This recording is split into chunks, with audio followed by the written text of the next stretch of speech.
Oh, where's my face? There it is. Hello, everybody. Grow a little larger today. Happy Saturday, everybody. How's it going, X-Snuggly?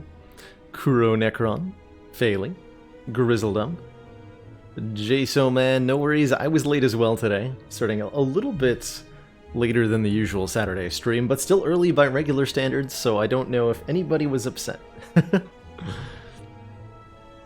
Isla Cruz, Jebsis, congratulations on your parenthood. That is freaking awesome. And I hope everything goes well with that. Best of luck to you and your wife. Crown to the King, hello. How's it going? Retreat, Retreat.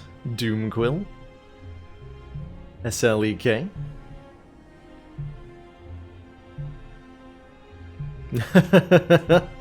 Fair enough, Captain Miller, but hopefully you can also find a reason, always find a reason to not be upset. So I don't know about you, but personally, I massively prefer not being upset, and I tend to enjoy myself more when I'm not upset, so I'm usually looking for reasons to be not upset. It's just more fun that way. Commander, one of our most valued supporters. Captain Oblivious says continued support of the XCOM project. Thank you so much for those 6 months Tier 1 support. How's it going? Look at that shiny new Ironclad Energy badge. Okay, Canadians are unusually happy. We've got a few outliers to that, but I think it's hard not to be under all that snow, you know? Speaking of snow, there's this apparently gigantic snowstorm that's like sweeping from one half of the continental United States across to the other one. So if you're on either coast, you're probably getting snow. Either you've already had it, or it's for those of us on the East Coast coming in a day or two. And I, for one, am hecking excited for a ton of snow to get dumped on me, because I work at home, and that means it's not an inconvenience to me this year. Whereas I've grown up to accommodate a little bit of that snowstorm resentment that I see a lot of adults have.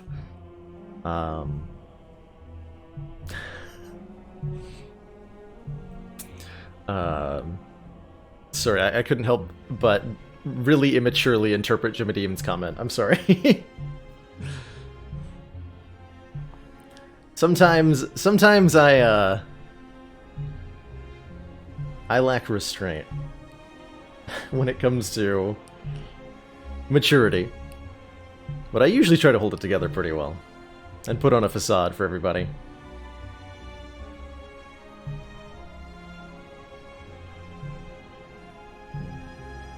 More snow means more hot cocoa. Heck yeah. I've got some white chocolate cocoa mix in my cupboard, and it is delicious. So I'm definitely looking forward for an excuse to bust it out. E4 defect run perfected the heart. I am a huge proponent of the defect boss swaps in G88. Glad that it worked out for you. No snow in Central Europe. There's still time. There's still time. Recliner is right over next to me. I felt like sitting in this chair today. Truthfully, I may change my mind in the middle of stream. So we may see that get busted out. But for the moment, this is the chair I want to be in. So here we are. Yesterday's stream was pretty fun. We did some A20 runs for Thanksgiving. And that went really well as long as you only consider the Watcher runs that we did. We had quite a few Act 1 parishes. Silent and Defect both lost to the Act 1 boss. And then we had a Defect run die to Gremlin Knob, but both of our Watcher runs were successful. Including this one, which took a Prismatic Shard on A20 and got a Flex that it used to do very silly things with. To do very, very silly things with.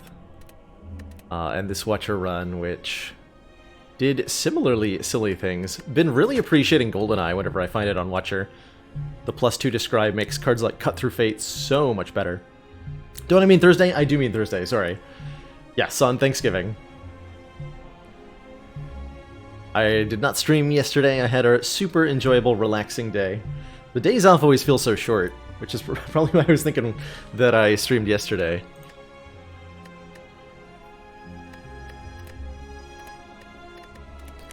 But in our 820 rotation, it's Ironclad time.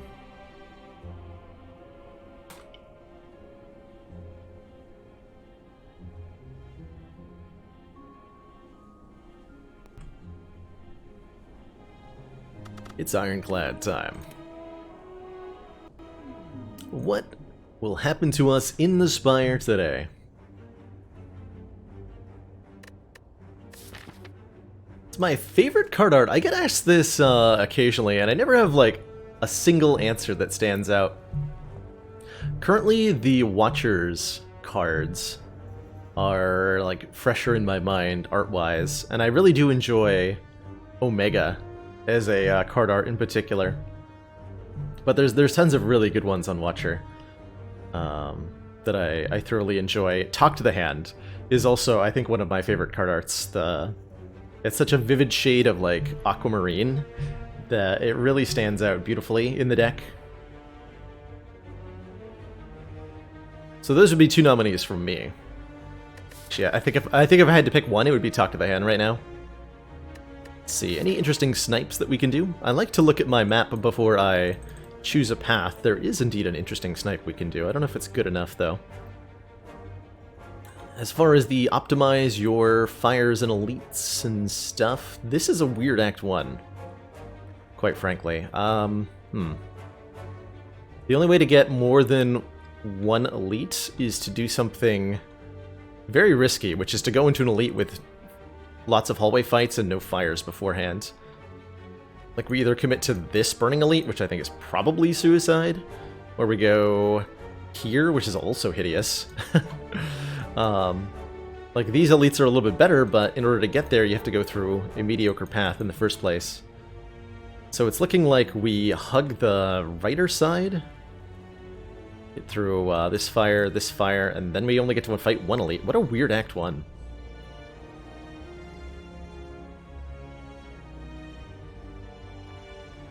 So maybe yeah, like, how often do getting 3 fires and 1 elite kill in Act 1 set you up for a victory on 820 against the Heart? Not very often.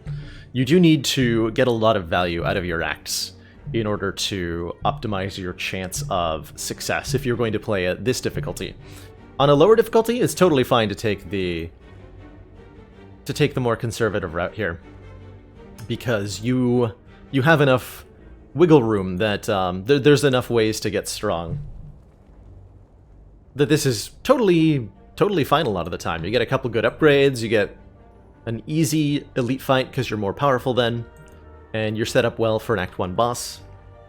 And if you end up with, say, an okay-ish relic from the boss, you'll be pretty good in Act 2.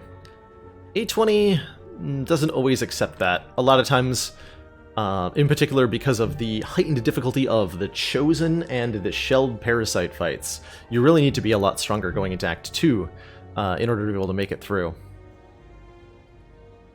This is going bad at pistols.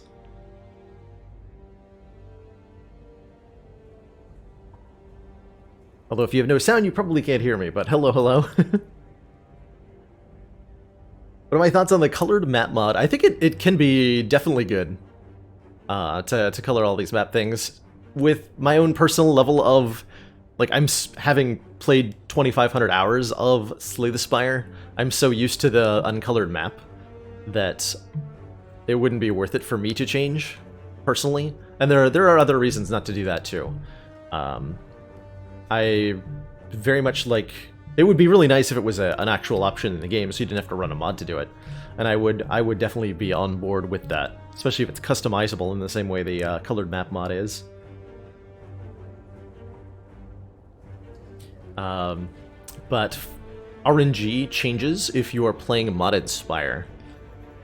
And so that's something I look to avoid doing for regular play, as if you take this seed and copy it into your Spire game, you'll get different results whether you're running, depending on whether you booted with Mod the Spire or not.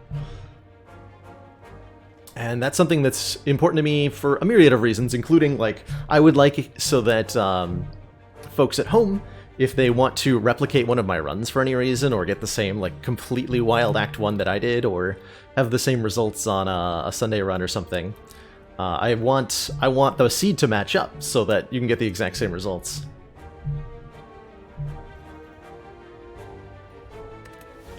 What start am I taking here? I think we want to go for a snipe on this elite with the 1 hit point start. We can hit several events, knock this elite out for free. We're not going to get a second elite for free, but with a relic, and we'll be coming out of this elite fight, we'll be guaranteed to be at full health.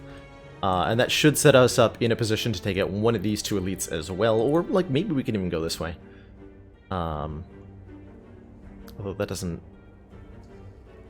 Does that work out well enough? That might work out well enough. Adding a mod like Colored Map Mod will change the seed. It'll change how the seed is turned into results in game. So for example, if I click obtain a random boss relic here, and let's say this gives me Black Star. Excellent work, if Commander. you load the same This seed... council is pleased to see our continued support of this project has been worthwhile. If you load the same seed with the Colored Map Mod installed, then it would give you a different boss relic than Black Star. The reason I know all this is that it became an issue for me and Sneaky Take the support of another council when we member. tried to race seeded Spire runs before. Sneaky Take had the Colored Map Mod installed, and so when we tried to run the same seed of Slay the Spire so that we could try racing with the same random outcomes, we were getting different results, and we had no idea why. And it wasn't until afterwards that I realized, or that I learned through, I think it was Chronometrics or Forgotten Arbiter, that the randomness was changing because if you have Mod the Spire installed, things are different.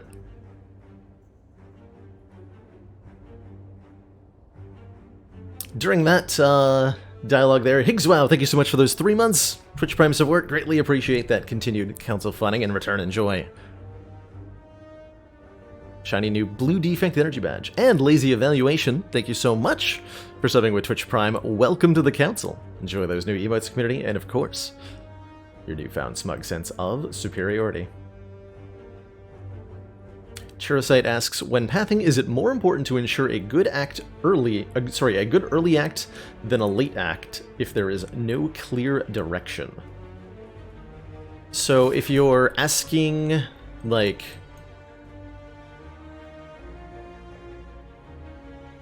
assuming 2 paths being equal, in terms of like the number of fires, elites, and other nodes, what's the distinction between those happening early and what's happening, like, what's the distinction between them being in the front half of the act versus them being in the back half of the act? Is that the question? I would say that both fires and elites are more valuable the later you get into the act. So the closer to the boss these things are, both fires and elites, the more valuable they are. In a lot of cases. For fires, that's because you're going to have more cards in your deck, so you have more choices as to where your upgrade goes. And if it's an elite, it's more valuable because your deck is going to be more powerful, you may have more potions, and so you're likely going to pay less hit points to be able to win the encounter than you would earlier on. That said, it's also nice to get the relic early on, because then it benefits you for more of the combats. So there's a little bit of bidirectionality on the value there. The earlier you get the elite, like, you can spend that money at a store, maybe. It can help shape your card picks as well. But I tend to prefer them later because of the reduced hit point loss that you're going to be experiencing. Maybe that's wrong, though. Now I'm reevaluating my own evaluations, which I think is a good thing. I like your question a lot. I like your question a lot. Blessing of the Forge is an excellent floor 1 potion, and doubly excellent in a run that's really not going to be getting any upgrades for a while. How do I feel about an Anger? How do I feel about a Flex? Is floor 1 Flex ever a thing on Ironclad? I don't know that it is, right? Maybe it is.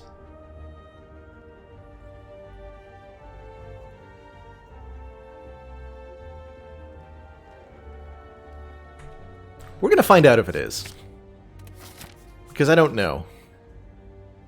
Hey, was hoping we'd find a, an event that costs us a few hit points. I think Niao's Lament can be pretty good on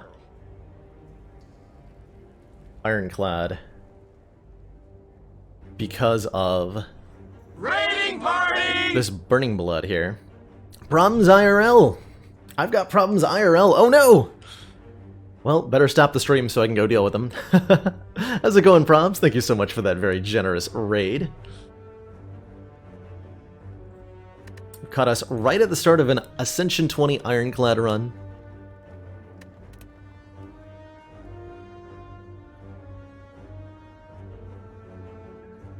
Remove the Flex. The Flex does want to be drawn with Strike. I wonder if this is Remove Defend because we have Flex and a bunch of Strikes. If we remove a Strike, the Flex gets notably worse. I think I do. This can't be right, right?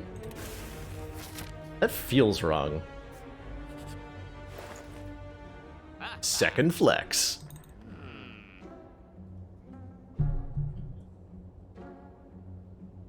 Okay, potion's looking pretty good here. We can buy a Fire Breathing, we can buy a True Grit to replace that Defend we just removed. We can also remove another card. Could take that Clash, right? Flex Clash. Main problem with Clash, Clash is so hard to use on A20 because of this stinky Ascender's Bane. You take a run, anything up to Ascension 10, add a Clash, add a Flex, remove some Defends, and you will just clobber Act 1. But the Ascender's Bane really does put a big dent in that plan.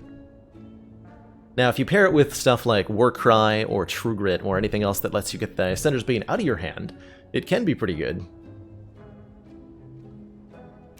Searing Blow, I would normally like this early, but our intended path hits no fires, so I don't think the Searing Blow, unfortunately, is going to be very good. And the same goes for the True Grit, because we will not get a chance to upgrade. Whatever we take here has to stand on its own, without any upgrades.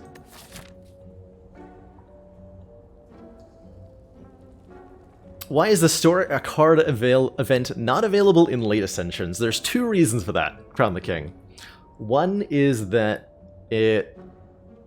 while the event I think is super fun, it does go contrary to the way a lot of folks in the roguelite community feel roguelike design should be.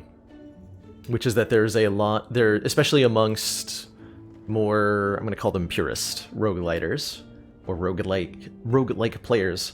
There comes a belief that runs should not be able to interact with one another. Part of the point of the roguelike genre is that you start from a completely clean slate every time you start a new run.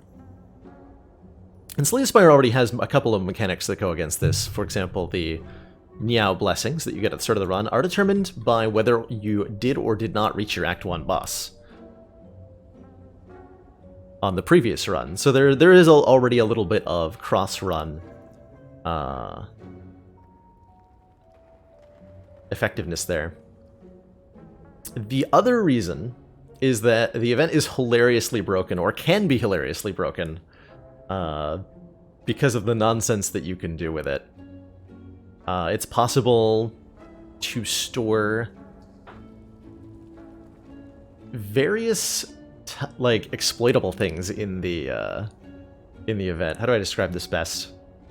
So it can be used to to give a future run an almost guaranteed chance of success if it runs into the event by storing something like you can envision like storing an apparition or storing a powered up genetic algorithm in there. But you can get a lot sillier with things like starting the most abusable way to use the event is to start up an endless run, get a searing blow to like plus 100, and then you can put it in the event and find it on a regular run. So you could run across a searing blow plus 100 on any class that does 5,000 damage for 2 energy and use that, which is fun as heck if you wanted to do that.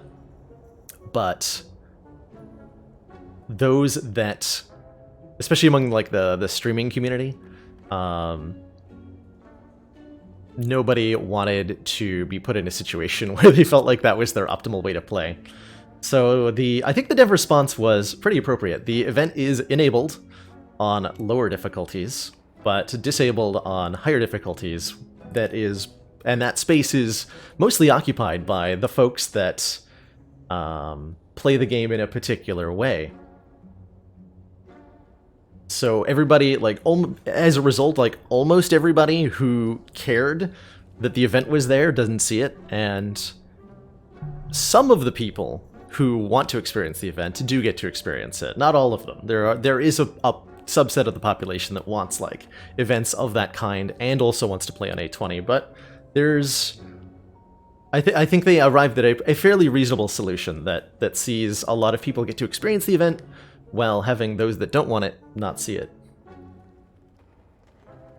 Was it perfect? Probably not. Like I think the perfect solution would maybe be some kind of toggleable option, but I appreciate how it played out. It is super fun in the ladder streak to have started encountering it again. I've really enjoyed it. What am I doing in this store? I think I'm removing 1 strike. A second defend feels a little bit too on the nose at this point. Or we could add this clash, which I'm gonna choose a different one than that. Could also take a potion here, but let's try the strength remove. See how that goes for me. Give me the money. Ironclad really appreciates... Yeah, so what I meant to start talking about in at the start of the run is that I've seen a few people state to the effect of, Niao's Lament is wasted on Ironclad because you're overhealing on your Burning Blood. And my response to that is there are tons of events in Act 1 that prompt you to lose health. And if you can grab some early events, Niao's Lament becomes better. Because... Ooh, actually Iron Wave seems really good right now. Or we can afford another removal. Wow. Can actually remove another card here. Is that even good? Or we can buy Dark Shackles. That's even more exciting, right? Dark Shackles is super duper exciting. Dark Shackles is super duper exciting. Let's grab that, and then take our free elite.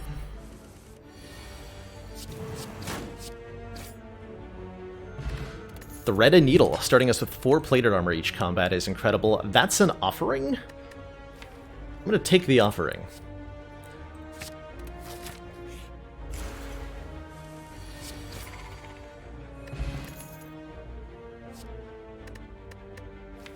Permanent strength to go with our temporary strength. So we've added, we're still relying entirely on strikes, but we've added strength so that the strikes hit really hard, and that's fine. That's reasonable. Yeah, we're gonna draw all of our strikes, and they're gonna hit for like 12 each, and it's gonna be great. It's gonna be great. I definitely want one more card pick before I fight this elite. I will be fighting this elite. Well, I want to fight specifically this one. If I fight this one, I don't have the relic from the chest. So this will be more costly than this one will. I'll also get to make my card choice at the elite with the information of that relic. So I think there's a double incentive to go here. Let's just grab the Inflame. This should be a very easy fight. I will use the offering, though. Given how the turn 1 turned out. And Thread Needle makes this so much safer.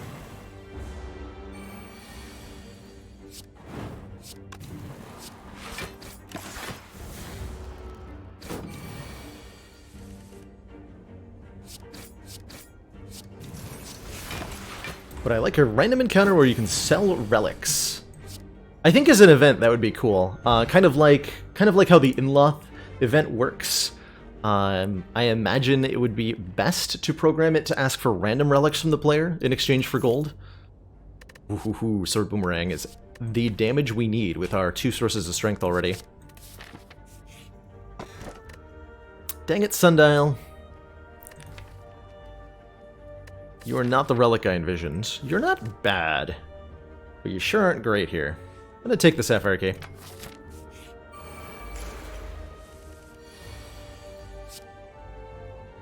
This may need to be the turn where we Blessing of the Forge after playing Offering. Oh yeah, that feels like a really good Blessing of the Forge here. Get all of this upgraded. Sword Boomerang hits 7 times 4 and the strikes are doing 13. A lot of damage output. That is an awful lot of damage output.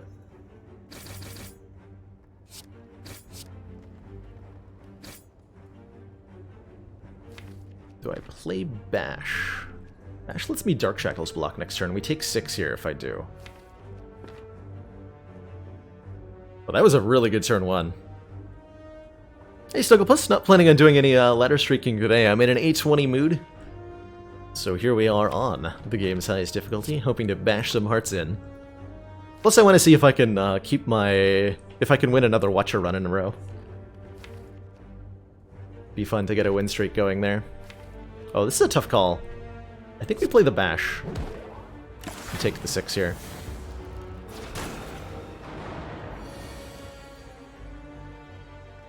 Doesn't feel like that worked out.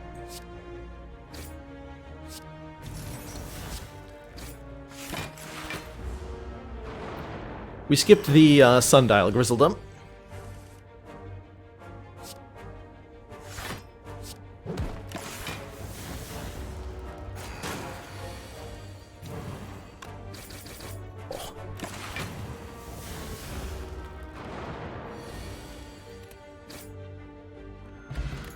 Bottle Tornado means we can start with Inflame in our opening hand.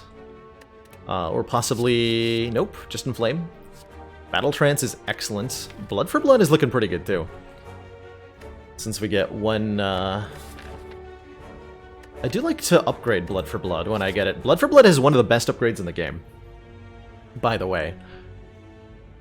Most cards upgrade for either a numerical effect on the card or a reduction in cost. Blood for Blood is one of the very few upgrades in the game that affects both the power and the cost of the card, which is crazy strong. If you have a Blood for Blood in your deck, it is your best upgrade, almost assuredly. And so Blood for Blood can be a decent take just to have that powerful upgrade available to you. We don't exactly have a shortage of things we'd like to upgrade, though, and we don't have very many upgrades, so I'm not that eager about it. Battle Trance is much more universally amazing and is excellent alongside our Flex and our Dark Shackles, so we'll take that. And we'll bottle our Inflame so that we're getting it on turn 1.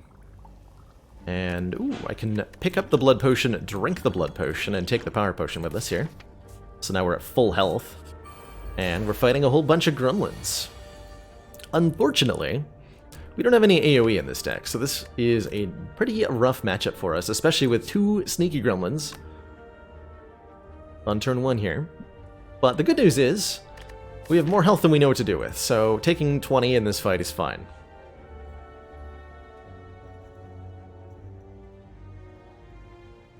But I might be using my Liquid Memories here, because we are in a rough spot. I can kill 1 Sneaky Gremlin with all of my energy, and then we're taking 16 damage and losing 3 points of plated armor. Who's my favorite gremlin? I like Sneaky Gremlin's little footsie dance. Like, he's doing a little jig there, and I've always found it so thoroughly amusing. So the Sneaky's got to be my favorite of the gremlin bunch.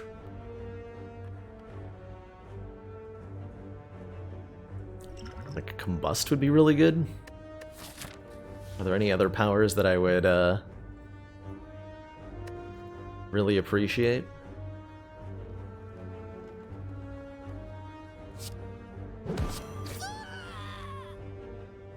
Just take the 16 and then get weakened? Ugh.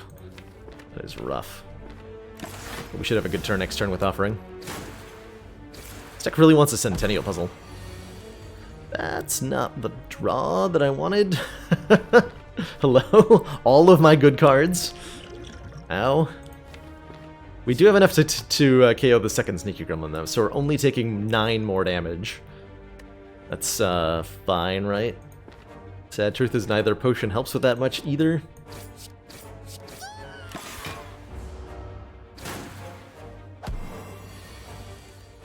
Quite confident Gremlin Knob would have done a lot less damage to me than these jerks. We do Boomerang before I offering. Maybe that wasn't a great idea. Okay, we got him.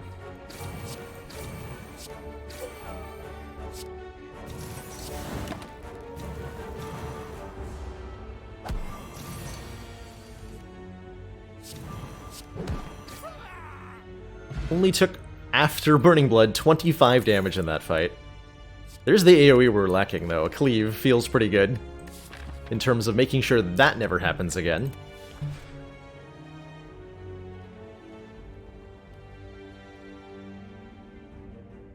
I like Fat Gremlin with his big ol' hammer. Big ol' hammer.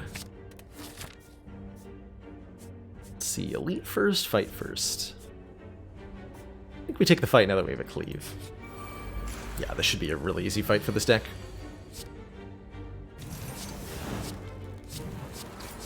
Attack the one that's buffing, because a mushroom that buffs is guaranteed to attack you on the next turn. Whereas this one was a 50-50 to buff or attack.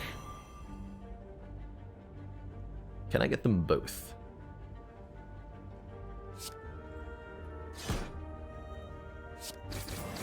Yes. Carnage! Big old chunky attacks, pretty good. I do like Ghostly Armor to help us block better, which we are currently not that great at. We're fighting Guardians, so we do need to block more than we currently are.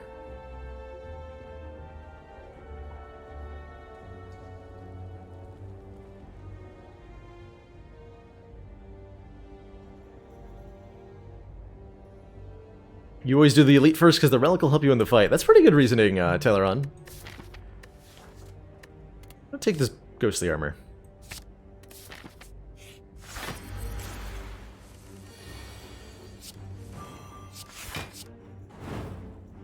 Do I Power Potion against a Lagavulin? Feels like I'm pretty good at this fight. Maybe use the Power Potion in the Guardian fight? I should use the Power Potion in one of these two fights. We'll use it in Guardian fight. We need a little bit of help there. Whereas this should be pretty clean. Although I was expecting to draw the cards in a different order here. This will still work just fine. Wakey wakey!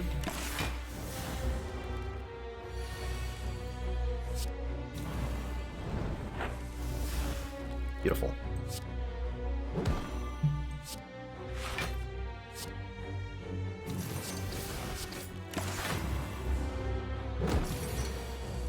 Totally beautiful.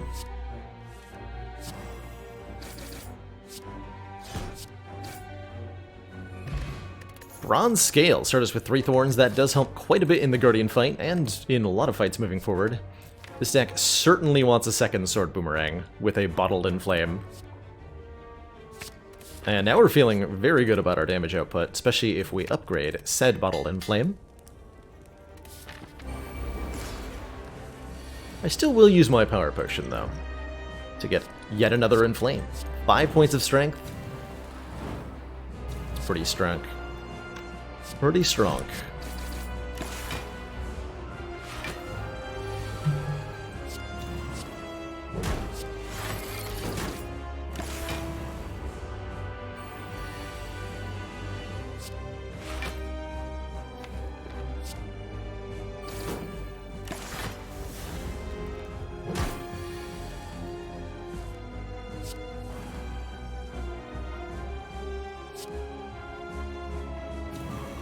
We'll flex. We're gonna intentionally take some damage here to deal a ton to Guardian. Playing the attacks to take the recoil damage first, because then... Oh wait, I don't have a defend in play. No, that's fine. Didn't matter what order we play those in. Ow.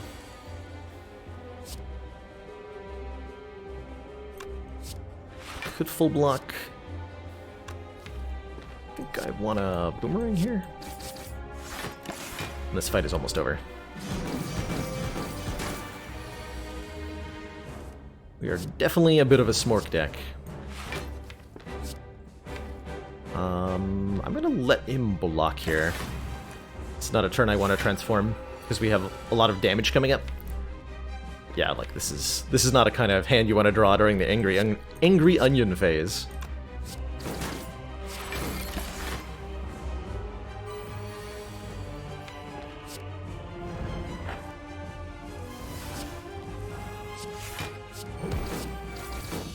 GG.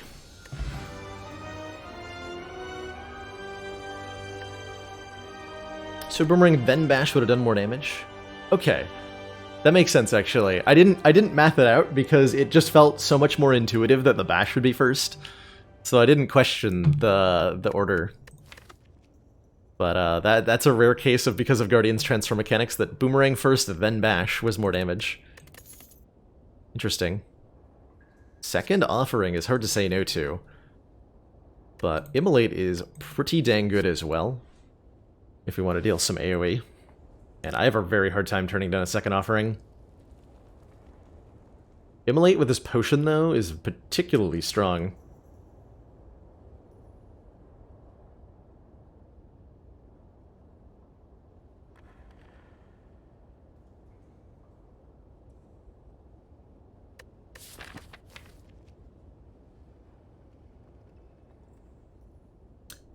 Cleave and Strength is pretty good AoE. It's not like that good AoE.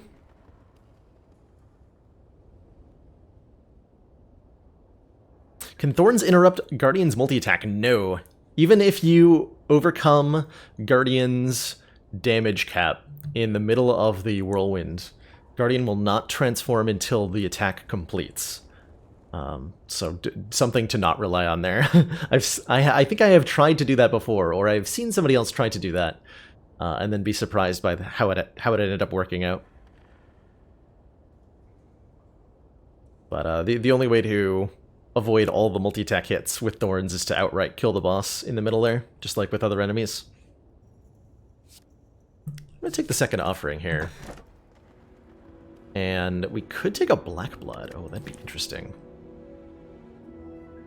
Black Blood goes pretty well with two offerings. Coffee Dripper feels a little bad with 2 offerings because we cannot afford the hit point cost.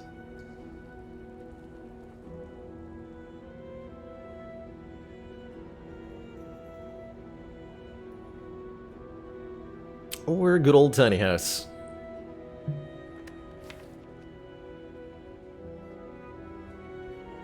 Normally, I'm eager to pick up a Coffee Dripper. I'm thinking this might actually be an okay Black Blood. Then I just play Offering every time I draw it, and I don't even think about it.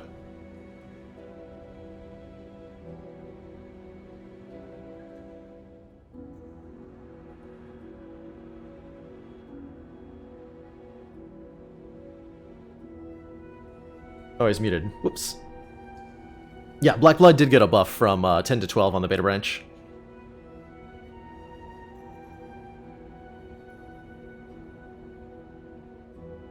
Too many thoughts going on at once. I mute myself because I wanted to drink, but then I responded to the thought instead. Let's try it. Let's try it. This deck does a ton of damage if it can play cards quickly. It really would like some upgrades. I'm not sure we're going to be allowed to get them. Well, actually, I can see quite a few upgrades along our route. Notable upgrades for this deck include the Flex, the Offerings, and the Sword Boomerangs. Hitting an extra time is quite important here. Like 3 streams in a row that I've muted myself. Yeah. Yes. So what we have here is clearly a workflow problem, if it's habitual like that. Enough money to go to a shop and feel pretty good about it. I don't think we're taking out the Burning Elite this act. Really do want to hit a lot of fires and just upgrade what we have to make it all the stronger.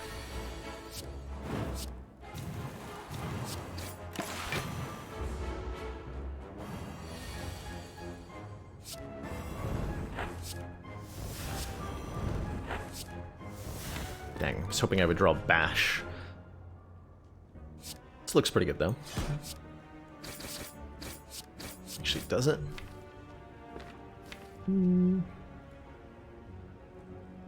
It should be okay.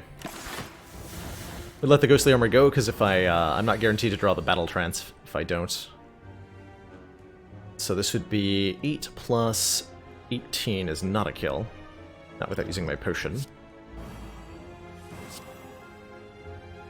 This is still not a kill. We're willing to take the 9 to keep the potion.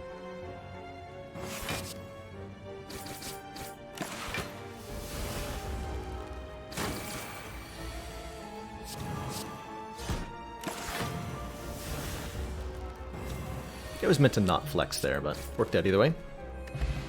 Attack potion is excellent in terms of us beating elites. I'm almost wondering if we want a Iron Wave just for the value of it, but we do struggle a little bit on our 3 base energy currently. I'm going to skip these. Tempting as they are.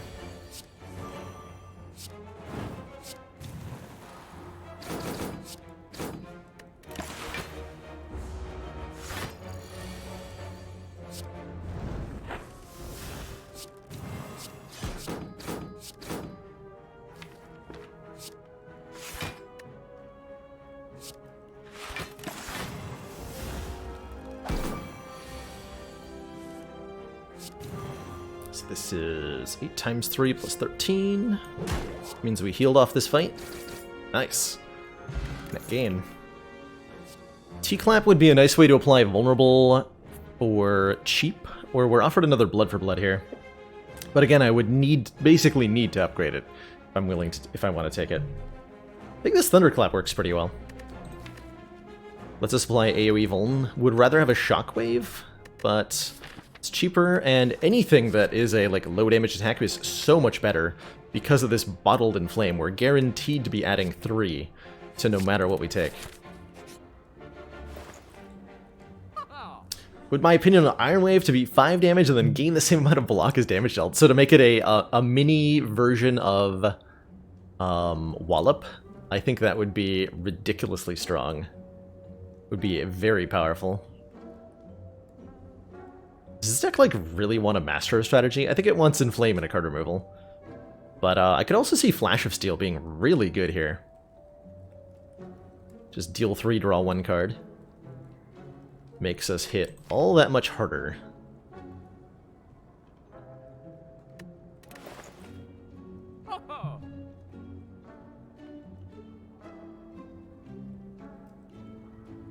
Hand Drill to gain to apply Vulnerable when we break an enemy's block. There's definitely some uses for that. Hand Drill versus Shelled Parasite would be a sight to behold. Inflame Flash Removal is too expensive, unfortunately. That was the 3 things I do want to do, but I can't quite afford to do all of them with 280. This totals 288 cost. Otherwise, I would be all over that. But buying the removal means I have to choose between Inflame, Flash of Steel. Just sell your potion. Oh, we can't see the cost on the removal. That's right, because my face is in the way. It's 100. It's 100. This would be our second removal. I think we want to take out a strike. We're quite happy to do that.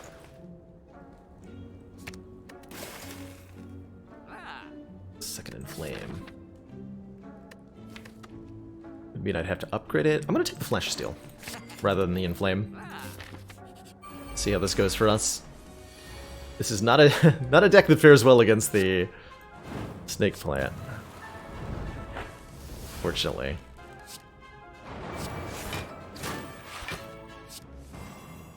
Okay, that doesn't get me a lot of value, so I'm not going to play it. Hopefully it's debuffing us on the next turn here. It is not. That is unfortunate.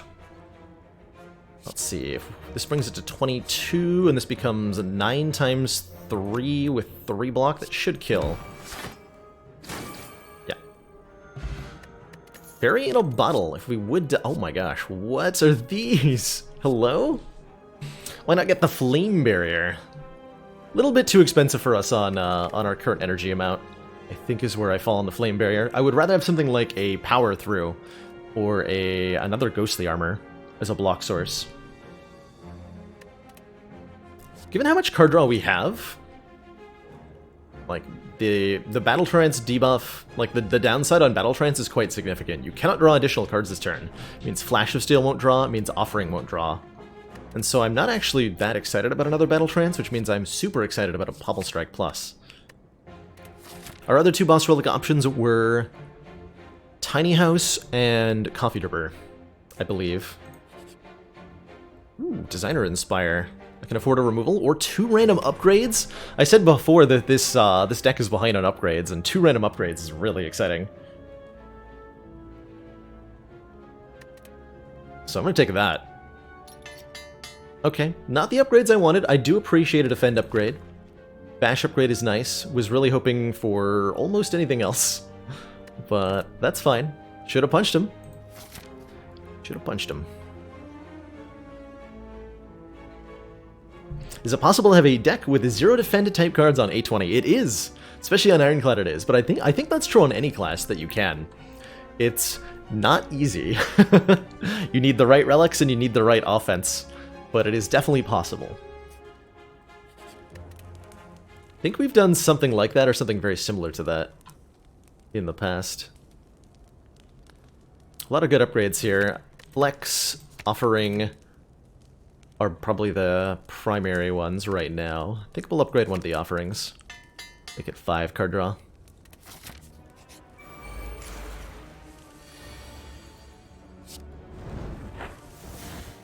Okay, I see that we're going to have quite the turn 1 here.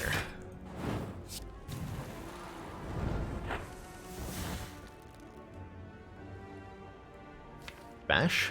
Thunderclap? Hello? So we're already full blocking. I do want to play Battle Trance, but I need to remove 1 more card from my hand before I do so. So let's play just the Cleave. And then Battle Trance. There's Bash. Way down there, but still there. Next turn's gonna hurt hard for our book friend. So is this turn, quite frankly. I think we may have lethal next turn, even without using a potion. This won't draw cards.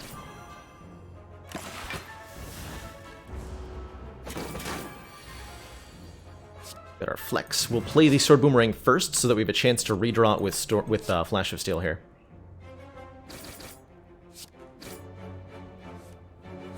Which we did. And that gives me lethal without using a potion. If you're looking to do a no-block strategy on Ironclad, this relic right here is probably the best one you can find.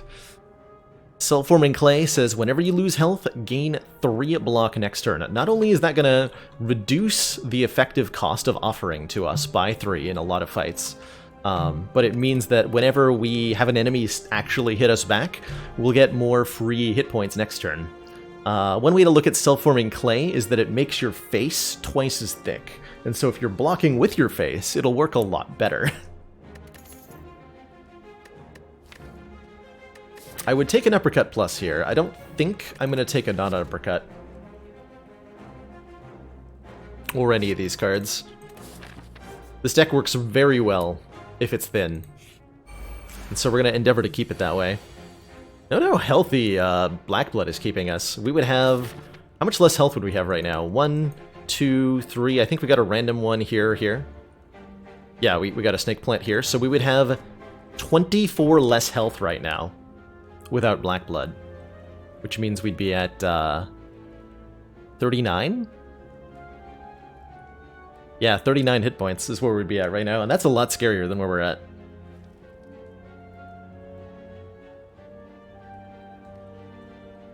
Always prefer the way the elite group fights, and then you get Book of Stabbing at 2. It's Book of Stabbing is definitely like the odd one out in terms of how to prepare in Act 2.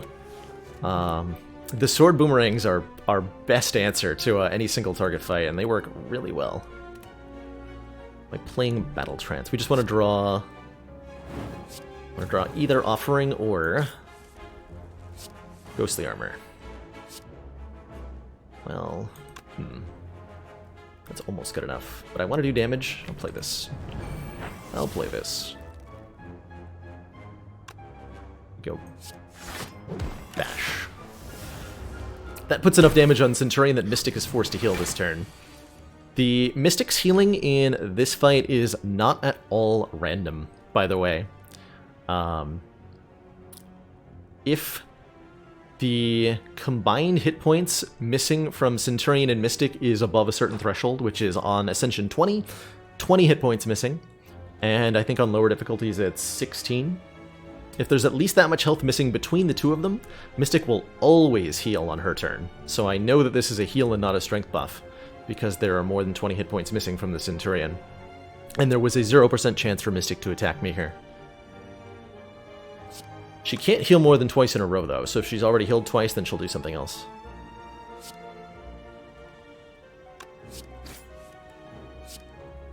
Don't think I need to play this. Well, it's not the greatest turn next turn, huh?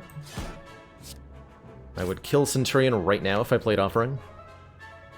Whereas she'll heal again and I won't kill. Next turn. It's probably just better to play this.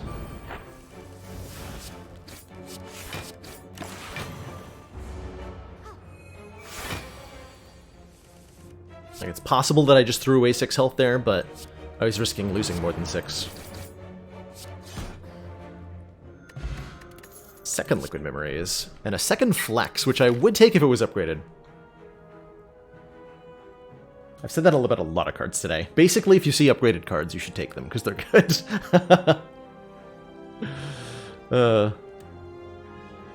Oh, you're probably thinking of the 2 Mystic and Snecko encounter that was only ever on the beta branch, Twit 1. Never made it to the main branch because of how ridiculous it was.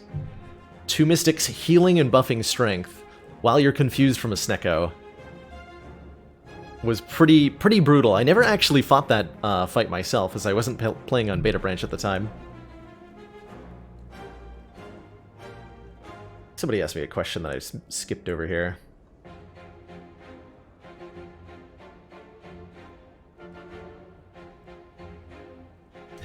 Just been sitting around trying to... Where's the boss relic?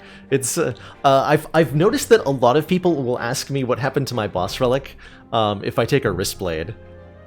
It doesn't seem to register as a boss relic to most folks, which is fair because it doesn't feel like one. But I always find that really funny when I get asked what your second boss... Hey, what's your boss relic? It's the wrist blade. It's always the wrist blade. Alright, I think Liquid Memories is better than Attack Potion for this deck. Pantograph further helps us block with our face, because when we get to the bot, we can just trade hit points all act long, and we just go back to full when it's boss time. That's great. I think here's where we do upgrade Flex, so that it's 4 Strunk instead of no Strunk, or not enough Strunk, or however you want to call it. Definitely get this wizard out of here. I feel like I have to play that. So I take a little bit, take 6, lose 1 point of plated armor. It's fine, and we can, if we need to, Liquid Memories or Bash. Or the Cleave, which might even be better.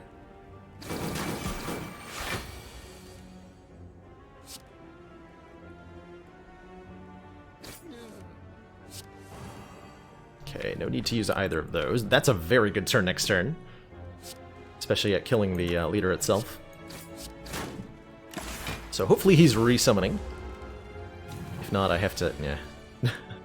If not, I need to Liquid Memories a card, I think. Liquid Memories Dark Shackles gives us a full block here, and lets me completely devote myself to attacking. That sounds great. Good potion.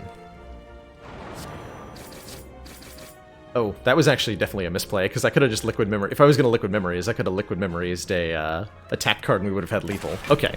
Well, that felt clever until I actually played it out. But I saw a good play. This is good advice I heard in the context of chess, but it definitely applies to Slay the Spire and applies to that just turn I had. If you see a good move, look for a better one, because sometimes there is a better play available to you. Have a route through the hand that lets you full block, take no damage, and set up well. Make sure that you don't have a better play that just instantly ends the fight, because sometimes that play is available too, especially if you're playing on Watcher.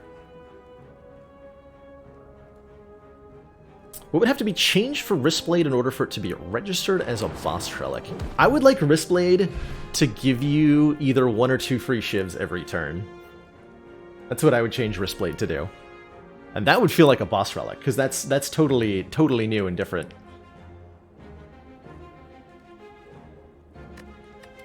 White Bee statue gives us a potion after every combat, and that I love. Upgraded clothesline.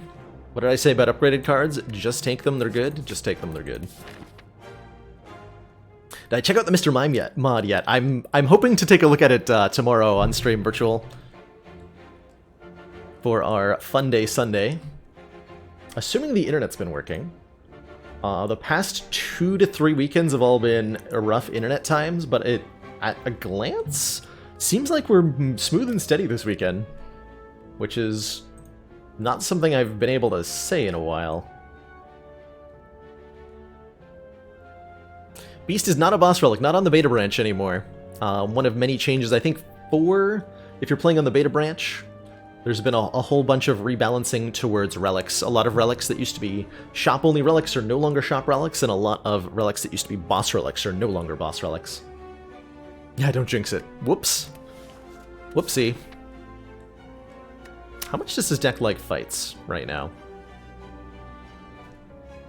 Might be decent odds of a rare card.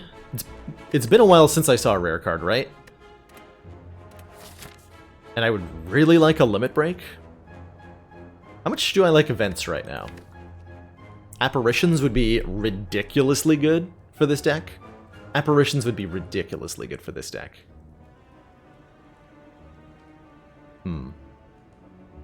I can't decide if I want to take events or fights right now. We can do 2 of either.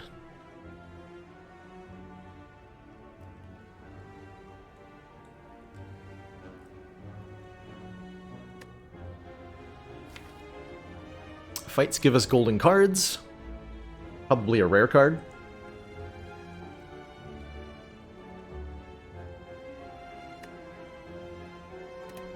Apparitions make us invincible for 3 turns.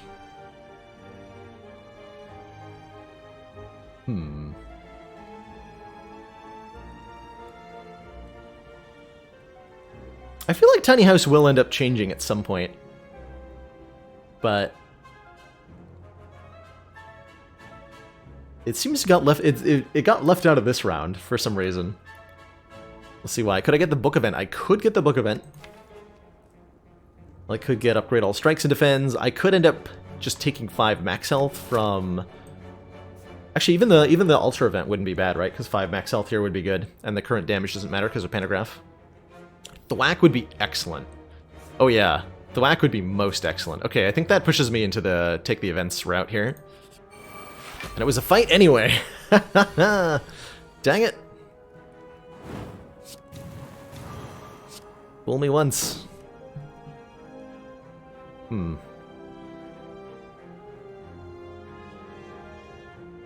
Probably the clothesline on the Guardian here? Yeah. Try to take out the Guardian first. Happy to use a potion to do that. Happy to use a potion to do that.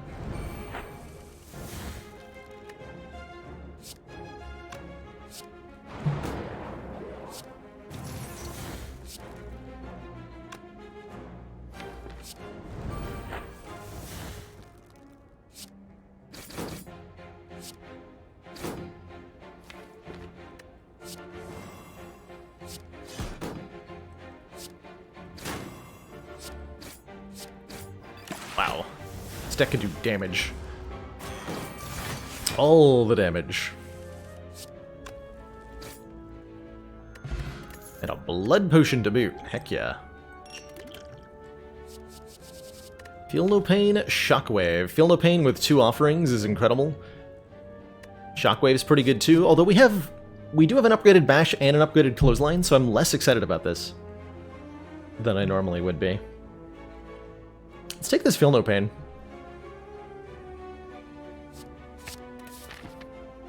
How'd I rate Tiny House if I could only get it from the first Act 1 Elite? As far, like, as a starting relic swap, I found that I really, really enjoy Tiny House a lot of the time. Where are the boomerangs, actually? Before Collector. Bottled Flame. Bottled Flash of Steel seems fine. Can't take the key over it.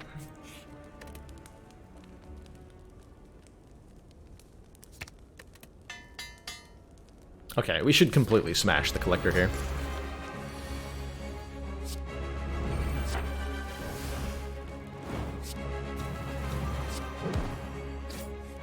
Like, completely smash the Collector.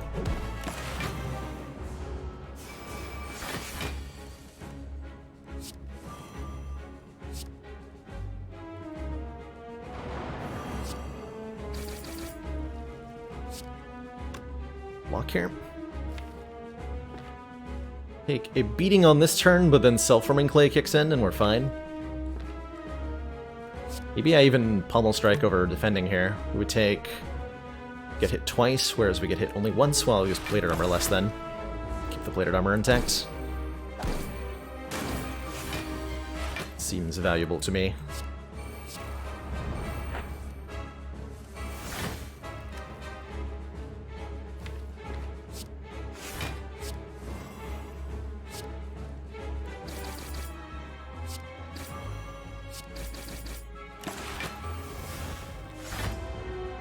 Block coming in from a multitude of sources in this deck. Self-Forming Clay, Feel No Pain, Thread Needle, all contributing to be enough to stop Collector's attacks here in the opening parts of this fight. Which is pretty good. Take 1 if I ignore you. I'd really like to clothesline the Collector and make sure it stays weak here, rather than playing the Cleave. Still have access to this Liquid Memories.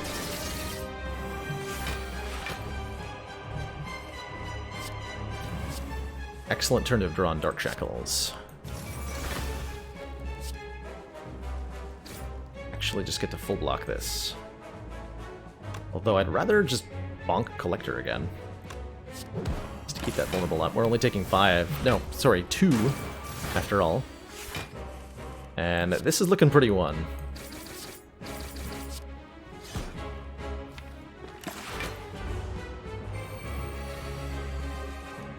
Looking pretty one.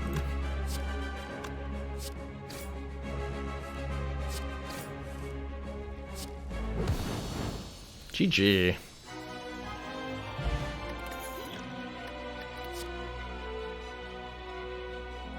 Excellent options here.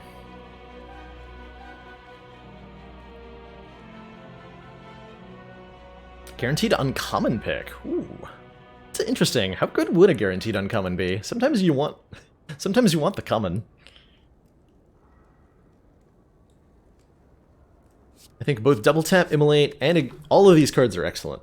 Exhume gets us back an Offering or a Dark Shackles, which are both very good, and could potentially get back a Limit Break that we find in Act 3. Is Exhume a good card? Yes. We'll take it. Hopefully as a way to show off just what it does, Pow. We will find it very, very helpful to us to be able to return our single-use cards. A lot of the cards that exhaust are balanced around the fact that you can only use them once per combat, and being able to bypass that limitation while doubling up on Feel No Pain block, because the Exhume card is not only itself exhausting, but returning something that will be exhausted. We can assume then that every time we draw Exhume, we're getting at least 6 block from Feel No Pain. And that should be pretty dang good. This is before the Act Heal, right? Yeah. Okay. I think we definitely want some more energy in this deck.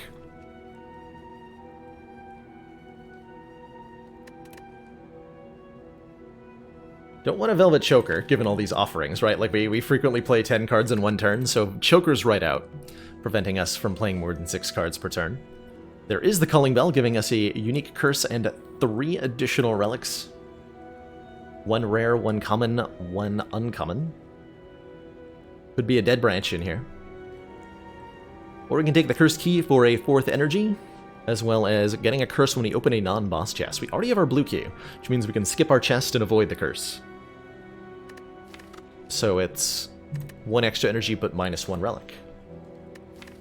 And that extra energy is a lot. I think we do want more energy. Helps us play the Clothesline and the Bash more reliably, as well as a few more block cards. So I'm going to take the Cursed Key here. And we're going to have almost full health as we proceed into the 3rd act here. We have to go after the Burning Elite. Not making that mistake again. So let's start over here. Yes, the Calling Bell specifically is always 1 rare relic, 1 uncommon relic, 1 common relic. That got changed a while back. And it doesn't tell you in the description of the item itself that it does that. But that is what it does. Oof. It's a painful start. So I'm definitely using a potion here. Maybe the blood potion. Choker need a rework? I think it's quite fine. It's one of the more, especially if you get it early on, it's one of the more powerful energy relics on Defect and Ironclad. Silent struggles with a Choker a lot of the time. And if you are a primarily silent player, you probably don't find yourself liking Choker very much. But the other characters do like it a bit more.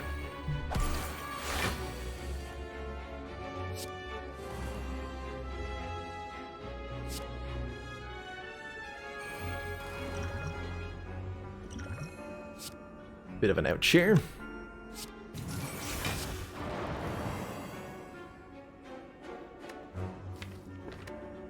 Just gonna exhume to get Dark Shackles back into the deck. Do I want to kill you? No, I want to make sure the ones on the end are almost dead. In order to win the Darklings encounter, all 3 of these things have to be dead at the same time, which is not always easy to do.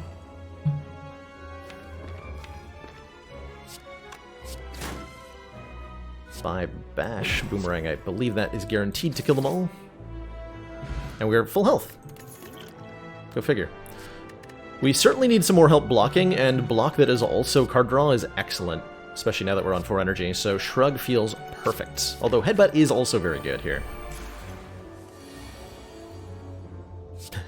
Never too late for a Searing Blow.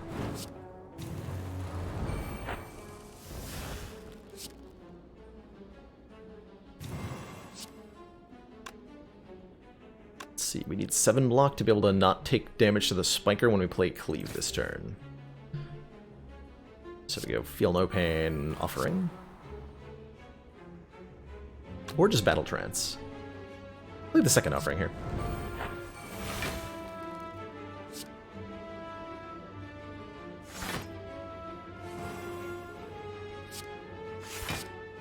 Clap, Cleave. Frickin' got him.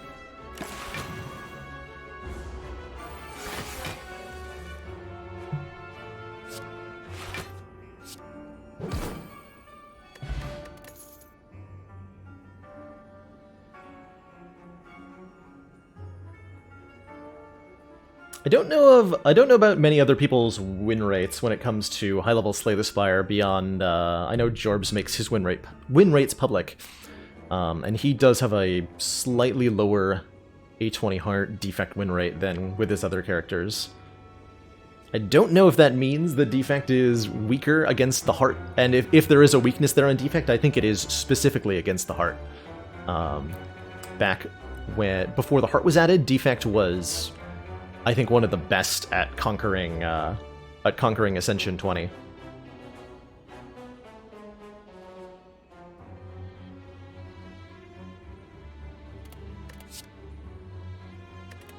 Dropkick is almost good. Elixir, not quite. 247 means I can afford a removal, and I would definitely like to do that. Ooh.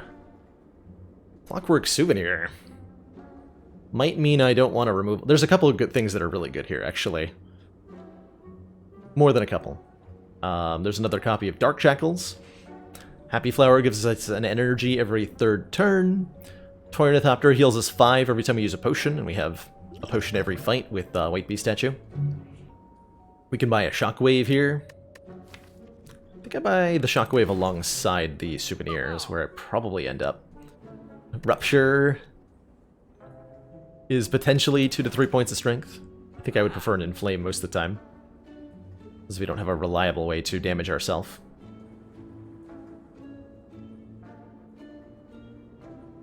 Clockwork Souvenir lets us either, depending on what we draw, we either get to use the artifact charge on keeping 4 strength from Flex, and that's a really big deal right now. It can also block the downside of Battle Trance if we draw it first, so we can Battle Trance into Offering to have our combo turn go off. And against the Heart, we can use it turn 1 to block Vulnerable, and that'll be good too. Certainly going to take that. And I think I will pick up a Shockwave. We've got 4 energy, we've got a Feel No Pain.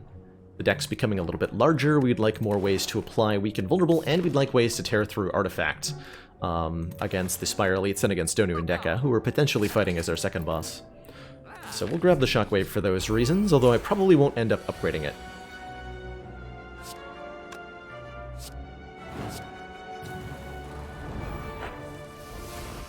There's that. Oh, do I want to use this on 4 strength, or do I want to block the... do I want to block the Constrict? I think I want to block the Constrict here. Although that means not playing Flex at all. I probably... Actually, never mind. I think I'd probably kill before the Constrict becomes a problem here. I'm fairly certain we can get a lethal next turn if I'm willing to use a potion, which I am, because I'm going to get a new one. So let's go for lethal here.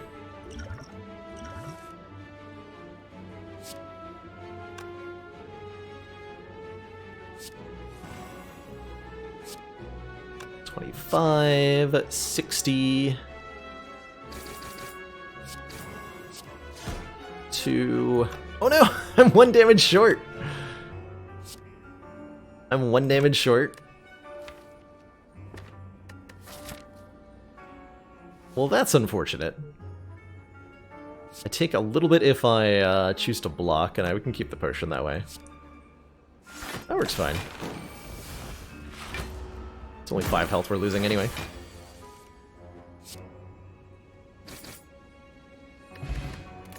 Smoke. Ooh, disarm. Second Sword Boomerang's great, but this deck really wants a disarm for like 8 different reasons. We would like to upgrade that disarm at the first opportunity, in fact.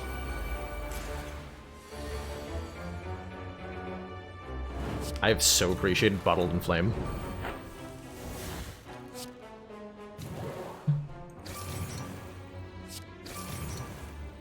And this deck draws so well.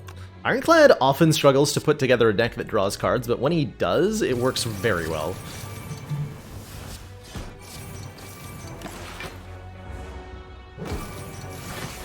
I've ever outright killed this guy many a time. Many a time has the Transient been outright killed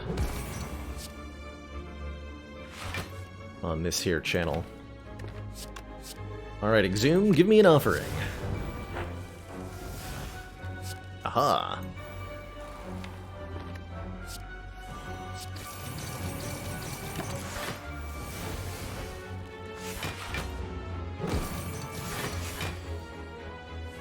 Let us get Vulnerable down. Deal a ton of damage.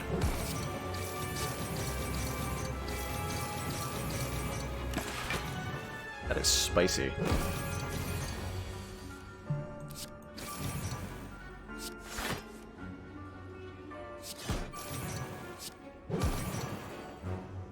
That is spicy.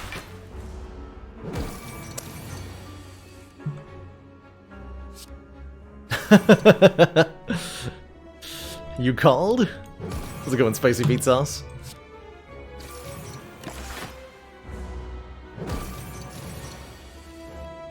Why does this guy keep saying my name?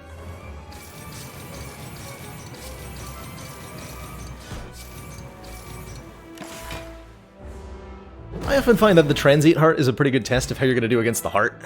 We're doing about 200 damage a turn, which is a very good indication that the Heart fight is going to go really well for us, as long as we can block.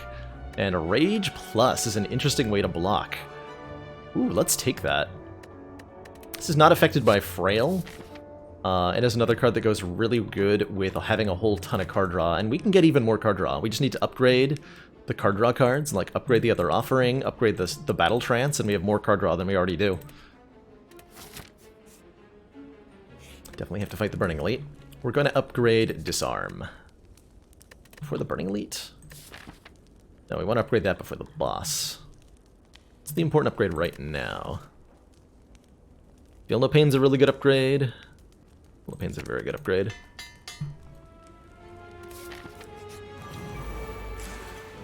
Shockwave is pretty good too.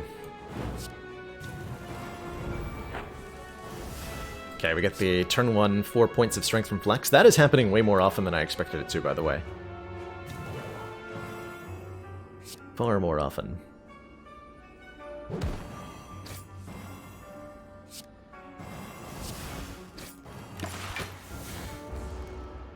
Every time we play a card against Giant Head, it takes 10% more damage from physical attacks for the rest of the round. Do I exhume Shockwave? Don't think so. Exhume the Offering Plus, but not actually play it yet.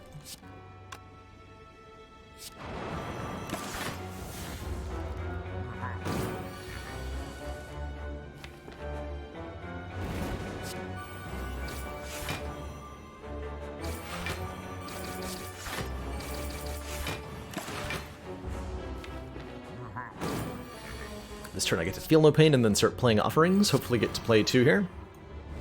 How's it going, Matt Warbuckle?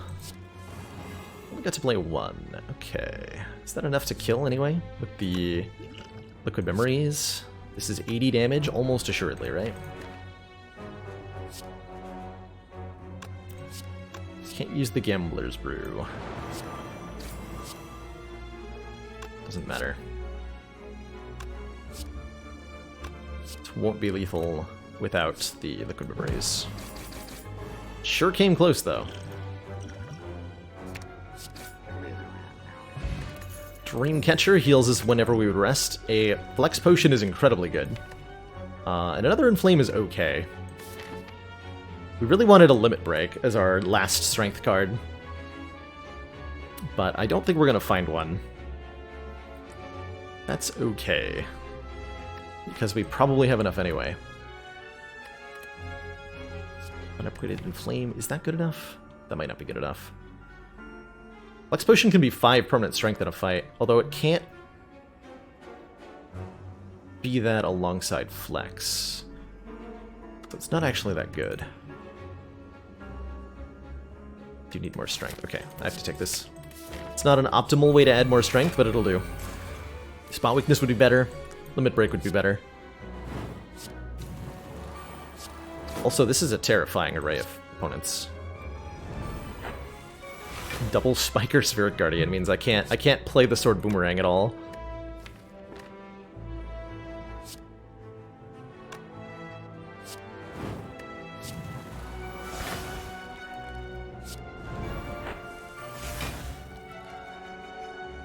Yeah, that's terrifying. I can play Cleave this turn, which I will definitely be doing.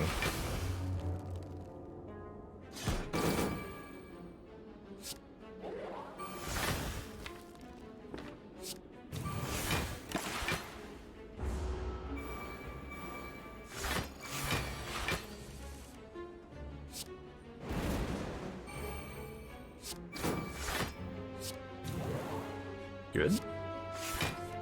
Good. Do I have enough extra block to play Thunderclap? I take 18 damage but gain 5 block.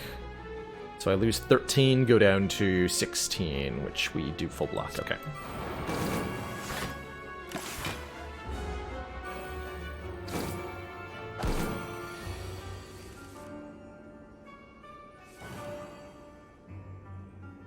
Sad face.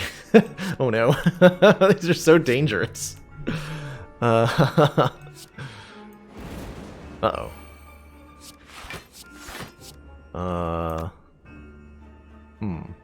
This is net neutral, although it's not as good as playing it there.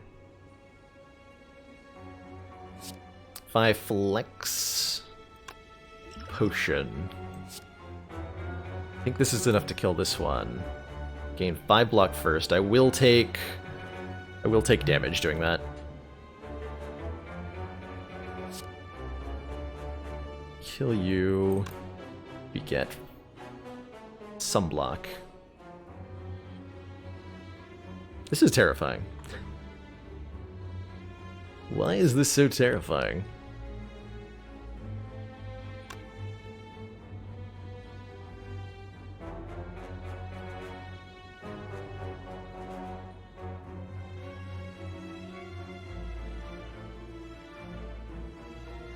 So how much damage do I actually take if I flex Potion Boomerang? We lose 11 hit points. No, we lose 6 hit points, because we get the Rage block first. And I can strike first, so I only lose 1 hit point? Okay, that's fine then.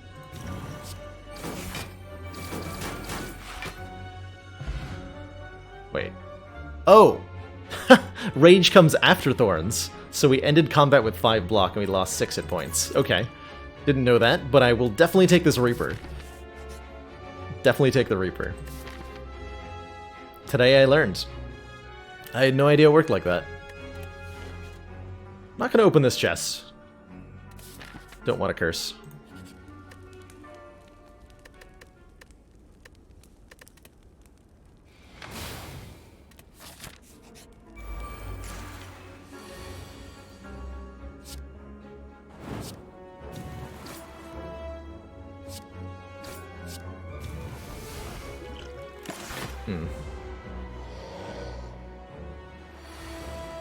Uh-oh. That's a very large hit, Mr. Nemesis. Sure you don't want to not do that?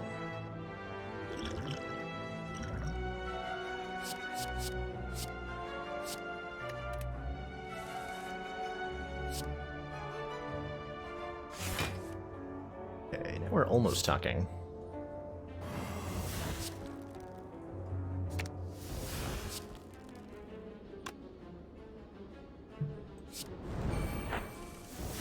Now we are talking. Perfect. Now we're talking.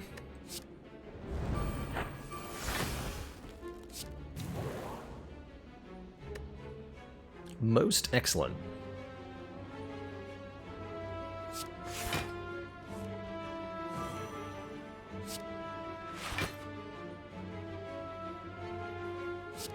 Don't have a boot, right?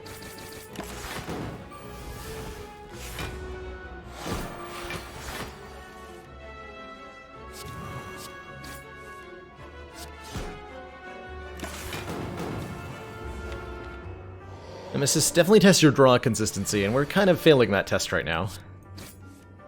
So we don't have much that's good beyond that. One really good turn. But I'm glad to be attacked for 5x3 instead of having more burns added to the deck constantly. For dang sure.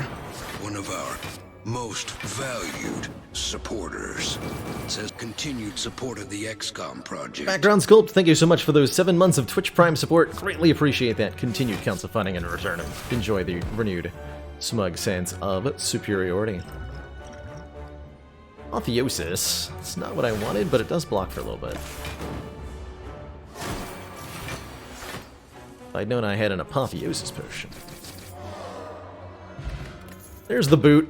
The boot from Nemesis, because, of course, you get the boot from Nemesis. How could you not?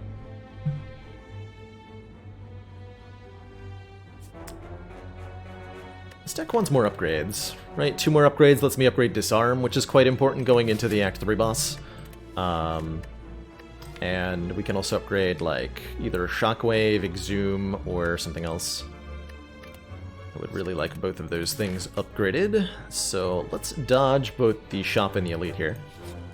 Get ourselves an extra upgrade instead. Oh, probably in flame, actually.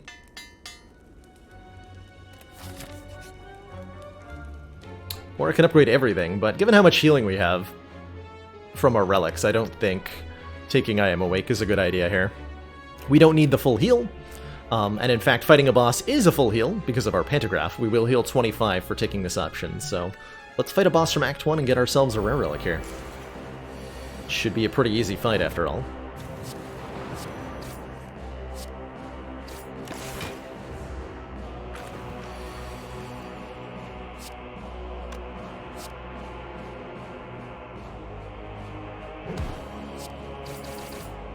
Oops. I don't think I meant to split, but that's fine. Does this fight give gold? Yes. The amount of gold it gives was just recently nerfed. But it gives you on High Ascension 25 gold.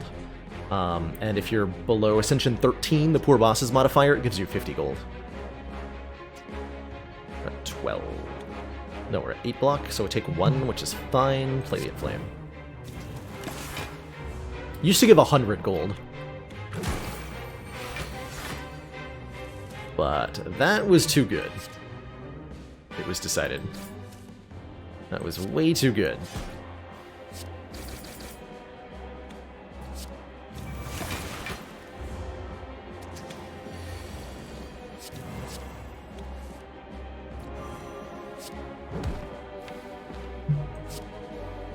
Disarm the tiny slime, get him.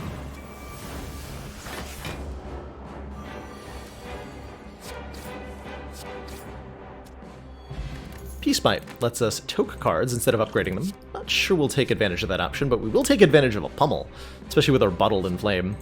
Deal damage a bunch of times and then exhaust? How could I say no? Double spikers again. There's a little bit of trouble here. Not the most trouble, but definitely a little bit. We're okay taking damage here if we need to. We do have a pantograph.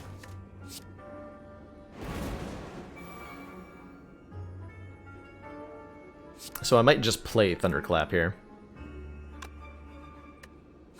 Pummel one of these nerds first. I don't think we ever pummel a spiker. That seems like a poor choice. Poor life choices. Pummeled a spiker. Rest in pieces, Ironclad. We knew ye well.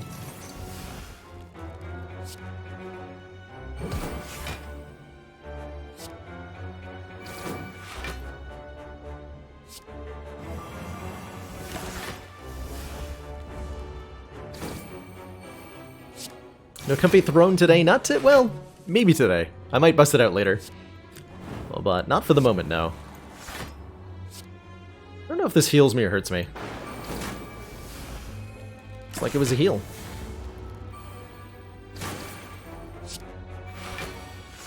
How's it going, Niddles? I am doing most excellent.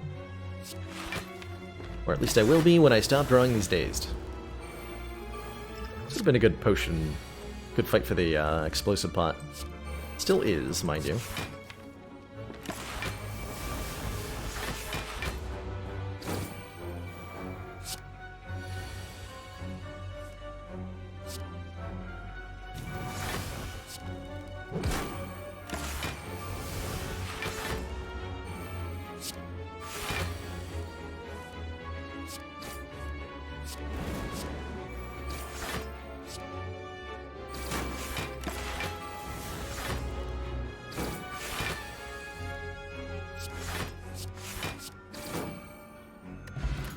Go. And full health. And a...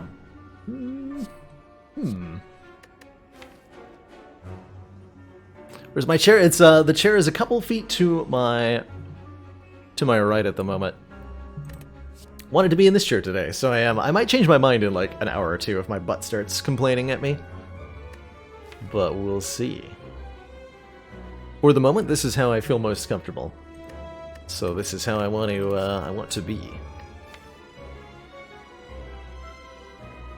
Do I take an upgraded Iron Wave? I think I do.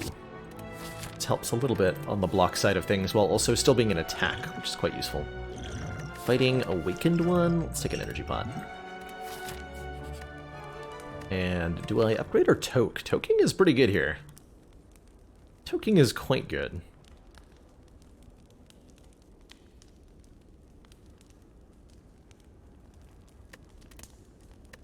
I'm gonna toke a strike instead of upgrading something. We do basically have to play this in Flame. We would like to gain strength from Flex if possible, and it's quite possible. All we have to do is not play Battle Trance. There's nothing in this fight that removes our own artifact, so we do get to ensure that that happens in the event that we want it to. We need Awakened One to be weakened here. It's okay to take half of our health in this fight, because we'll heal half of our health at the end of the fight.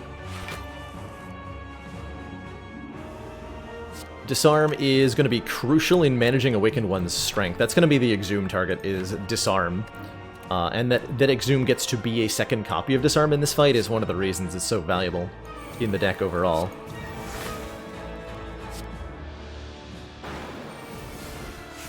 It's a little bit bad to let Ghostly Armor go, but I'm okay with it. Exhume can also hit Reaper in fights where we need it to. There's our +4 permanent strength, courtesy of Flex. So good.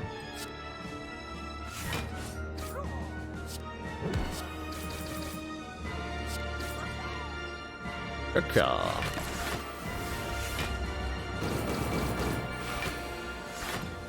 Alright, bird boy. It's time to get beat up. How is the focus from our Flex permanent? It's the artifact charge from Clockwork Souvenir. Flex works by applying 4 strength to you, and then 4 of this debuff called Strength Down, with this little muscle icon here, which says at the end of this turn, lose 4 strength. And if you have an artifact charge, you'll still gain the 4 strength, but this 4 strength down is prevented from being added to you, so it ends up being just +4 strength.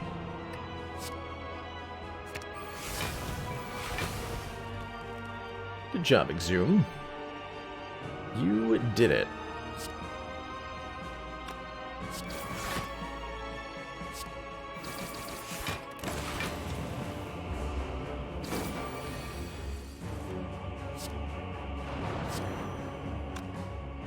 Ow. This almost worked out perfectly. Eh.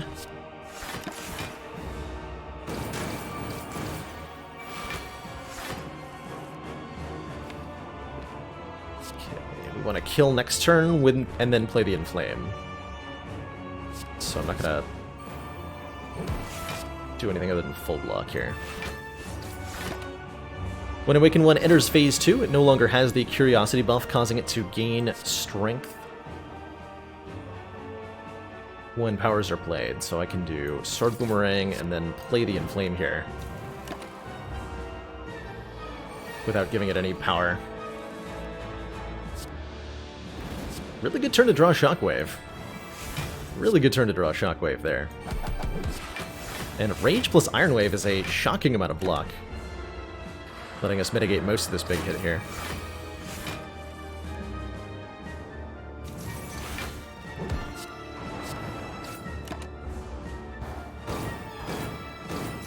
Could I have done the Dark Shackles cheese? I could have, but Awakened One had no points of positive strength, so it wouldn't have removed anything. You can't cause a negative strength to roll over with that trick. You can only remove strength Awakened One already has, and our Disarm did that for us. Alright, good heckin' fight. We have 2 potions and full hit points here against Time Eater. And if we're lucky, Time Eater is going to apply lots of debuffs to us, so this artifact will not stay around. It means we need a little bit of luck in order to keep the bonus from Flex in this fight. But I think we can win without it, if that ends up happening. Although it may require me to use a potion. Ooh, nice, feel no pain. Take 2 here, lose 1 point of plated armor. But we get 3 block next turn, and that might be relevant. Here's our debuff.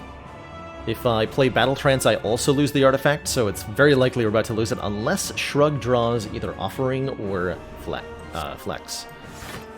Oh.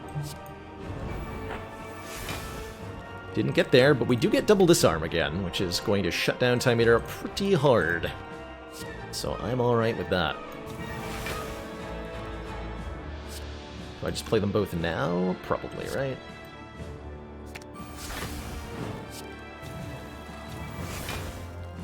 Just do some damage.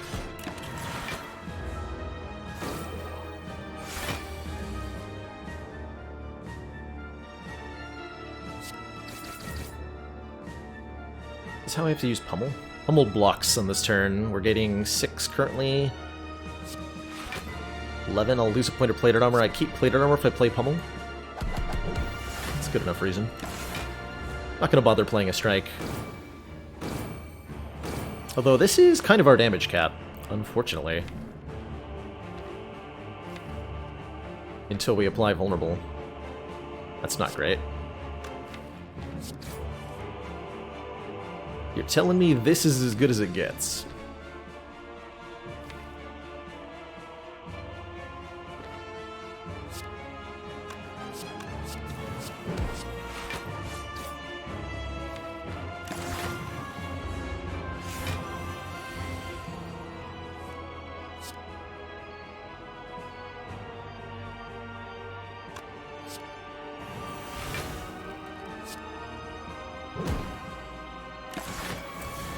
I'll play the rage there.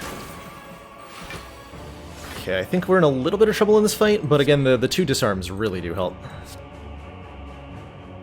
Can I bring you below half? Probably not, right? 16 brings it to 270. That is not below half, and I don't want to lose this. We are in trouble. Oh, we are in such trouble right now. Uh-oh.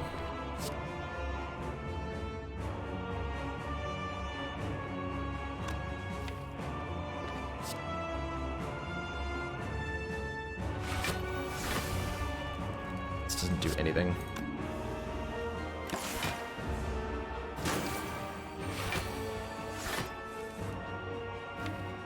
Okay, this looks like a good turn-ish. We could bring Time Eater below half here. Though it's not a great turn to do that. Otherwise, we're taking several points of damage. How much does this do, actually? Lex is not coming up, so this is just getting played for this much no matter what. So Time Eater's below half here. We'll spend the next turn putting itself back up to half, which means I don't want to play Offering here. Unless we think we can do 235 damage in 2 turns. Which I might be able to do.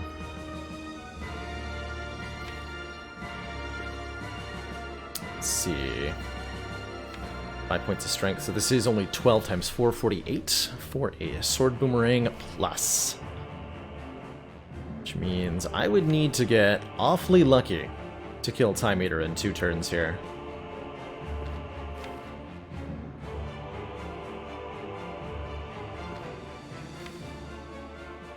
I think it's possible, though.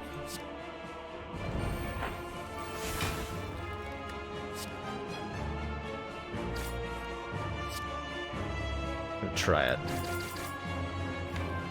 We do need to play 6 cards this turn and roll that timer over so that we have a full 12 to work with next turn.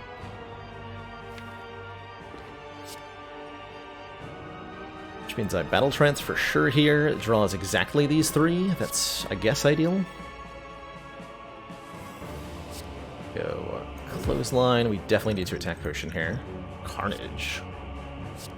It's pretty hard.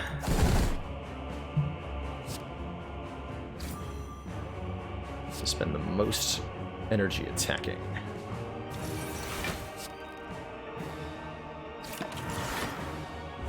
So the hope is I can do at least the required 63 on this turn, and if I can't, this gets bad. We might be dead.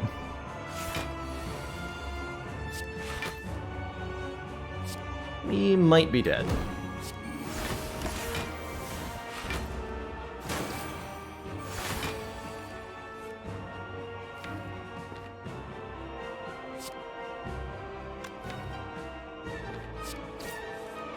There's Reaper. And Rage, good. No Flex, though.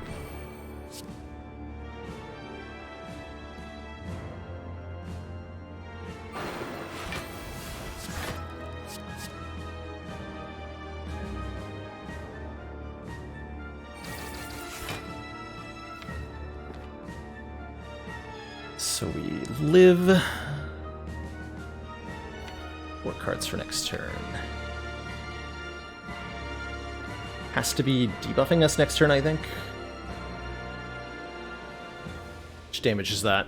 Flex into Boomerang against a vulnerable Time Eater is going to be what? We currently have 5 strength, so it becomes 9 strength. So it's 12 base, 18 times 4 is 72.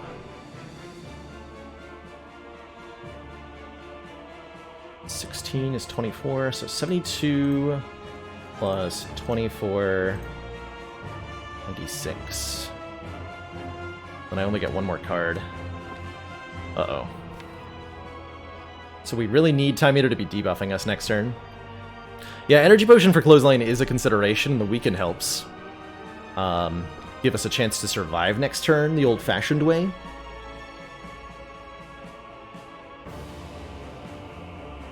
It's full block this turn.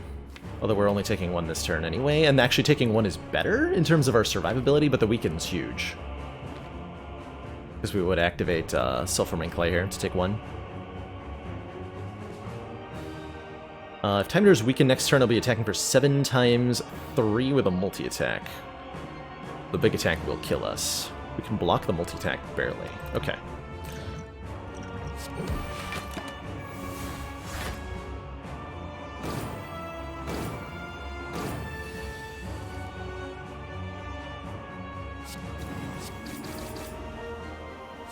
So close. So close! Dang it! I think this deck had a really good chance against the Heart. But Time Eater just barely killed us. Dang.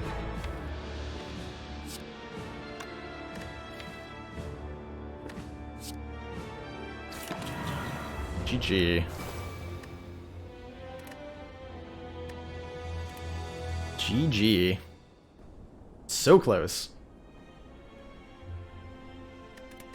Really good Ironclad run, though. I really enjoyed that deck, and I would make something very similar again. I think the deck... Like I said, though, when we took this regular Inflame, I said we needed a better strength card than what we had. And I think that was ultimately our downfall. No spot weakness, no limit break. Even just I think a strength potion would have allowed us to beat Time Eater there. There's a lot of ways we could have won that fight. Had we drawn Flex before our artifact was stripped away from us, we would have certainly won that. Had we lined up the lethal prior, we would have won that. So we had many ways to win the Time Eater fight. Excellent work, but they weren't all reliable. This council is pleased to see our and we needed just a little bit more reliable strength. Has been worthwhile. Citizen Mono, thank you so much for those 3 months of Tier 1 support. Greatly appreciate that continued council funding.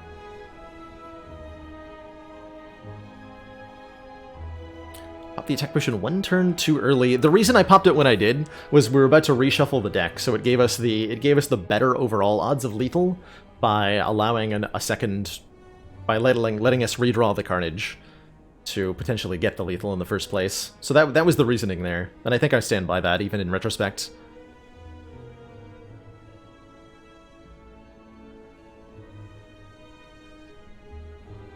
Why did I play Dark Shackles on a turn when he wasn't attacking? He was definitely attacking the turn I played that Dark Shackles.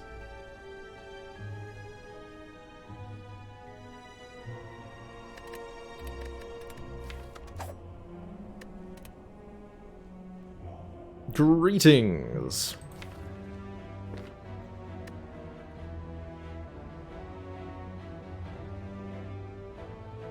Let us... How does remove 2 feel on Silent? Our best route hits, like these elites. So remove 2 is atrocious if I want to go that way. 3 potions is good, though. Yeah, 3 potions looks really good. Lets me fight this elite and pick up a lot of kills early on.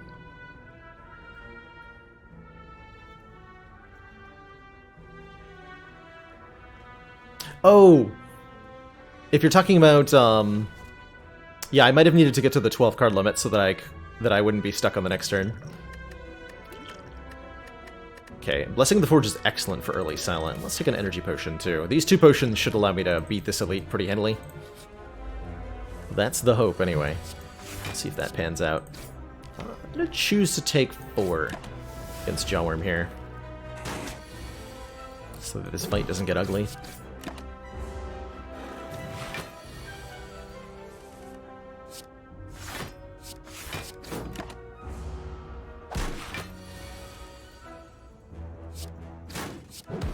And it did anyway. Nope, not quite. But if I hadn't taken the 4 on that earlier turn, I'd be taking 7 here, so I'm quite happy I did. Gen Potion. Okay, we'll take that over our Energy Potion. And given these options, I'll take a Piercing Wail. Though I'm not exactly thrilled. Move Transform Upgrade. This early on, I'm going to Transform. Might have to be a Defend. We'll do it to a Strike, though. Hopefully getting a damaging card, but we might not here. Setup. That is definitely not a damaging card. So now we look for a damaging card with increasing urgency.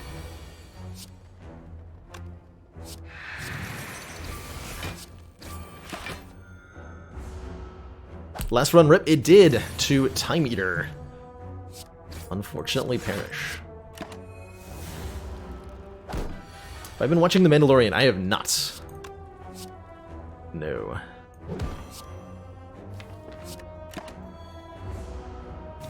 How does the card Reflex do anything? Reflex can be an important part of a silent discard engine. Combined with cards like Acrobatics, which draw a bunch of cards and then have you discard a card. Ooh, damage. It can do quite a lot. Take a Bouncing Flask. By turning the card disadvantage of something like Acrobatics or Prepared into a card advantage.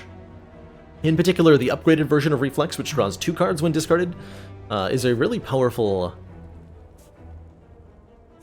card on Silence sometimes, in the right circumstances. I'm actually going to remove Defend over Setup, because the Bouncing Flask setup thing is kind of okay. It's not great, but it is neat.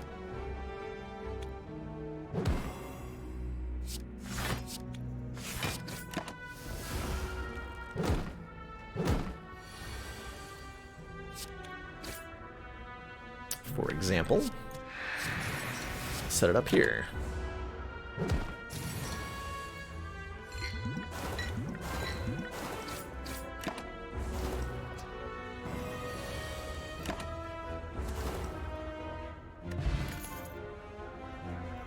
I might have to take this Masterful Stab so that we have enough damage to fight the elite. In fact, I think that we do. As much as I would like a Footwork. We lose to a Gremlin Knob if we add a Footwork into this deck, whereas the Masterful Stab should be enough damage that we can beat a Gremlin Knob here.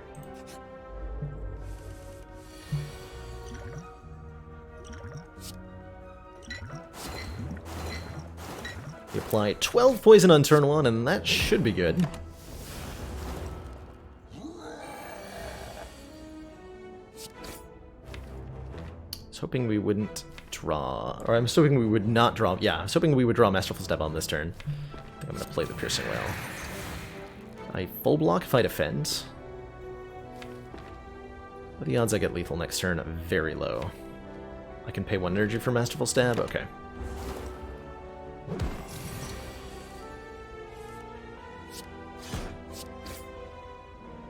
Okay, we would have been 1 off lethal. Oof.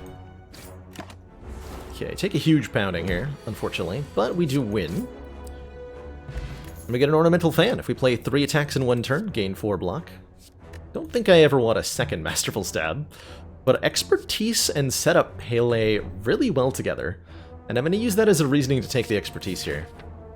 Alongside upgrading what? Bouncing Flask, right? We don't have, yeah. This could be ugly, but I'm going to try.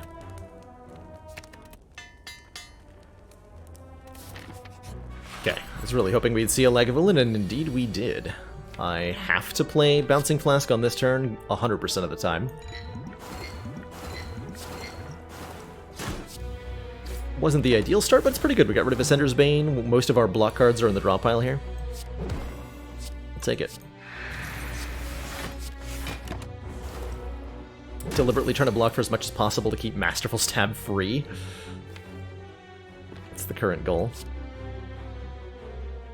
Set up a defend and then expertise to draw. Works out reasonably well.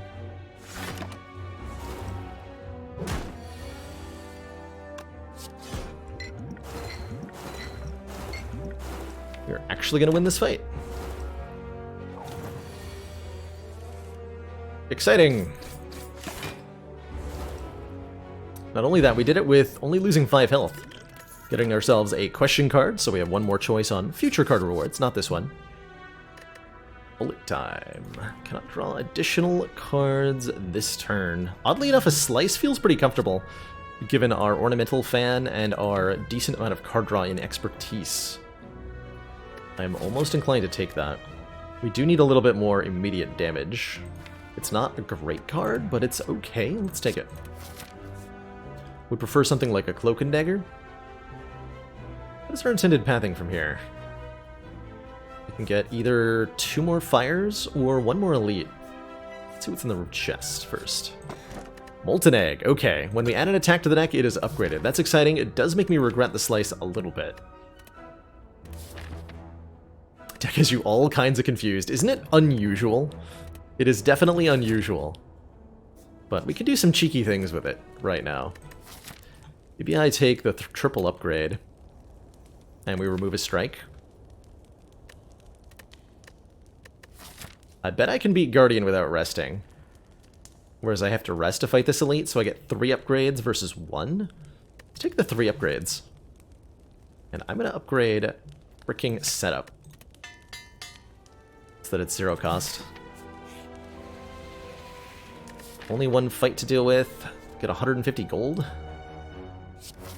For this curse, I'll take it. Oh, that was not the right fight to take a curse before. Was definitely not the right fight to take a curse first. I think I need to potion.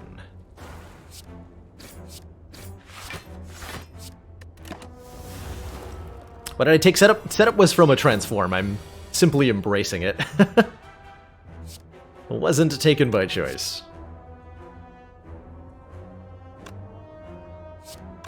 I am playing this? I am playing this. Wait, no I'm not. Yes I am. Can't make up my mind.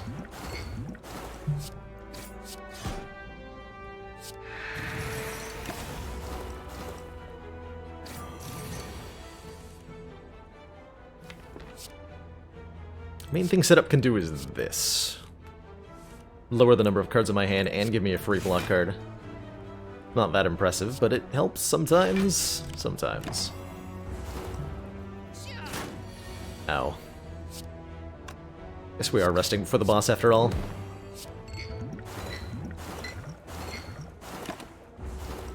So I don't think I can do Guardian with 7. Duplication Potion helps though, so does a Predator Plus. 20 damage, draw 2 cards. Just in case there's a waffle in the shop, I'm not gonna rest yet. There's not a waffle in the shop, but there is a gambling chip. And gambling chip's really good.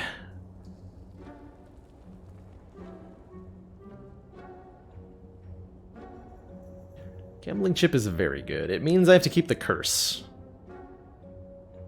If I want the gambling chip, but I definitely want the gambling chip.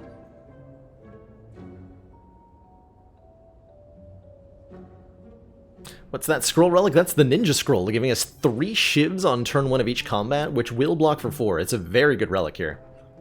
And that I'm not even, like, considering it next to the gambling chip is a testament to how powerful chip is for Silent. We could discard any number of our 7 opening cards, and draw new cards with them. Yeah, Malaise is pretty good. That's true, especially if we're getting through a Guardian. Malaise is very good. We could do Malaise, card removal, or Malaise and Medkit.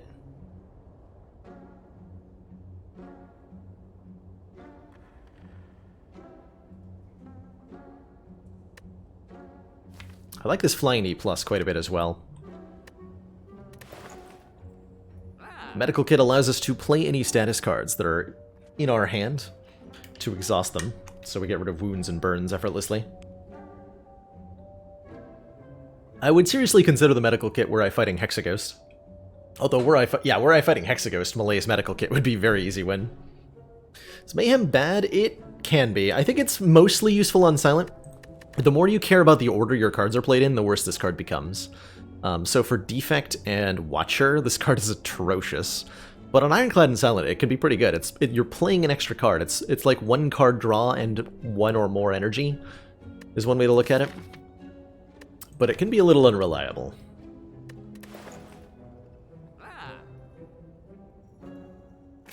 Take the Gambling Chip and I'll take the Flying Knee. Don't think I can get away with resting. No, there's no way.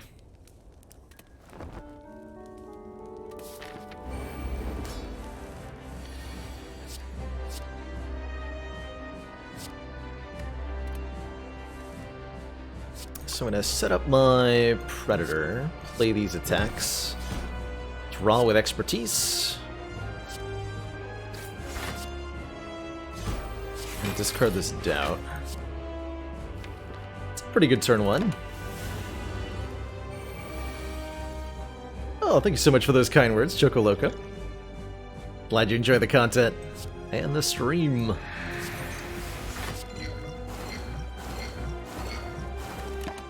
You didn't need to rest. Wow.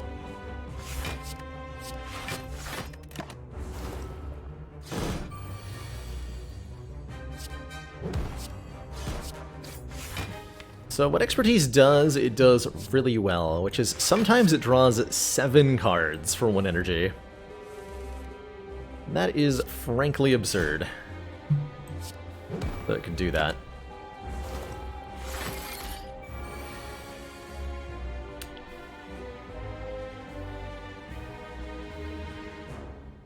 Okay, glad I rested. Glad I rested. Feels good in retrospect. We were having such a good fight until this turn. It was bound to happen with a Curse of the Deck. Any of these attacks we play deal us 4 damage back, and it's got block up, so there's no reason to do anything other than end turn there.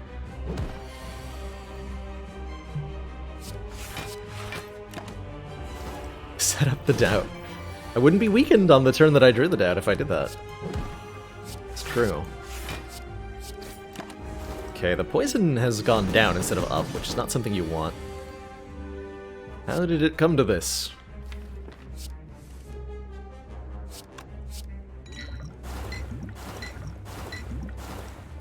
How did it all come to this?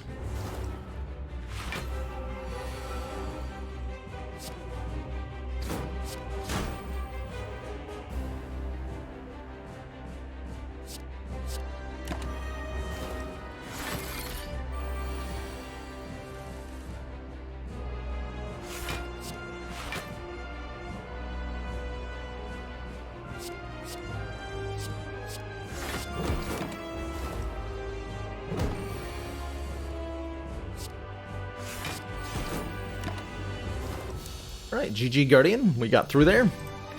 Grabbing ourselves an energy potion, and wow, some very good options here. First lets me duplicate a skill, which could be Bouncing Flask or Piercing Wail. Adrenaline is draw more cards, and that's always good. Nightmare lets me duplicate something.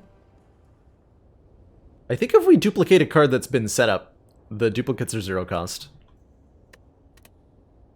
Or Envenom to poison whenever we deal attack damage. Feels like we need stuff that just helps our already disparate parts of the deck come together, and Adrenaline always helps with that. Adding another layer of complication to this already a little bit janky deck probably upsets it a bit, yeah? I think so. Oh, but if we have a Runic Pyramid, everything is much better. The end of our turn, you no longer discard your hand. Although I will say this is a pretty good Hovering Kite.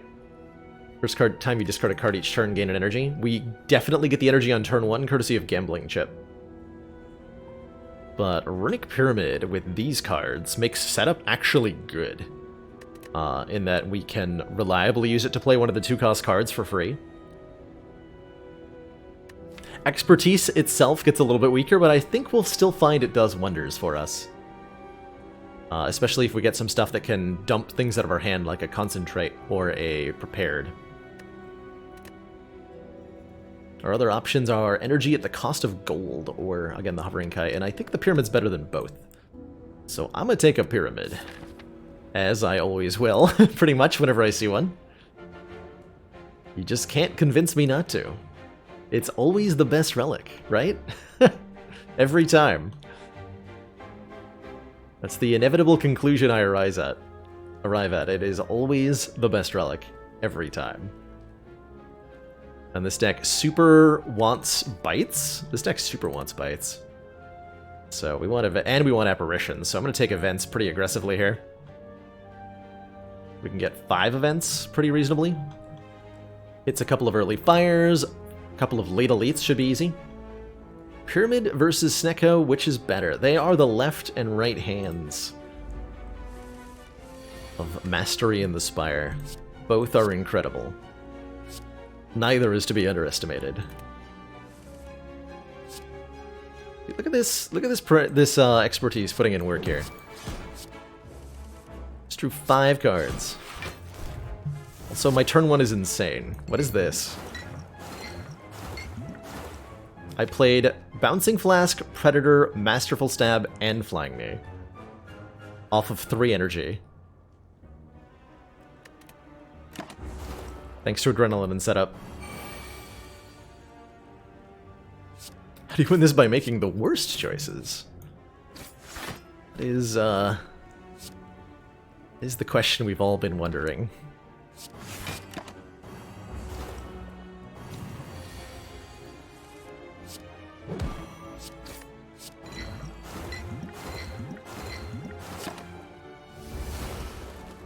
Right, well that was basically the world's easiest chosen fight. An upgraded die. Hello? Yes? Like, these are fine or whatever, but this is incredible. Give me that.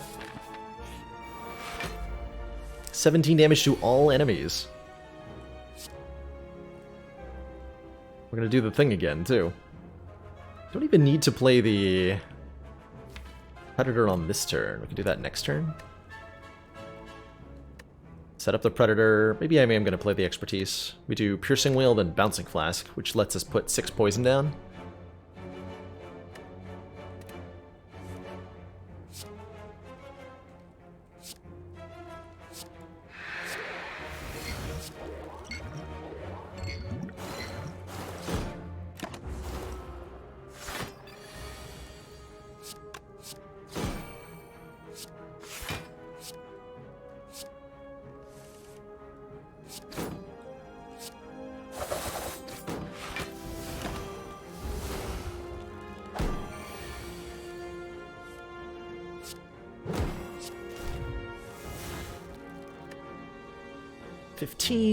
Plus 8, that should be enough to kill.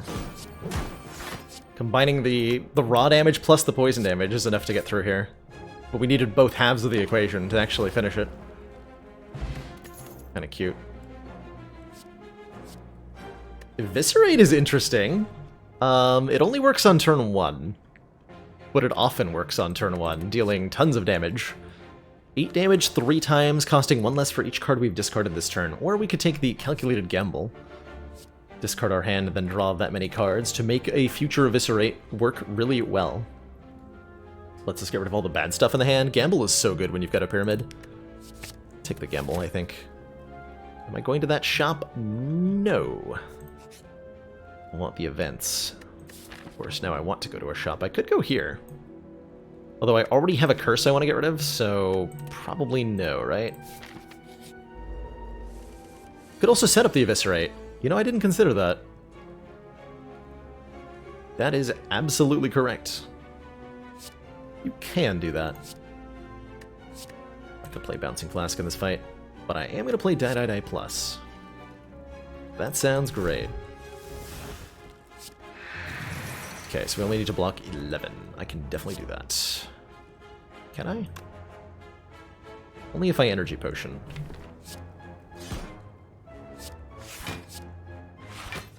Which I will do.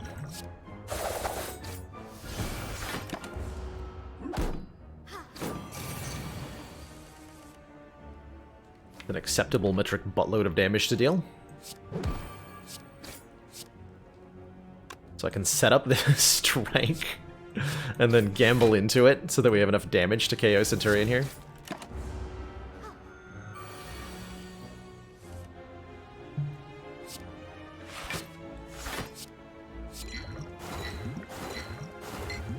Oh man, a discard relic, like tough bandages, would be completely ridiculous to add here.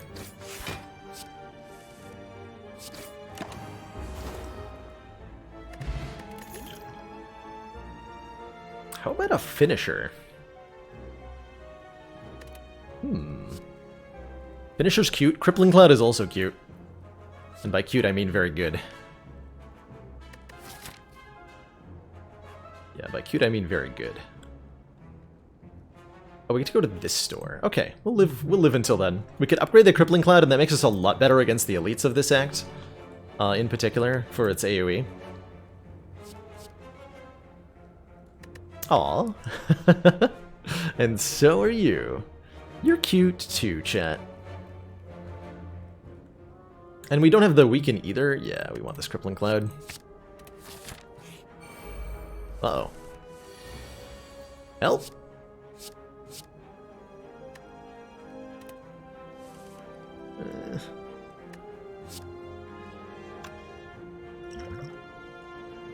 Is an acceptable speed potion? This is an acceptable speed potion.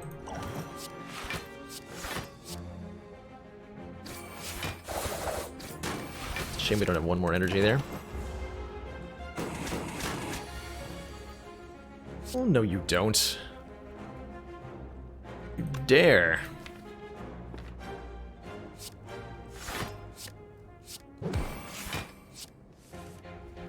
Oof.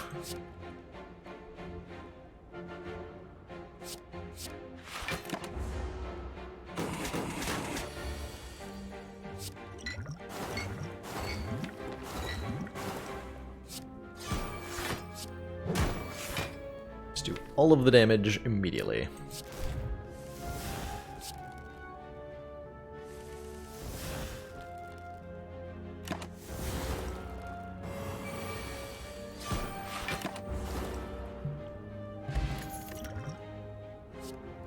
Now that we have a, calculated gamble, this eviscerates pretty good, right?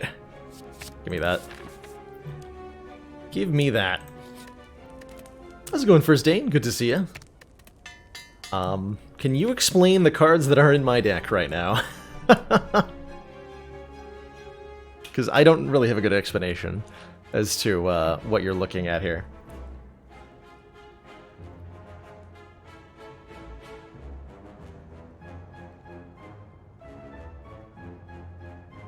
That's right. First two cards, Setup Plus, Bouncing Flask Plus, and Piercing Whale, excuse me, followed by a Bouncing Flask Plus. And a Masterful Stab. These appear to be silent cards. They sure are. They sure are. Not the event I was hoping for, but Blood Vial, oh my god, could this be the best Vampires event ever? Maybe. Do I go this way now? Like, is that good enough that I now go with the 4 question mark route? Because if we find vampires, we get upgraded, no max health bites.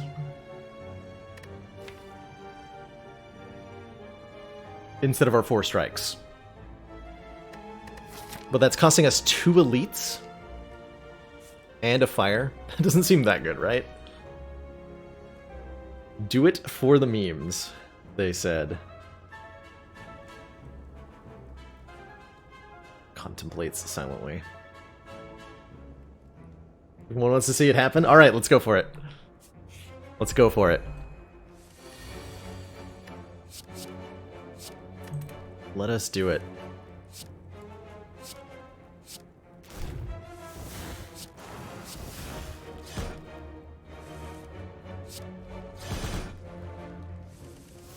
Holy hecko, that's a Snecko. I mean, it was a Snecko, now it's just dead.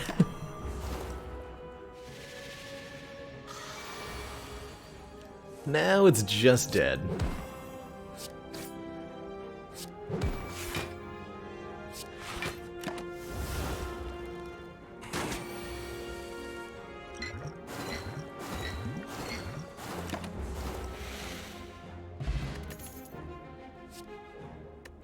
I mean, we take the catalyst.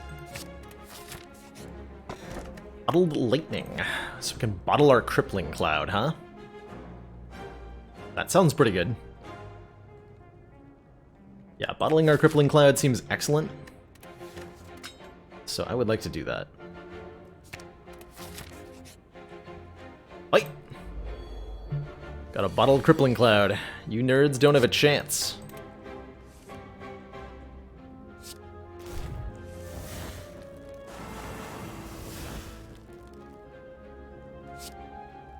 Let's see, 7... 14, so we can definitely kill Pointy here if I want to. So do Predator. Or I can go like Piercing Whale, Flying Knee. Focus on somebody else.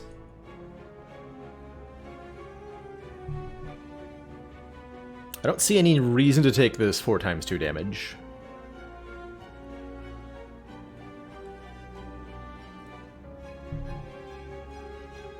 Should be able to kill both Bear and Romeo next turn pretty easily.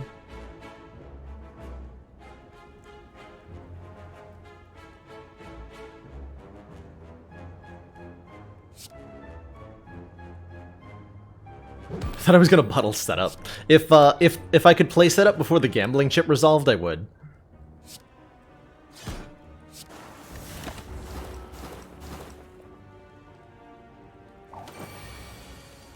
But I couldn't, so I didn't.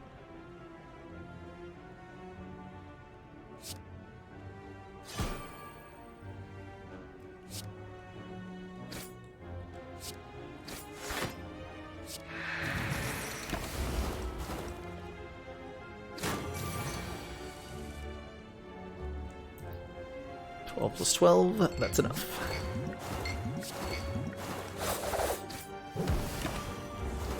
Beautiful fight. We get ourselves a red mask, and we're offered these cards. These are almost good. Like maybe deflect. We don't have any dexterity yet. I think these are skip. Much as the Predator's okay. Alright, let's go this way. We get a merchant who offers us a backstab plus. We can get rid of our curse here. We can pick up a malaise too, as well as many other things. Dagger spray plus is most excellent. Prismatic shard is on offer.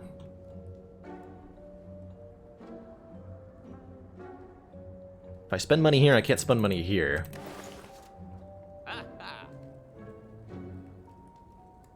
What do we do?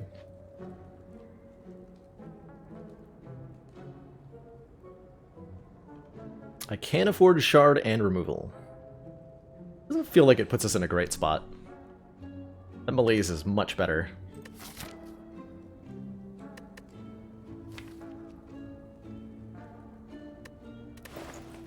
Fumes is good too. I'm gonna go with the malaise here, rather than the shard. Choose one of 20, give me another catalyst, or another adrenaline. Or a footwork, or a corpse explosion. Oh, it's gotta be corpse explosion, right? It's gotta be. And we develop into a full-on, like, aggressively good poison deck. So lots of these options are great. Tons of good upgraded attacks. Second Piercing Whale is here. But I think it has to be corpse explosion. Okay, last chance it bites. Thwack. You were knocked unconscious. Well, that makes it for missing 2 elites, that's for sure. The whack, you were knocked unconscious. Groggy and with a throbbing head. You get stuck in a coliseum.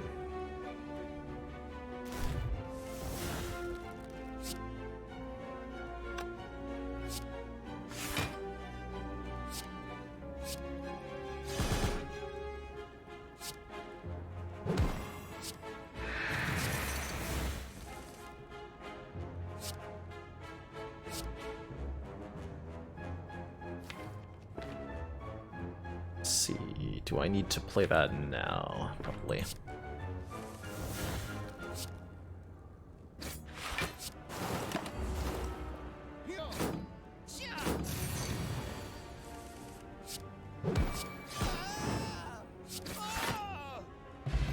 Well done, weakling.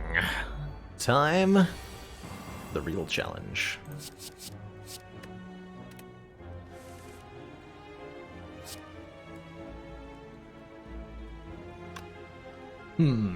Definitely want to play our Crippling Cloud. I could full block with Defend here. Though it's fine to take damage, because we have Masterful Stab out of play already. We go Crippling Cloud, Masterful Stab, gamble this. Play Eviscerate on you. And we have Corpse Explosion, so that's good.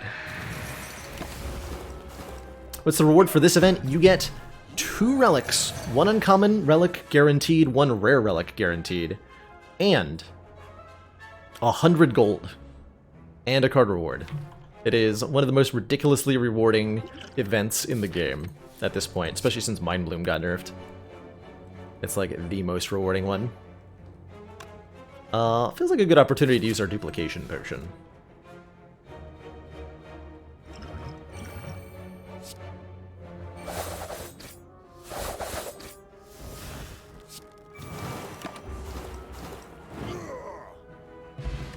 Peace Pipe and Darkstone Periap. Not exactly the cards I had in mind, or the relics I had in mind. You know, remove cards at rest sites. Well, that'll be useful, actually, considering how far behind we are on those. And that's another catalyst, which I will definitely take. 100 gold means I can afford a removal here, too, although there's some other very good things, like this footwork, to give us some decks. Although I think at the moment we're winning not by blocking, but rather just by going so aggressive that our opponents die before they can do anything. So I'm going to remove a card here, instead of buying footwork. And we're going to upgrade a catalyst. Going into Bronze Automaton here.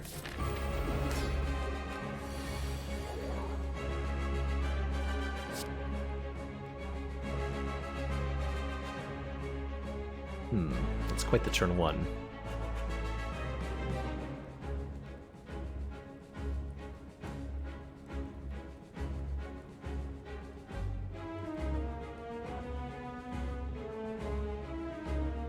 Let's get rid of Eviscerate. We're doing poison things here.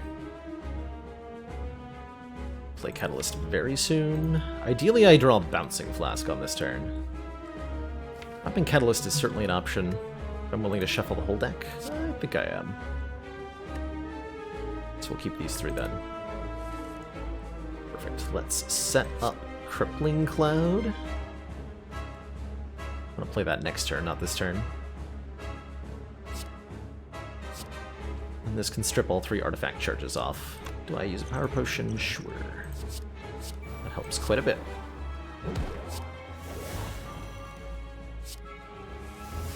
Draw that as well.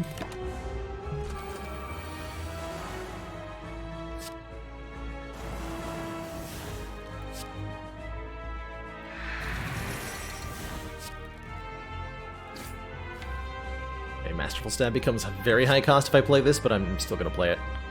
We want to get the poison down ASAP. Hopefully landing some. On Automaton, only 3 unfortunately, but that will help the minions die quicker.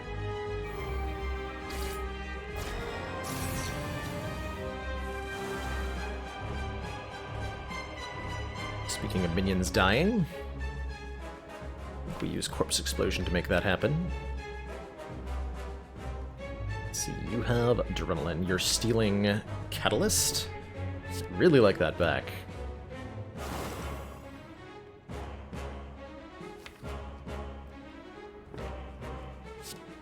Next turn's gonna be a little bit iffy.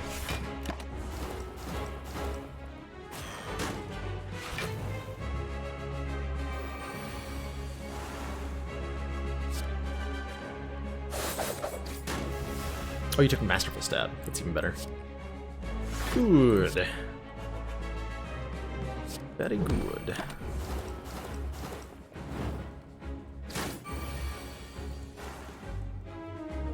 Doubly good.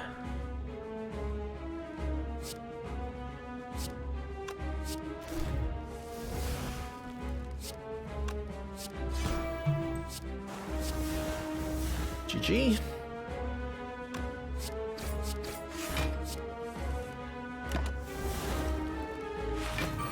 Oh yeah, avoid the question of the Hyper Beam entirely by winning.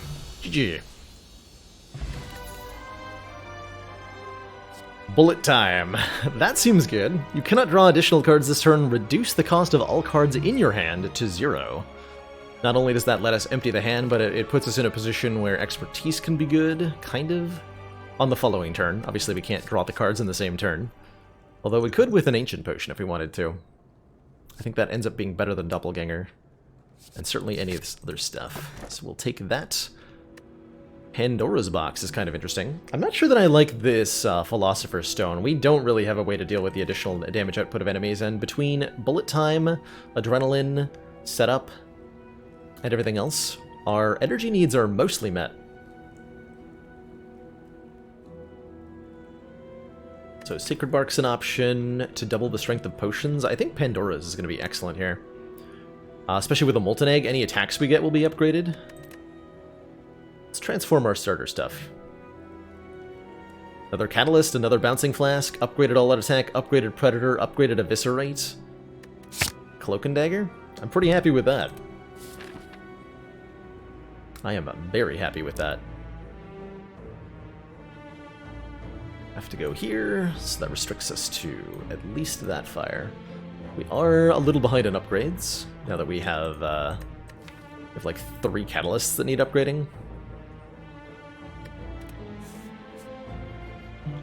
I'm curious if this deck is sufficiently aggro that we can actually just beat everything on A20.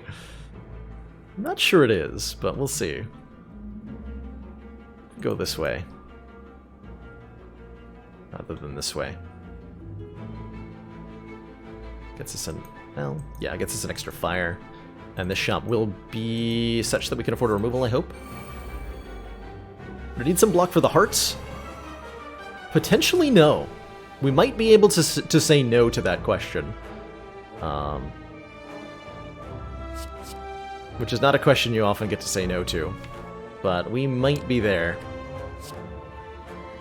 Such that we can.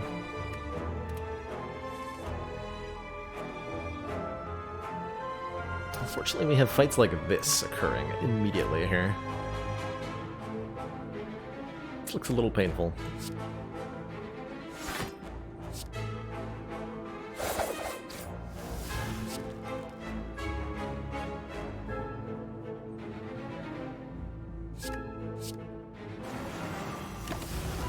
Ouch.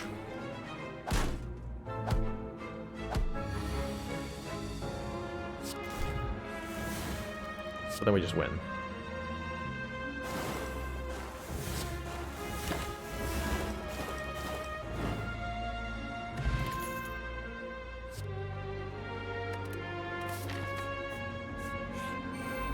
Those are not the blocking cards I'm looking for. Those are not them.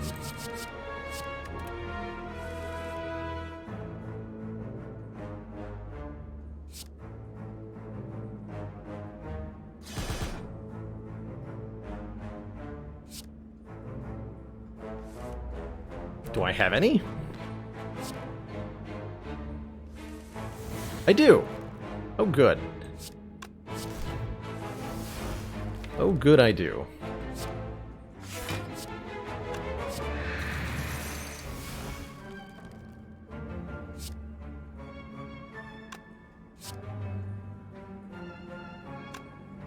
I want a corpse explode.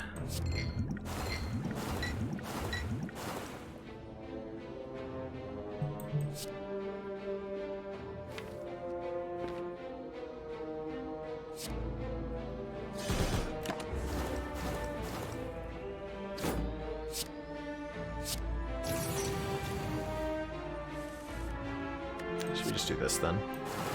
If that be the case...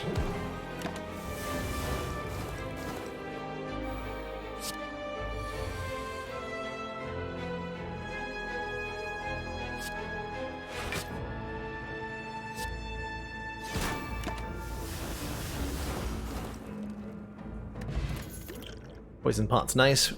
A Footwork. 1 block card. 2 block cards, 3 block cards. I don't think I take up footwork. Doesn't actually help me. Bane could be cute for more front load, but I think we just want to get the Catalyst thing going better. See, Writhe is not a bad card in this deck, and it increases our max health significantly because of this Darkstone Periet. I think we're meant to take this curse, because the additional max health is going to be part of our survival strategy against the Heart. We'll definitely fight these two, although this fight's super dangerous to us. This fight is super dangerous.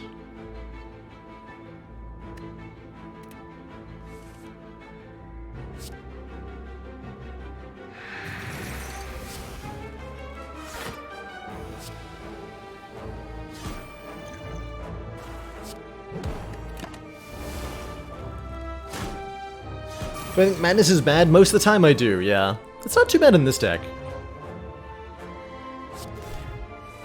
But it struggles to be good enough a lot of the time. That is an incredible gamble. Now we're talking.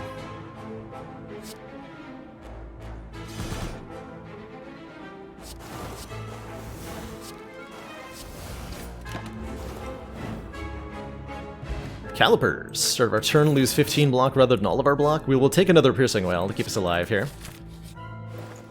And we will immediately just click on the Snecko Skull. Whenever we apply poison, apply one more. I don't think I needed to think too hard about, like, a removal instead. Would have liked a removal, that's why I came to the store, but a Snecko Skull will accelerate this in a very important way.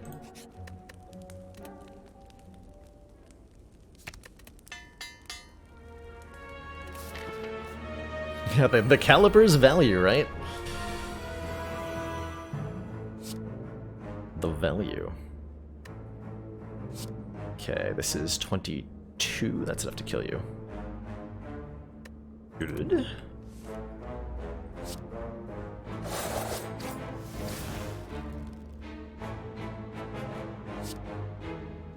Let's draw 3.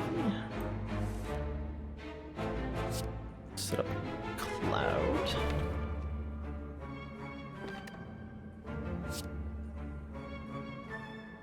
Don't play Gamble yet. Hold Piercing Wail for next turn. Take 6 willingly? Okay.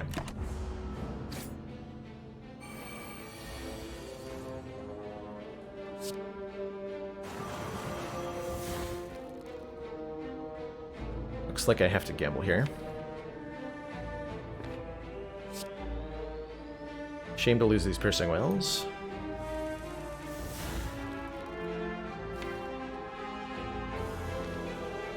Okay, all-out attack means all the minions die, so we can bullet time this. Put the poison on the Reptomancer.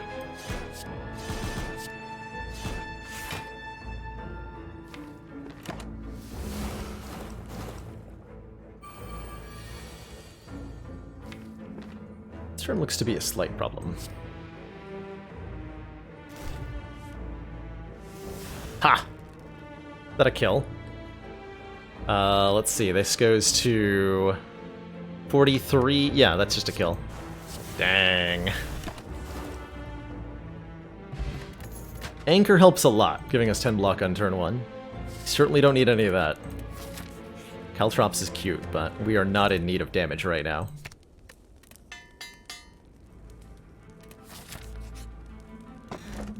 Oof, losing Bag of Prep hurts with the gambling chip.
Your turn 1 is good enough, you don't need any other turns. Such is the way of things. Ooh, I'll take that. That's survivability in a card. This ancient potion we're taking to the heart. That's also part of our survivability package. I can't believe I've managed to put together a silent deck that's gonna ignore the block game in this fashion, but here we are. Here we are. I'm very confident against the heart right now. With these 2 potions. Grab our recall now. Uh-oh, these guys are trouble. Or are they?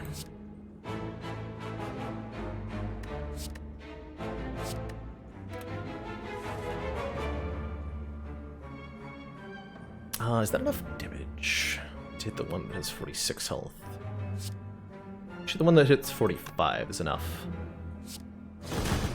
Let's see, that is not enough damage. Right, 7 times 3, not enough. So we do this.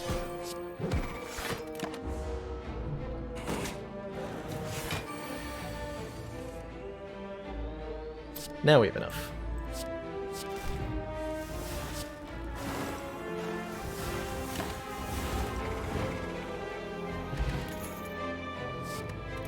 Skip all of that.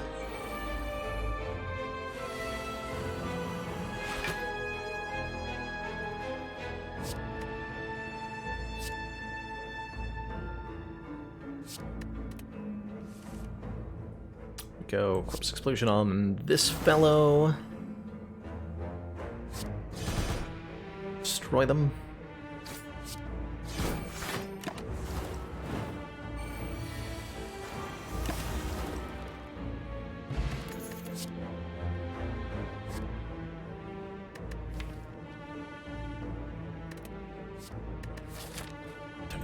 How do we beat an awakened one?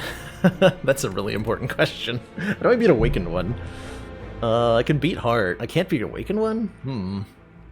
Leg sweep feels like cheating at this point. Leg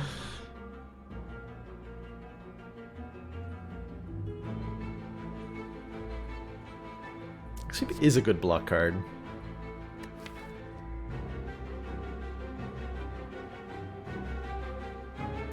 Probably enough. I'm gonna not. I'm really thinking hard about not taking that leg sweep just to prove that I don't need it.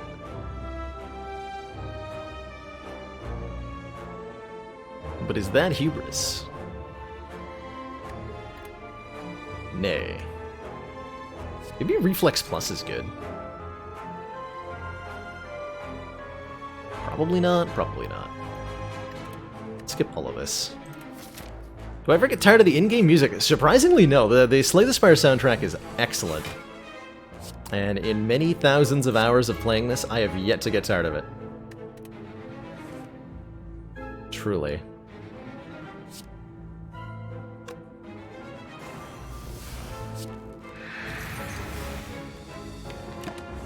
Okay, we have to survive next turn. Okay, good. Easy game.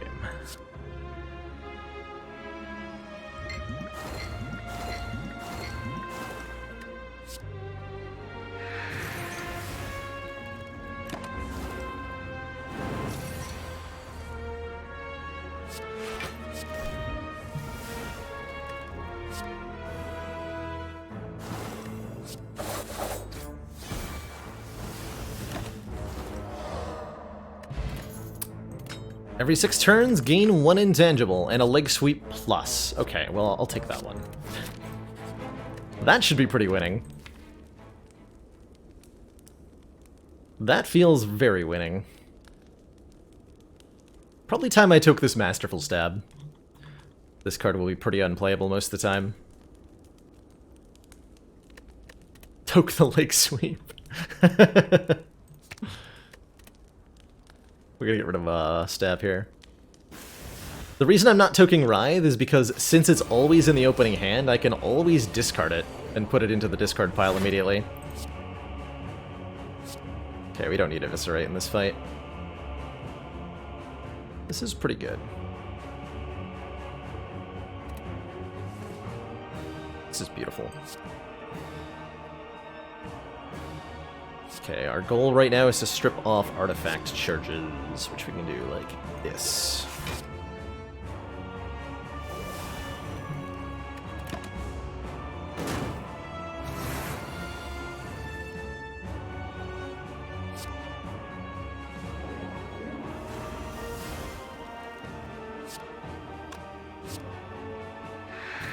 Slate order misplay there? Yeah, slate order misplay there.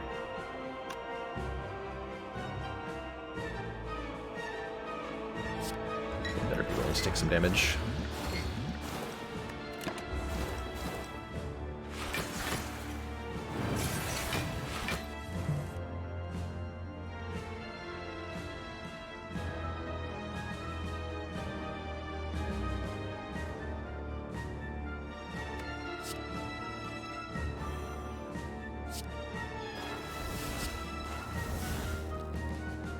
So I just have to draw the thingy next turn. So you're guaranteed dead? You're guaranteed dead.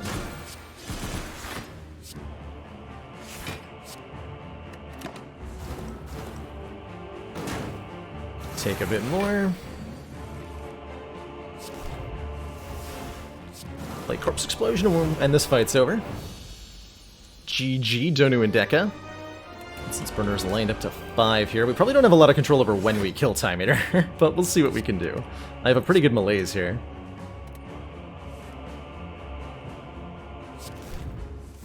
I have an extremely good malaise here.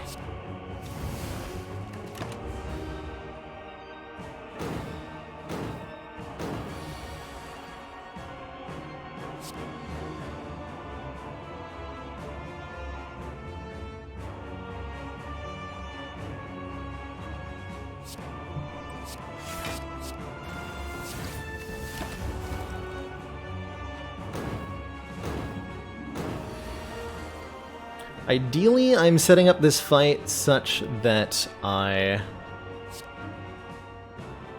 win with Incense Burner on 4, so that I'm immune on turn 2 of the Spire Spear fight, although that might cause me to fail to be intangible during the Heart turn, though I don't actually care if I'm intangible against the Heart with this deck. I don't think. Feels weird to say.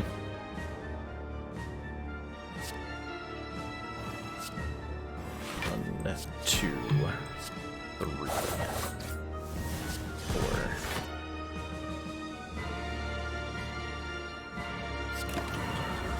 Don't want to play a Catalyst, and I don't want to discard one either.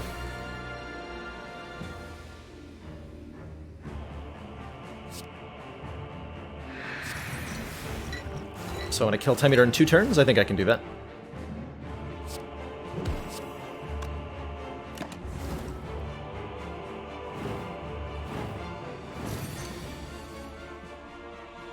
Quite certain I can do that.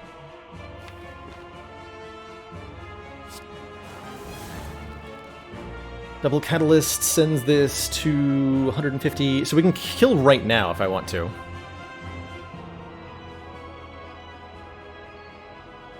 How do we have 2 Catalysts, a Runic Pyramid, and yet not much control over when we kill Time Eater? Because the thing we don't have problems is block. So we have to kill or we get killed most of the time.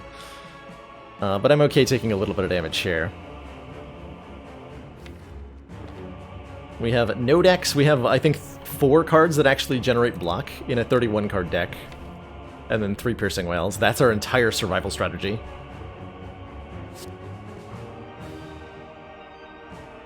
Yeah, might as well Piercing Wail because we have a guaranteed kill next turn, as long as I can play 2 Catalysts.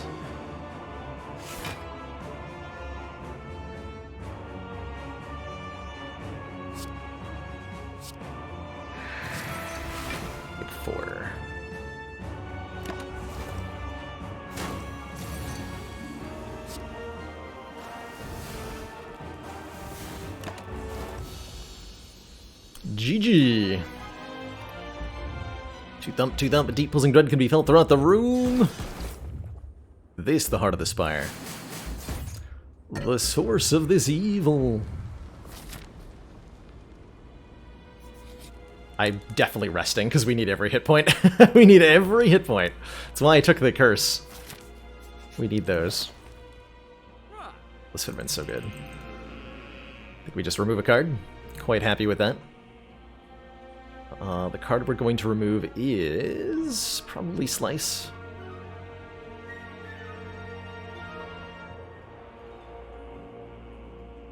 Cloak and Dagger's kind of bad. Actually, all of attacks terrible. Take that out of here.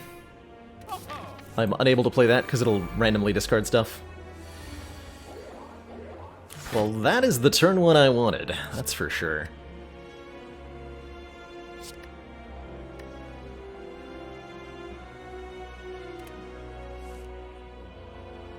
That is definitely the turn one I wanted. Crippling Cloud, Piercing Wail, or Intangible next turn.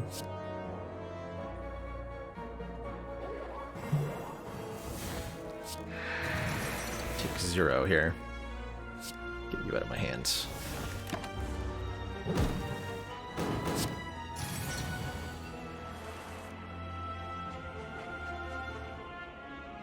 Oh no, damage.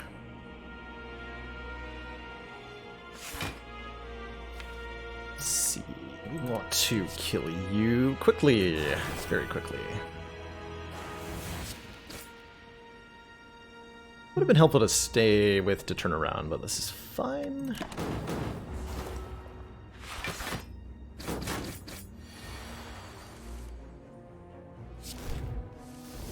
Beautiful. Just delete that thing entirely.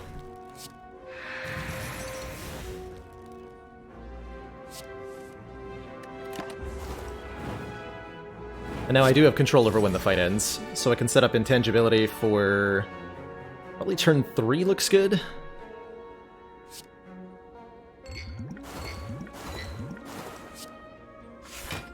Three or 4 is what we want the instance burner to be on.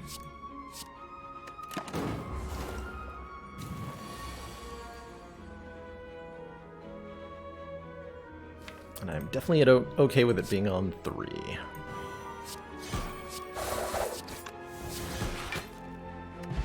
Letter Opener deals a little bit of damage when we play 3 skills in one turn. That's a Wraith form.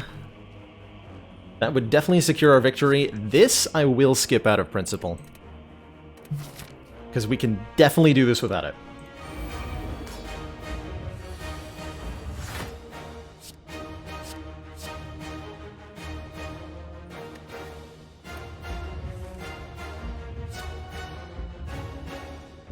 Hashtag definitely. Okay, early malaise is excellent.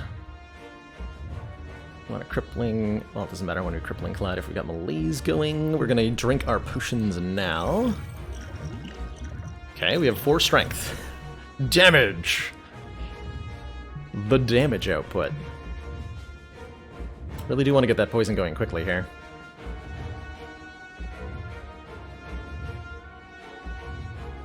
Actually go crippling cloud... Catalyst. Die, die, die. Let's see what we're up against here. So, no vulnerable is applied. Nice, we got lucky there.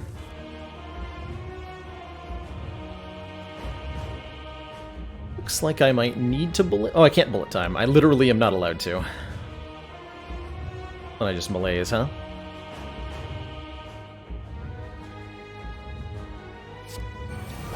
We're a little bit slow, but that's fine, because we have to survive a very long time in this fight.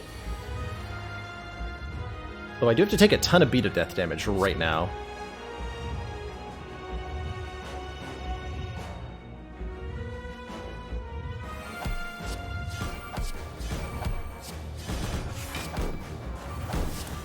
Put that out of my hand.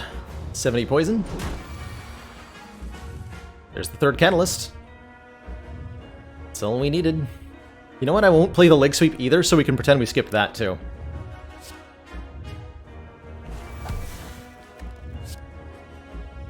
And now I believe I just end turn 3 times.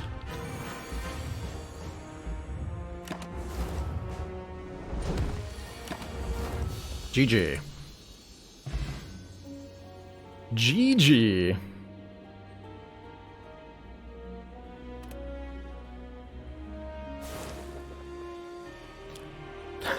Lots of poison works really, really well against this particular opponent. We also needed no piercing whales. In fact, the only block card we played was the Malaise, right?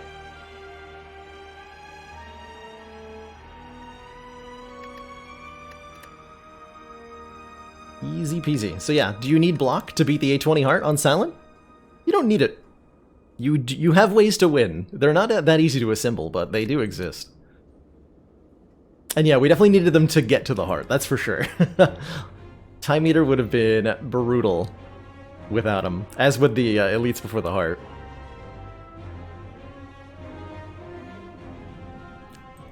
Has it been done? The Spire sleeps, and so shall I. I am not sleeping just yet. We've got many more runs in us today. But before I jump on into a defect run here, I'm going to take a short break, refill my water, stretch my legs, grab a quick snack, little Thanksgiving leftovers. Encourage you all to do the same. It's been a great couple of runs so far, and I have high hopes for our next couple as well.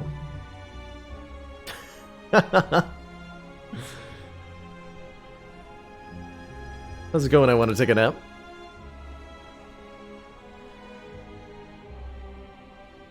Alright, I will be right back, and when I return, Slay the Spire, Ascension at 20, Defect Action. What do we take?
Alrighty, everybody, I am back.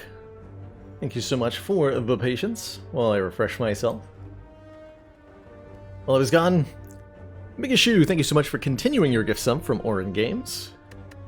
Greatly appreciate the stream support. Couple early shops galore here. Meaning that a gold start could be pretty good. I think I like this route up the far left, though, hitting Fire, Elite, Fire, Relic, Elite, another Elite, so 3 Fires, 3 Elites. And that would be nice and comfortable if I traded my money for a Rare Relic, probably. Or a Boss Relic's pretty good, too. Let's go Rare Relic. Turnip can no longer become Frail. That doesn't do a lot for us in Act 1. We'll definitely appreciate it going into Act 2. And it will help against Slime Boss, so I guess that's okay. But this route may end up proving difficult now.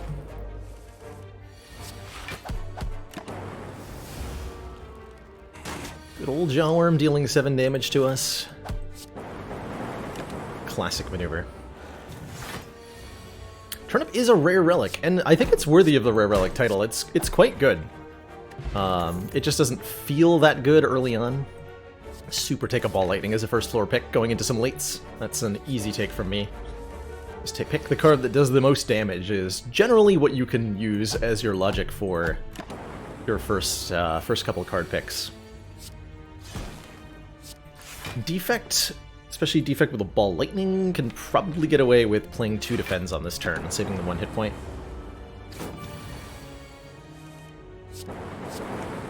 Indeed we can.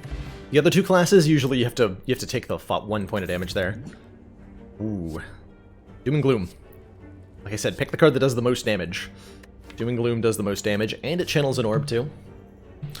Far too early for a Capacitor. I think you shouldn't even really consider a Capacitor until about the middle of Act 2 on Defect. Adding orb slots is usually an immediate downside. It makes it harder to evoke, and it'll slow you down against hallway fights, such that a deck with a Capacitor can perform poorly than a deck without one, in a lot of cases. Especially in Act 1. And Cool-Headed is just so low impact. Definitely take a Doom and Gloom. Almost assuredly going to upgrade that at the Fire. I'll trade a Regen Potion for a Relic. This is 15 health for a Relic, and I think that's a good trade. It's a shame I don't have the 50 gold. I'm certainly not trading Doom and Gloom. Give me the Orichalcum. If we enter a turn without any block, gain 6 is very good. That is very good. Ah, I'm immune, fool!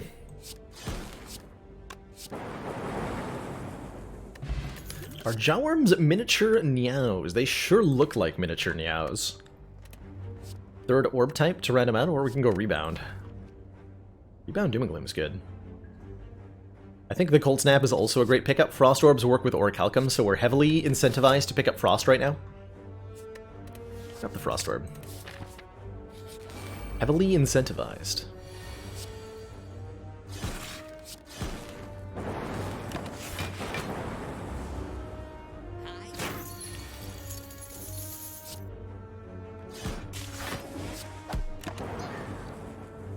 Dead.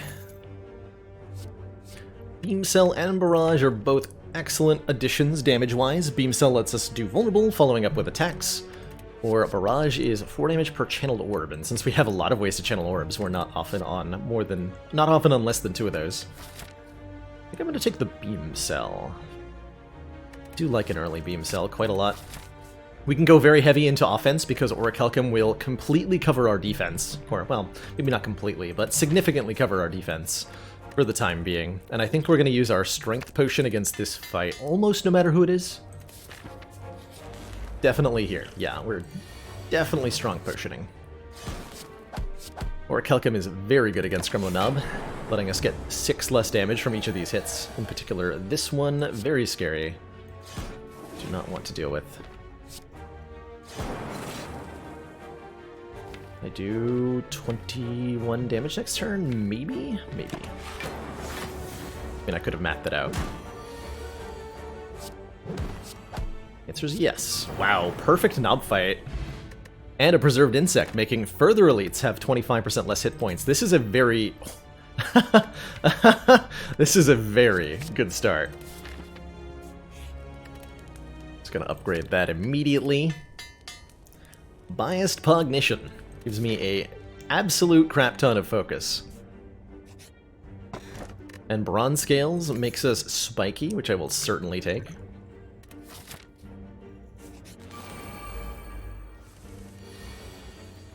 This, we actually block for 8 with Cold Snap or Calcum here.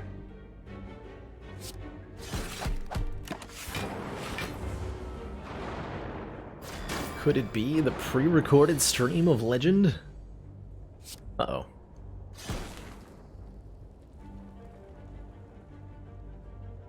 Zap improves my odds of not taking any damage. Well, taking 2 damage. I think we go double defend. Come on, get him. Okay. That's fine. I think we have plenty of health. So that's why I took a break before the run, that's right. You've seen through the ruse.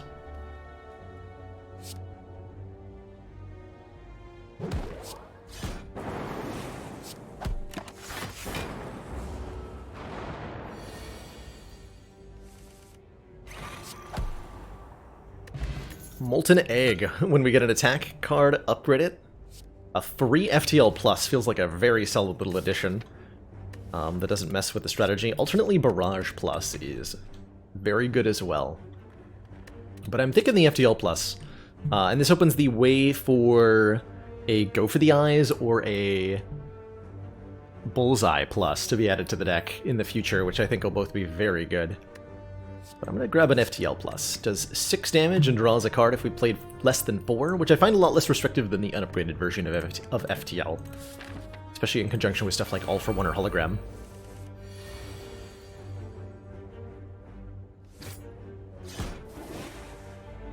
Let's KO you.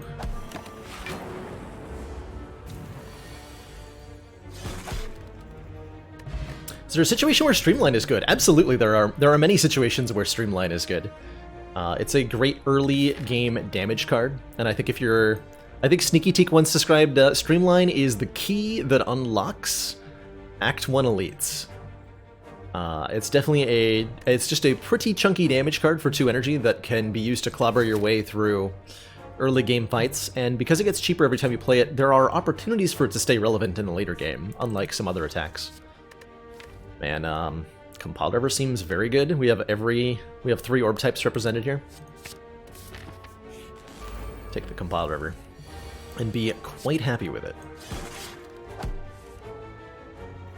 It's less block than letting Orichalcum block, so we just take the 8 damage, 6 damage, whatever. Damage.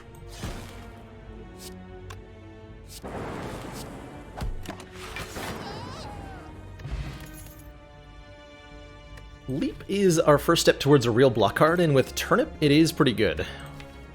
As we go later into the game, we'll have spare upgrades, so we might even be able to afford to upgrade it. So I'm eyeing this Leap. Recursion could be cute as well. I think cute is mostly what it is, not that beneficial. Tiny Gremlin Nob. Small Nob. 5 focus, this should not be a difficult fight. Yeah, he's already dead. Even better than the last Nob fight. And we got ourselves a White Bee statue. Potion guaranteed after every fight, and... Woo. How many distinct viable builds / strategies are there for each of the characters? Lots. I couldn't even begin to number them. There are so many. Almost any archetype you can think of has at least one viable configuration you can stumble upon. And the right relics can cause anything to happen. But I don't tend to think, like, in terms of, like, final deck statuses, I've never played the exact same deck twice. There's a lot of commonalities, like I got a lot of intangibility and used Catalyst to kill my opponent with Silent, for example. But even within that, like, the exact configuration of cards you arrive at is always going to be different. Because the relics that you picked up are going to be different.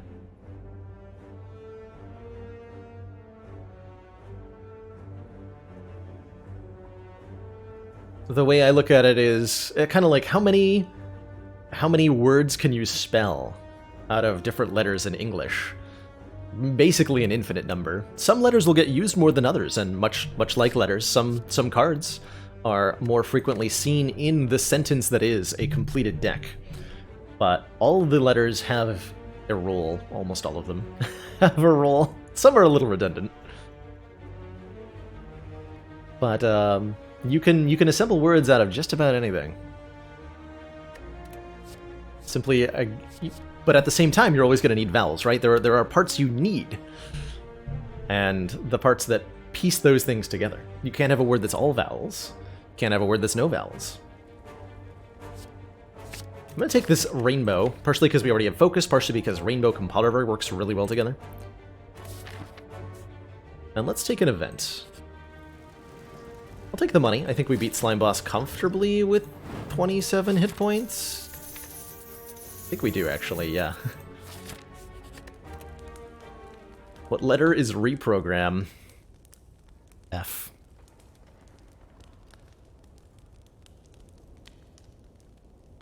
Beam cell upgrade feels pretty good. We could upgrade... Zap is pretty good as well. Leap upgrade feels comfortable. Oh, probably later. Let's get the beam cell upgrade. We need to focus on our damage output. It's the fire potion that's making me feel comfortable going into this fight with 27 hit points.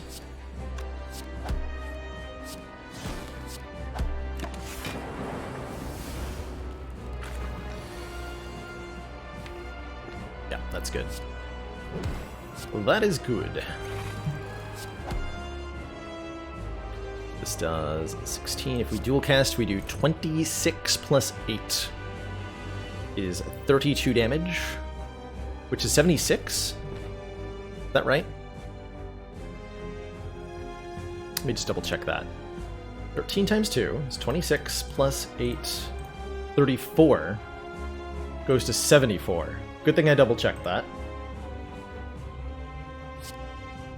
That would have been bad. That would have been really bad. Alright, good job. That would have been pretty bad. This is a very good split. Do I even need to play this? I mean, we're guaranteed getting a potion. I'll just use it.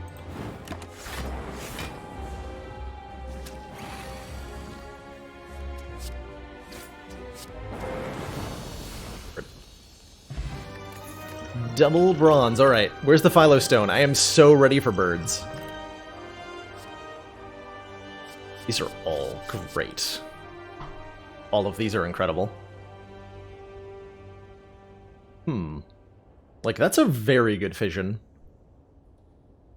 Remove all your orbs, gain an energy, and draw a card for each orb removed. Electro is excellent alongside Biascog to provide massive AoE with which to kill our opponents. Although we're most of the way there anyway. We have Preserved Insect and a Doom and Gloom Plus. How do we beat Champ? Something I'm more concerned with. Like, multicast lets us beat Champ? Probably. In a way that we currently can't do.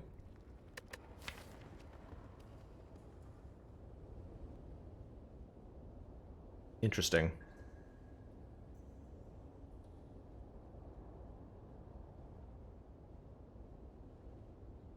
Leaning towards Fission. I'll take it.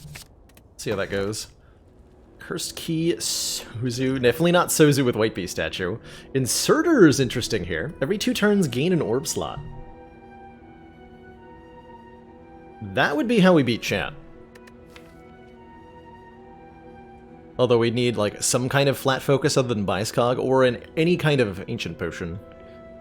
Or, Artifact Charge. But this deck generates tons of orbs, so we're not falling behind in terms of getting things evoked with the Inserter. More energy does definitely help, though. We've got some expensive stuff, but we can maybe make the Fission play them for us. I'm gonna try this. Let's try an Inserter here. I think it's shockingly good. Cursed Key is nice, but without the blue key, we're taking probably 2 curses. And I'm like, don't know how I feel about that. Do not know how I feel about that. Grab some late elites. I like this early 2 fire option. Gets us our fission upgraded for sure. We get to visit a shop, remove a strike here. We've got 4 of these stupid things in the deck, and I want them gone. Although with Molten Egg, maybe I remove a defend for a couple of reasons. 1, Molten Egg bites is a thing. 2, Orichalcum is a thing. Those could be a reason to remove a defend. How are we on the ladder? We are... I think we're on Ascension 4 on the ladder at the moment. 4 or 5. We had a restart recently, and I've been playing A20 last couple streams because I've been in an A20 mood. Plus, it's good to get some practice in anyway. Uh-oh. Uh-oh. That's a little bit of a stinky opener.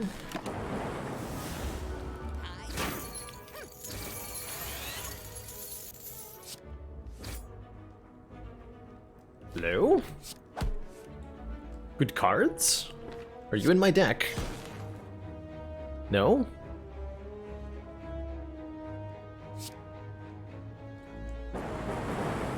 Get him. No! That almost worked out so well. Disaster.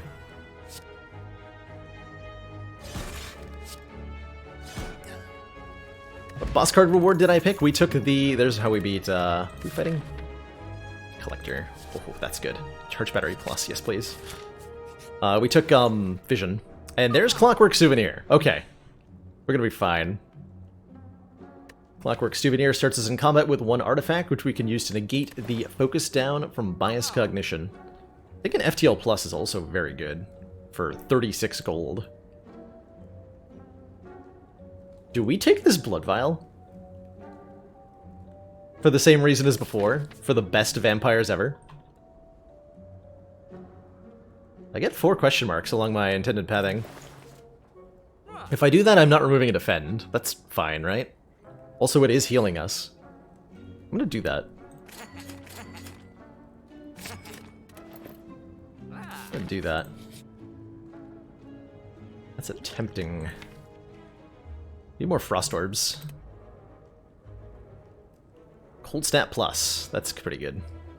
Reinforced Body is also okay, but I like this Cold Snap Plus. We can also take the Cool Headed. Channel a Frost, draw a card. I'm thinking... There's also Consume here, right? Gain 2 focus, lose 1 orb slot. We're okay on focus currently. And I'm trying to survive the next few fights. This Consume is, in the long run, incredible. In the short run, I don't like it very much. Compared to a Cold Snap. Or like a Reinforced Body or something. But the Consume Inserter synergy is of course very difficult to resist. My current concern is surviving these 2 fights. That is what I need to do. Cold Snap for that.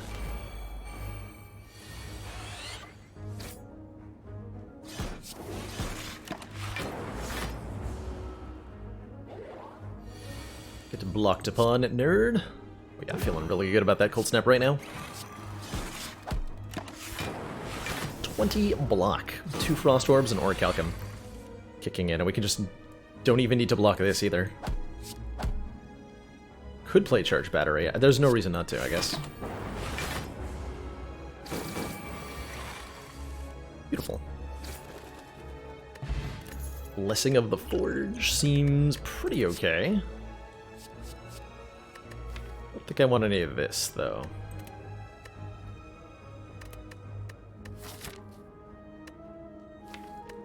I think I do keep the Ancient Potion.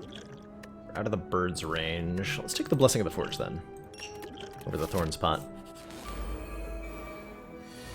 It's always these nerds, though.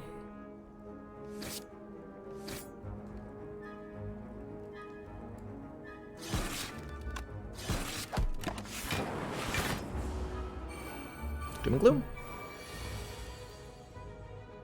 That works.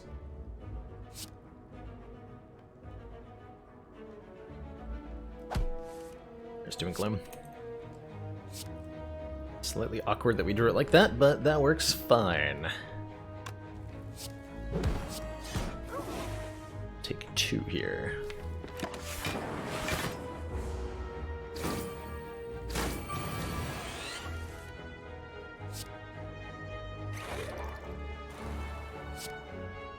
And we full block this? No, we take 2. Assuming we don't kill this bird, which is pretty high odds. But I might as well use a potion, because we're going to get a new one. Sure.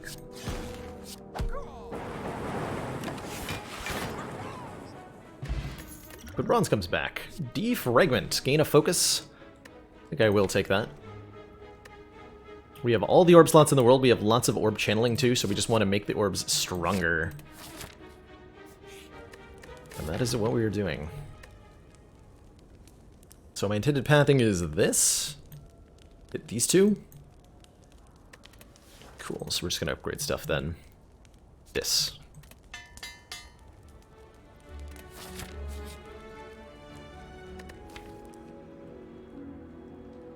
Duplicate a card in your deck. Interesting. I think of several good candidates here. Second Fission could be good. I think a second Bias Cog has some potential, so that we're guaranteed to draw one of them early. And I think a second Rainbow is also a good option here, because it lets us have more and more and more orb channeling. So I'm really leaning toward, the more I think about it, the more I really want just another Bias Cog. Especially with an Ancient Potion in hand. Yeah, I'm just going to take another Bias Cog. 5 more focus, please. Probably going to upgrade this Rainbow. At some point.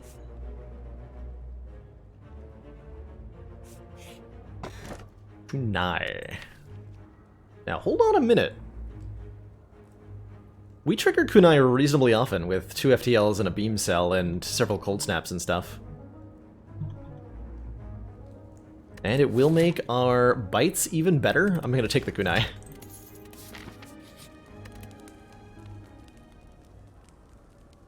I'm going to take the Kunai. And I'm going to upgrade Rainbow now. Although maybe I should have rested.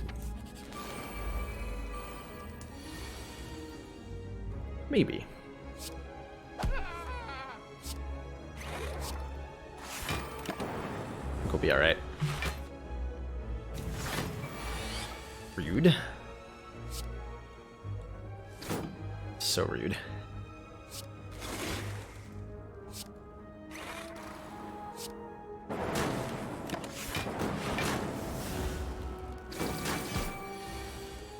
Well, I'm definitely resting now.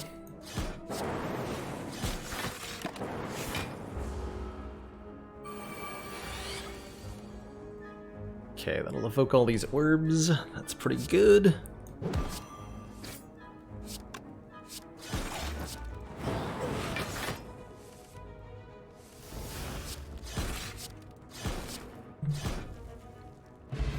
Ceramic Fish. When we add a card to the deck, gain 9 gold.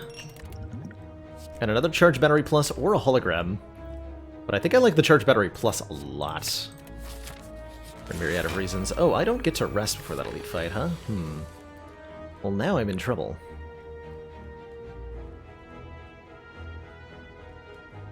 Monkas.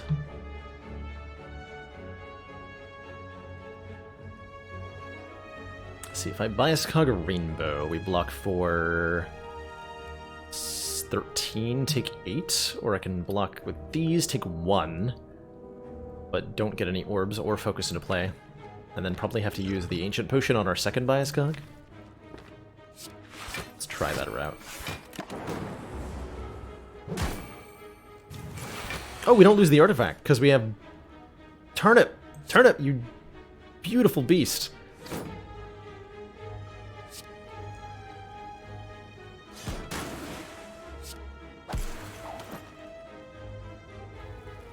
Turnip, you beautiful beast.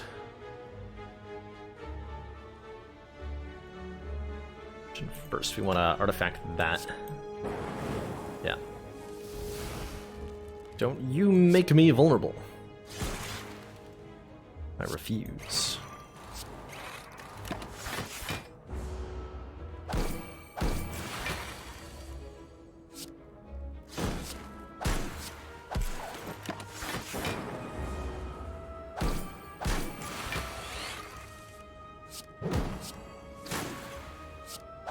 That went better than expected. Chill and Chaos Plus, both very good. I think I like the Chill more. We're getting more Frost Orbs into play, and I'm gonna do something a little risky and go here.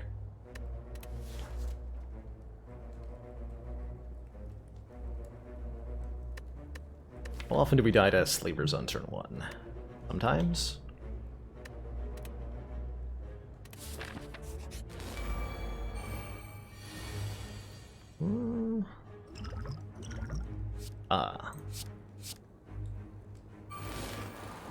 That looks good. I think we're gonna be just fine.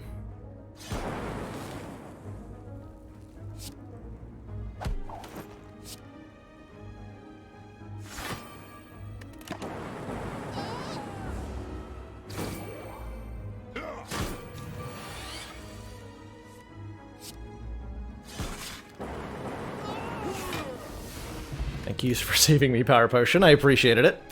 Juzu Bracelet means we're guaranteed to get bites here. And I'm thinking hard about a self-repair right now. Although it doesn't help me at all against the boss. In fact, it actively hurts me against the boss, but it is nice for later. So I'll take it. Match and keep. 12 cards, match them to get a curse. Ooh, we want that algorithm, I think. And I guess we're taking that beam cell. Do I want an amplify? Probably not. Probably not. Boot sequence just not very good. I struggle to like boot sequence. For a couple of reasons. Having a guaranteed block card in your hand on turn 1 can be pretty rough against encounters that don't require you to block on turn 1, notably the heart.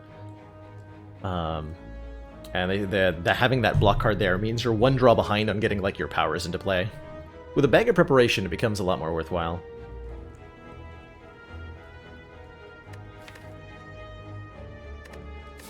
I can't believe we didn't get bites. This is the worst thing that's ever happened. Refuse that. Let's see here. Quite certain that I can beat this fight without resting. Boot sequence had a retain, would it be too good? It would be way better, that's for sure. Man, boot sequence with retain would be crazy good. I gamble by choosing to upgrade here. Oh, we're fighting Collector? Uh-oh, I thought we were fighting Bronze Automaton. Oh no. Oh, that's terrifying.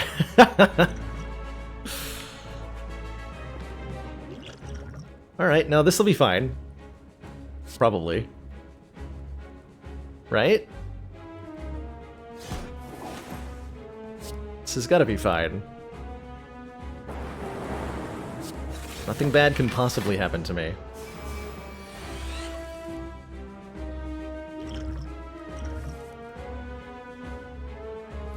Oh boy.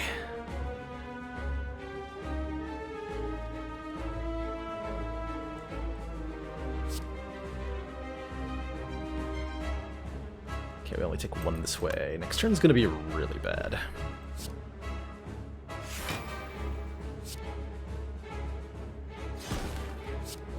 To get rid of this. If I draw that again, it will kill me almost assuredly. Definitely was not wise to pick up that self-repair and then not rest. No! Aw. I thought we were fighting Bronze Automaton. Feels unfair. To die like this. Okay, well that was entirely on me. That's not the boss I thought we were fighting.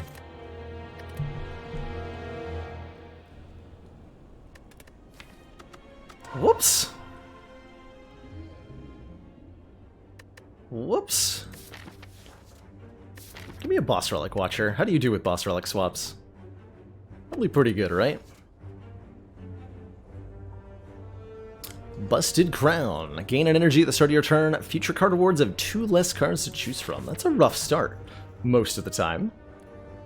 I'm curious to see how it feels on Watcher, who can do a lot of damage very early on.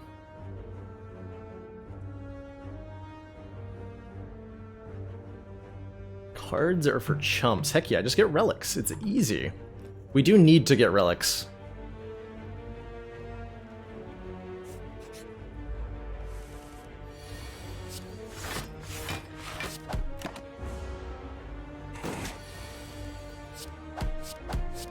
So if you've not seen Watcher before, she's the 4th official character being added to Slay the Spire. She's only currently available on the beta branch. Through Steam. And she's a stance-based character. The stance I'm in, this like blue aura we've got, is called Calm Stance, which is essentially a storage for energy. When we leave Calm, we gain 2 energy.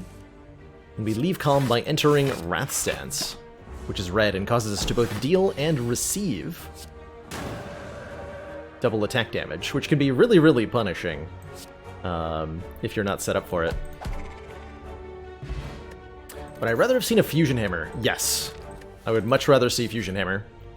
I will happily take a Flying Sleeves. Deals 4 damage twice. I will happily remove a Defend. I think Watcher benefits more from Defend removals in the early game, especially before going into some elites here. Can I just KO you? Probably, right? We're guaranteed to draw a minimum of 36 next turn. Yes. Guaranteed lethal.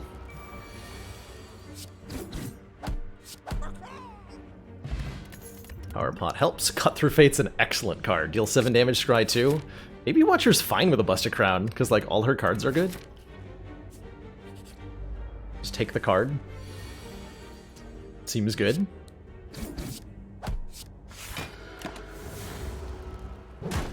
A lot of our like deck foundation's gonna come from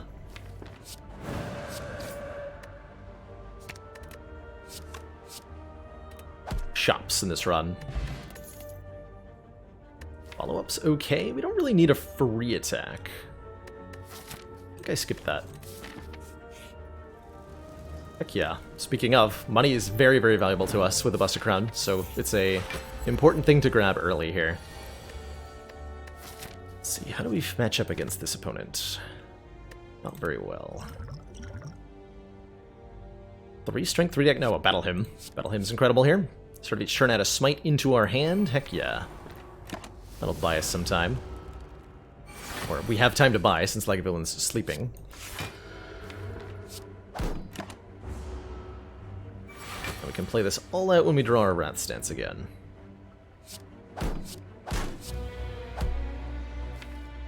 Which we're guaranteed to do here.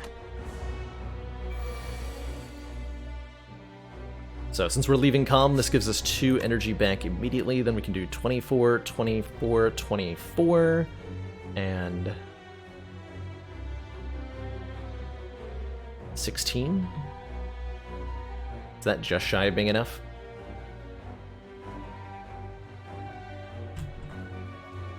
Plus 9, plus 16 means we can deal 97 damage here. We're 8 damage short. How unfortunate.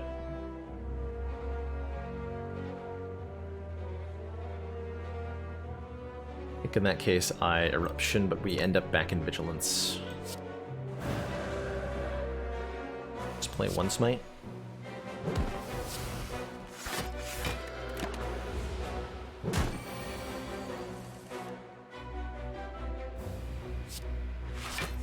Take a little bit here.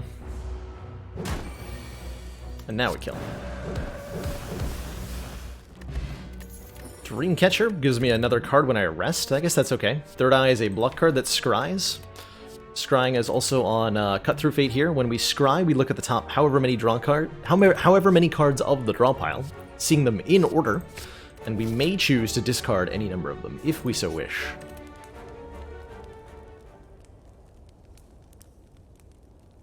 Watcher does not have any healing cards, no. I think we definitely want to upgrade Eruption. Yeah. Making that one cost is pretty good. It's going to be our best and probably only way to get into Wrath Stance for a while. Uh-oh. That's not good. That's extremely not good. If I Flex Potion, I can kill the middle one right now. Next turn... would be bad.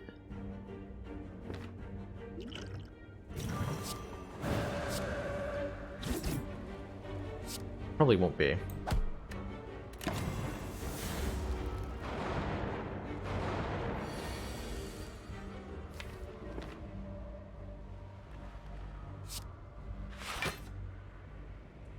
Guaranteed want to draw that Vigilance. Oh, if I cut through Fate, can't Vigilance. Oh, shit. That's fine.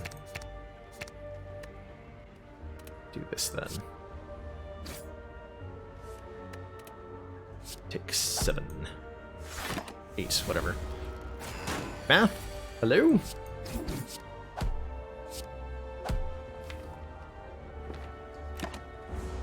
That may hurt a lot. Nope, we're good. Lantern! 1 extra energy on turn 1. I will definitely take a second Flying Sleeves, as we need damage when we enter Wrath Stance, and that's our best option. What about Boot Sequence 0 innate ethereal? Swap some cards between the hand and the draw pile. So like random, it would have to be random cards. And that'd be cool if it was random cards. Kind of like a calculated gamble, but not really. Alright, third try at the Bites event, let's go. Let's do it. I think we upgrade one of our Flying Sleeves, so it's 6 twice. It's a +4 damage upgrade, and one of the best we have at the moment. Hoping for some way to gain strength or something. Ooh, okay, we might have a bad time here.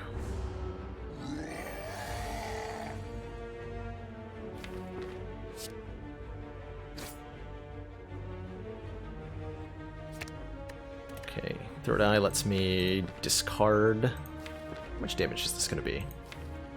Next turn we can go Eruption. Flying Sleeves is how much?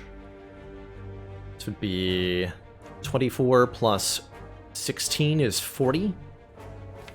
49.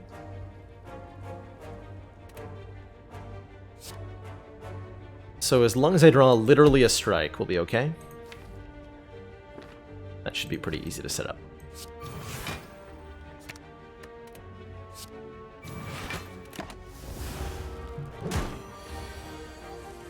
Cool.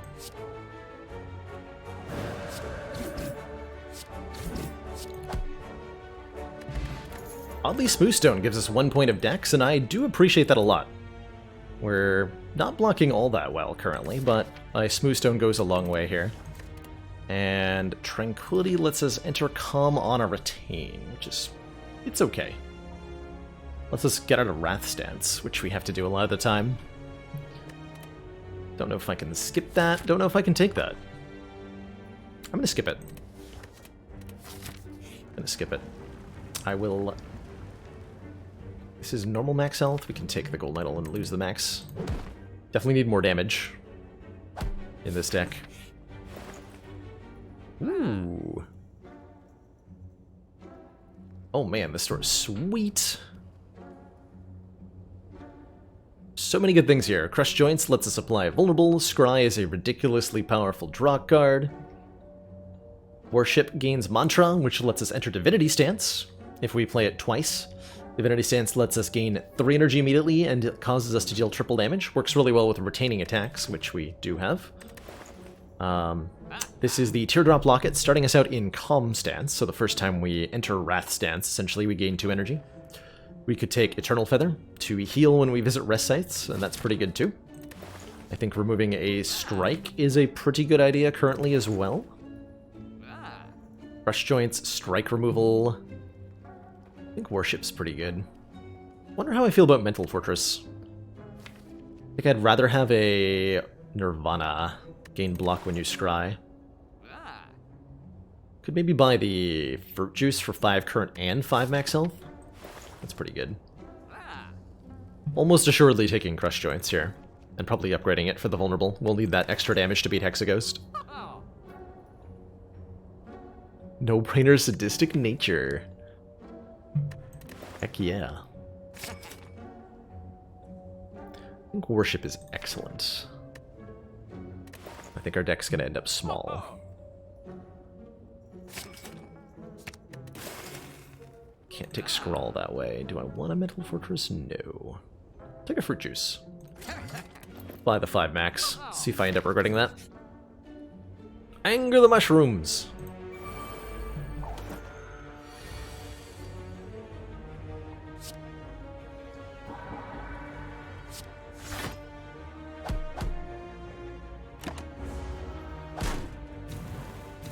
Feather is pretty good now. Didn't feel quite good in the way I needed it to be. Should be a kill, right? This is 24 on its own? Yeah.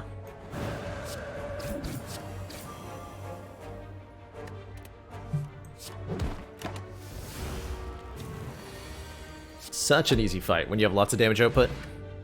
Get ourselves an odd mushroom. When vulnerable, take 25% more attack damage rather than 50%, and I will definitely take a Wallop. Wallop is really good. I'm gonna upgrade the worship so it retains, giving us divinity on demand. I'm gonna do something I don't often show off here. Or that I don't often do, which is that I'm gonna save and quit in this fight to show something. We currently have a fruit juice, giving us 5 max health and 5 current health. A lot of times I'll see questions to the effect of, why don't drink fruit juice? It's delicious, gives you health immediately, it's good stuff. Really good stuff. But Hexaghost attacks for a lot of damage.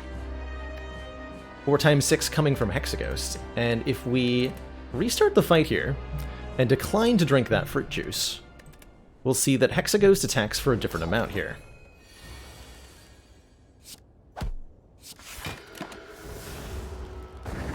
Three times 6 instead of 4 times 6.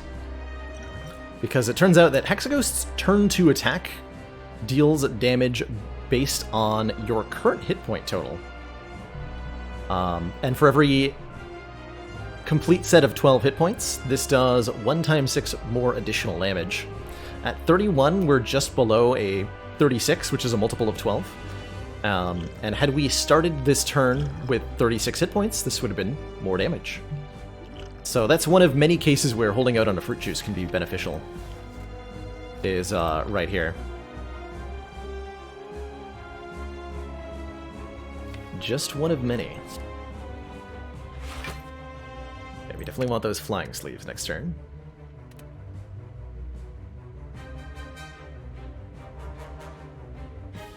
What else is holding off on the fruit juice beneficial? If Hexaghost here drops us a Sacred Bark, doubling the strength of potions, that could be beneficial. It's also beneficial to hold off on any... If you run into an event where you are taking damage, like the Gremlin Wheel Shiv, that event will deal damage to you based on your maximum health. And so if you haven't increased your maximum health yet, then it deals lower damage. The reason not to use the fruit juice is because you're able to use it at any time. And so whenever a beneficial occurrence for more max health pops up, you can immediately drink it. And whenever a detrimental attack situation pops up, you can decline to drink it until afterwards. We really want to draw exactly this hand next turn. Okay, so I'm just going to Crush Joints Worship. Actually, do I want to draw exactly this hand? Yes. Okay, we're gonna obliterate Hexaghost here. Almost assuredly.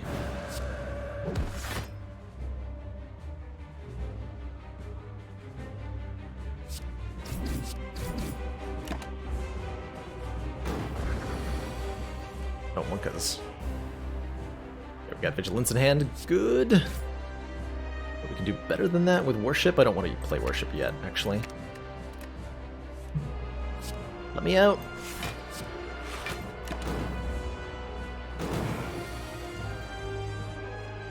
that's a pretty good divinity turn. That's a pretty good divinity turn. So playing Worship, we immediately enter Divinity stance, this purple eyes stance, causing us to deal triple damage for the rest of the turn. Meaning these flying sleeves hit real hard. And the next turn we're looking good too. Yeah, card draw would most definitely be excellent with what we have going on here.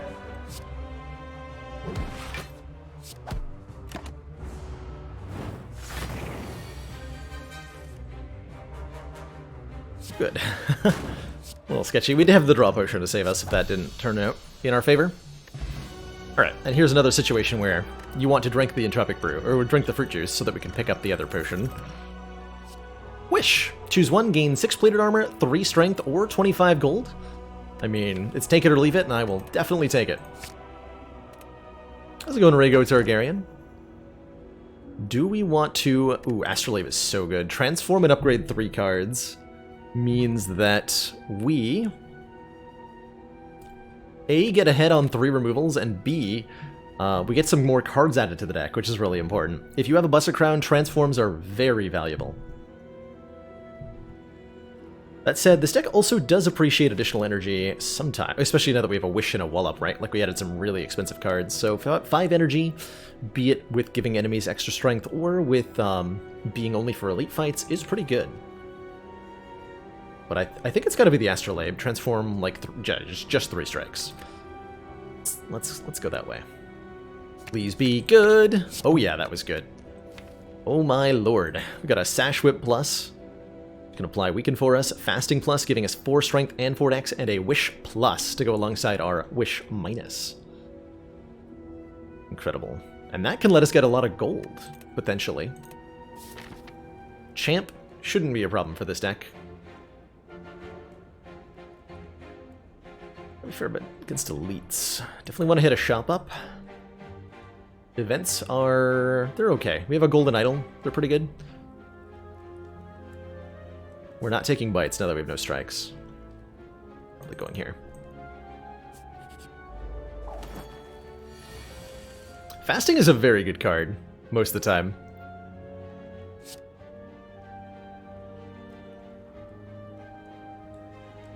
This is Eruption first. Then Third Eye.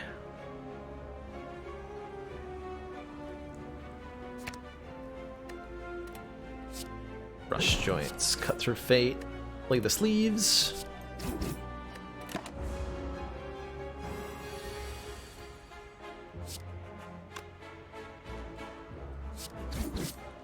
I don't have anything I have to play, right? Oh, yes I do. Well, too late now, right? Hold on. It's only 12? I do Wish Sash Whip. We're adding 2 Dazed. Gambling. I want the money, though. We're about to go to a shop? Yeah, we are. Willing to trade a potion for 30 gold or whatever. Don't have to.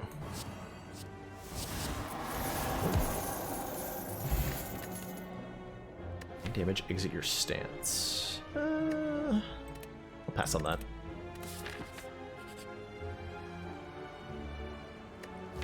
Relic for a curse that I would have to remove. I'm gonna pass. Golden Idol does not boost the gold from Wish, no. Ho! In an abandoned temple you find a giant book riddled with cryptic writings. And that book is Nilri's Codex. At the end of your turn, we can shuffle 1 of 3 random cards into our draw pile, and that is strong. That is very strong. As is this turn.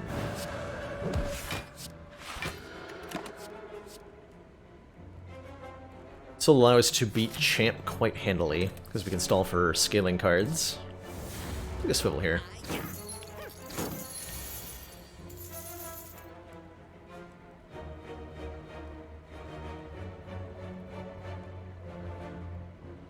Kill 1, block for 8, take very little. Don't get Wish into play. That's fine. Can play that Wish.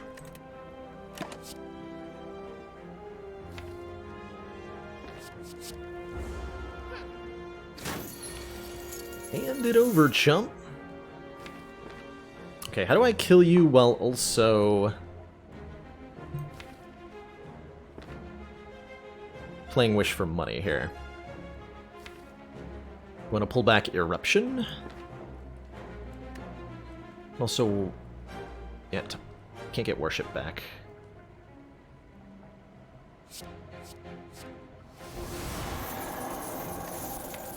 Get back the Eruption. This might not work.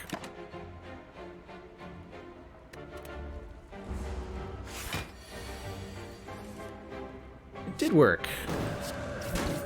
Frickin' got him. Evaluate. 6, 7 block. Put an insight into draw pile, which is card draw. Sure. It's just good enough. And I think with these potions and this much money, we're gonna go to this shop, because then we can go here. Ooh, that's... Considering what we're about to fight, Sling of Courage looks very good. Starting elite combats with 2 points of strength will make us hit a lot harder. And allow us to probably take 3 elites here without too much difficulty. So I like that a lot. Means I can't afford a removal. I'm fine with that.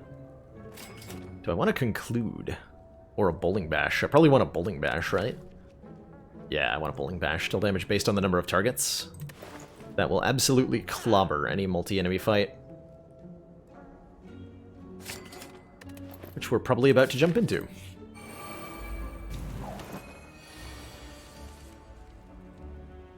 Hey, that's a good fasting. That's a really good fasting. 4 strength, 4 dex. We now have 6 points of strength. Flying Sleeves does how much damage? All the damage. Sure, we only have 3 energy per turn, but you know what? That's fine.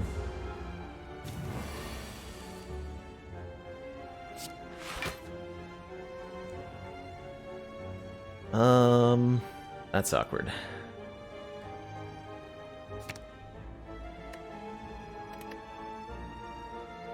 I may have to draw a potion.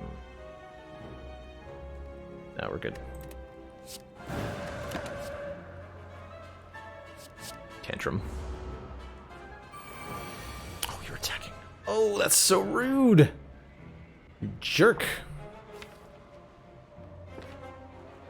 Can we get there with a Swift Potion?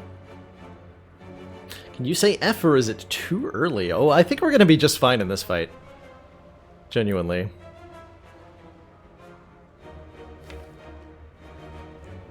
You would have a hard time convincing me we're gonna die in any way, shape, or form here.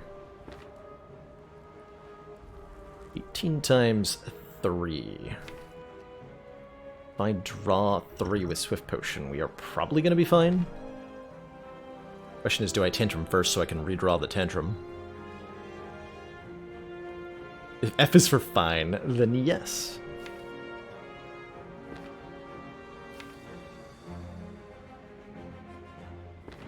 So we need to draw... Let's see, that's 50-some. We have to draw, realistically, Tantrum and Bowling Bash. Try this. Tantrum puts itself into the draw pile. Hey, that I think worked. Yeah, that did. Bowled him over. Strike Dummy. Strike Dummy does literally nothing. Thanks for the non-relic. Not gonna take a signature move either. Gross.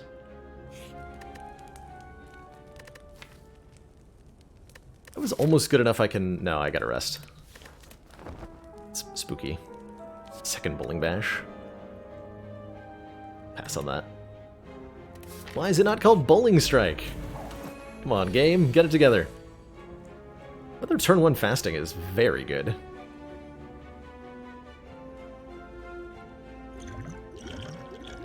Ooh, Blessing of the Forge makes these a lot better too. Leave fasting, evaluate, rush joints, cut through fate. Watcher has a 1-strike card, what's it called? Windmill Strike. Other than the starter deck cards.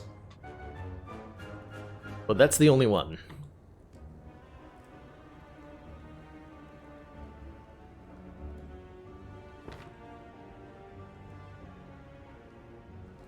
Let's see, if I add 4 points, that's not going to kill. It's a painful turn. Yeah, don't play fasting.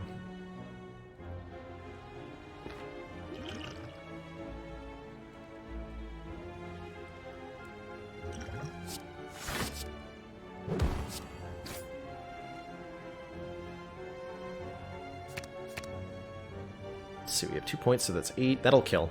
Okay, so we actually full block? Nice.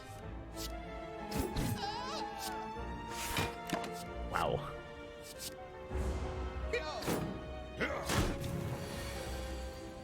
We're on 820, right?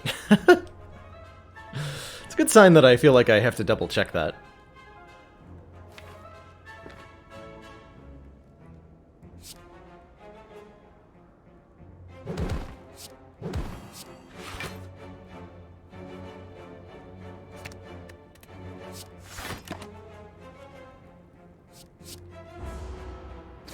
For an influence, let's make it a attack card from a different character. Like a beam cell, for example, which makes the wallop a lot better here. Or I can just get one of my own attacks. Beam cell wallop does not kill, but does full block. Good enough for me.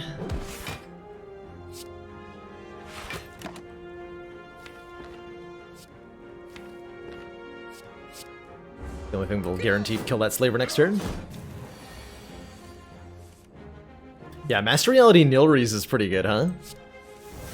I also hope I end up with that. Holding Bash first, then Judge you. Judged.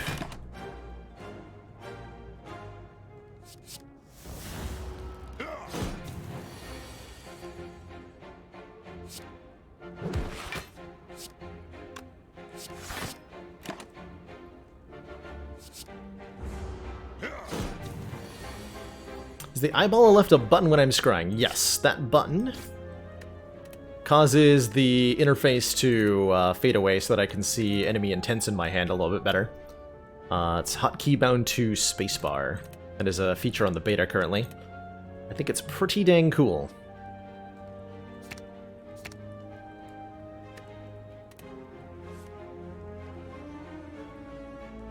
Is there any way I can get away with playing that? No.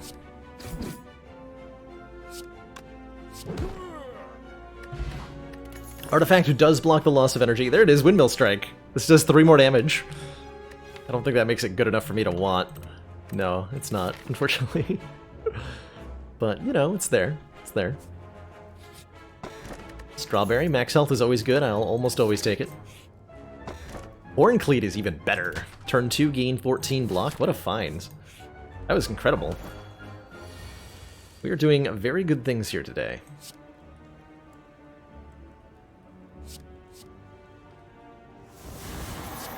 Stecco's gonna let me play the other, whatchamadoodle pretty easily, huh?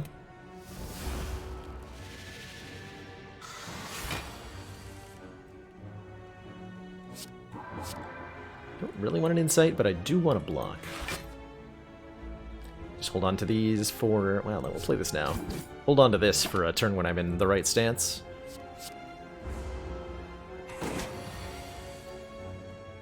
Like this one.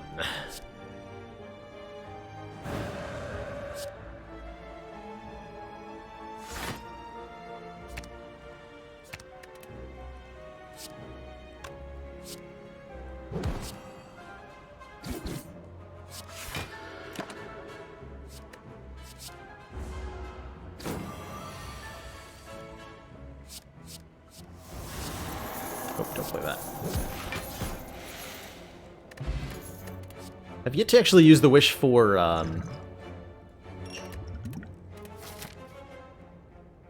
strength, but we will against Champ probably. Nothing to do but watch Baylor Lord. So here's hoping for a long stream. Probably going for at least a couple more hours, Doomquill. Almost assuredly doing that. So I hope you enjoy. Ooh, this is complicated. Is this Wish for Strength, play Wallop? That would be enough. That would be a full block right there.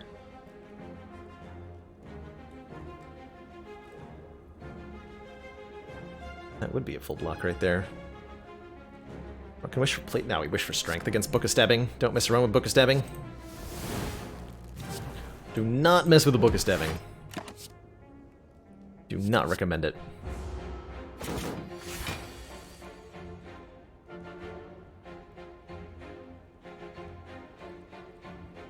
Six pleated armor.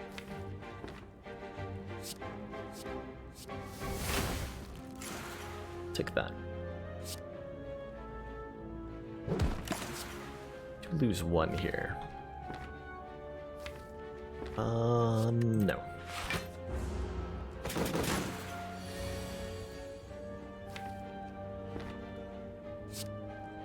Clothesline barrage. Fear no evil. The clothesline. Still normally costed. Can do 15. We full block with clothesline. Third eye evaluate. Third eye sets us up for an eruption here. A little bit better. Still have these flying sleeves in my hand. Take a card reality too. That's good damage output. Do we have enough damage? Let's see. Eruption puts us in Wrath. Deals 15 plus 48 plus 40.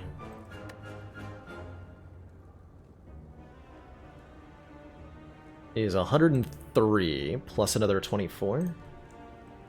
Is 127. Yes, we have lethal without using the Vuln Potion. Because we do so much damage.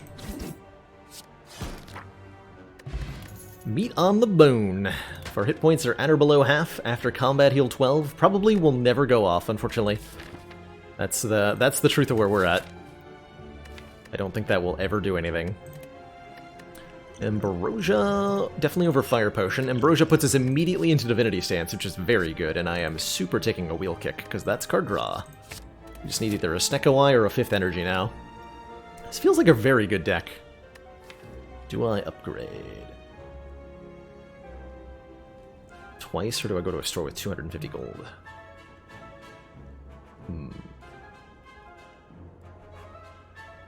Value removals very highly. A couple shop relics are very good, though. Ambrosia's Watcher only, that's right.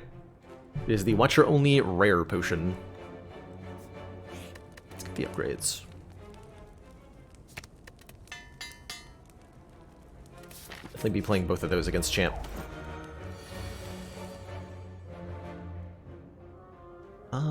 This is a good question. Can I? Can I gain strength? Can I gain money here? Maybe? Maybe. If I'm willing to use the Ambrosia Potion, I definitely can.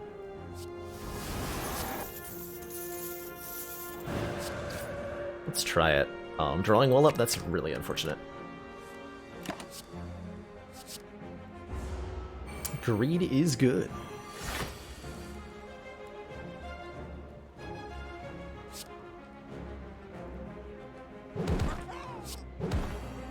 Oof, get wrecked. Set up next turn. I won't be weak, so I can probably KO next turn with the right draws. Although I don't have any strength. A relic to the left of the meat. That's the Horn Cleat. Gives us 14 block on turn 2. It's why I have 14 block right now. Also, hello and welcome. Please welcome to the channel. I think we go for Wheel Kick, and that gets me a kill next turn. If I take 4 damage. Yeah, that's worth it. That's very worth it.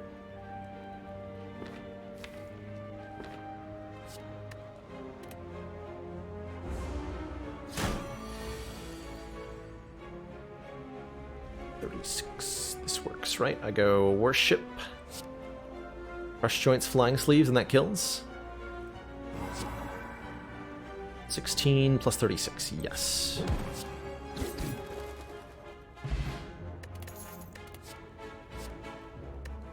Reach Heaven. Adds a powerful retaining attack. That's pretty good. How did we ever survive without it? Smoothstone has been putting in a lot of work.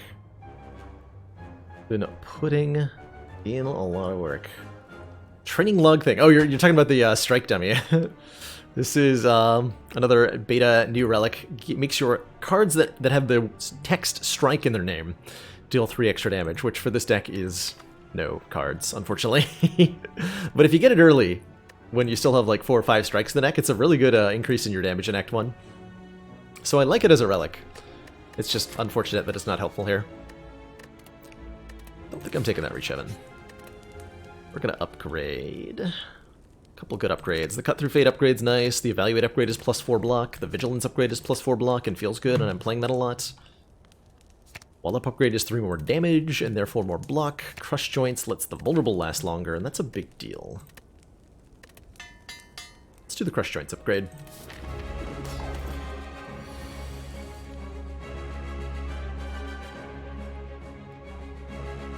Okay, what's on top of the deck? 2 wishes. Okay, I don't want them both. Play 1 next turn.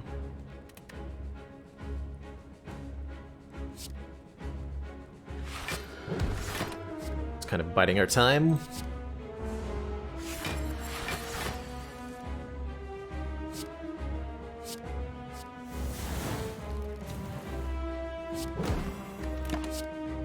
Oh yeah. Strategy for Champ is partially to let Nilry's Codex give us the scaling cards we need, and partially to build up a set of powerful cards retained in our hand so that we can use Divinity to end the fight decisively in our favor. And just like grab every power that Nilry's offers us.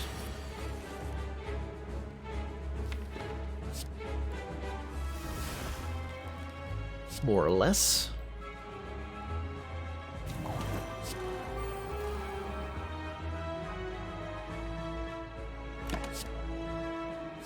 Heck yeah, 3 Wallops. That's a lot of Wallops. My defense block for 10.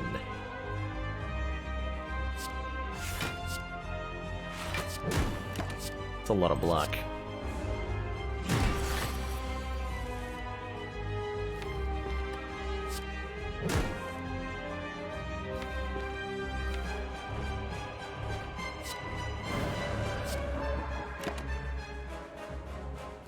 I can enter Divinity immediately with that.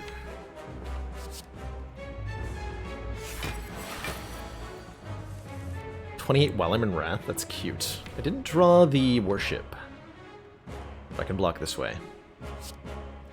Or I can block this way.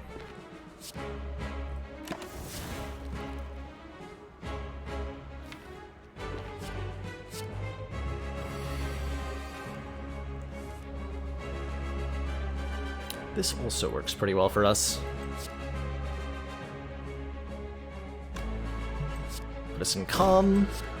Put us in Divinity with 2 extra energy from leaving Calm. We can do some wondrous things together. I think we wait for the next time. But we have that set up to do that again. A lot of block. Battle Hymn sounds great. So we go Battle Hymn Worship. Next time we play a Worship, we enter Divinity. And that should be the turn we kill Champ. Take the money here. I think I can get away with it.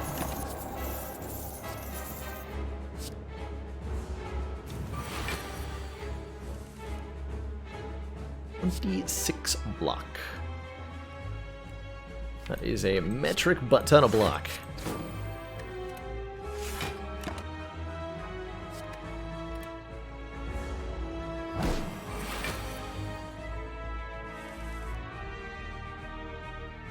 Okay, Worship immediately puts us in Divinity, then I can follow it up with a Crush Joints, and these smites are doing 90 damage each. So I believe that we win.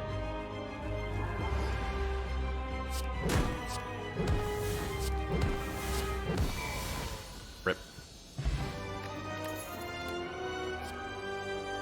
Ooh. Ooh, Omniscience. Choose a card in your draw pile, play it twice, and exhaust it. Abso-hecking-lutely yes. I will take that. And that's a Runic Pyramid. Hold on. Options abound here. Options abound. I have several good candidates. So Runic Pyramid says at the end of your turn you no longer discard your hand. And that's pretty dang good. Because it lets me hold on to wishes for when I need them. It lets me... well... several of the important things already retain. If we feel like we need more energy, and we do, Velvet Choker feels great-ish. We do occasionally try to play more than 6 cards per turn. But, especially with that Omniscience. But the 5 base energy will go a long way here. Or Violent Lotus. When we exit our Calm Stance, we gain 1 additional energy. Had I bought the Calm Stance relic that we saw a while ago, I might consider this. But I think I take a Choker here. This deck should operate reasonably well without trying to spam cards. Fighting Time Eater. Choker against Time Eater is usually a good matchup. With this much money, we go to this store. We have to go to this elite, so we probably go through this elite and do something like that. Let's do it.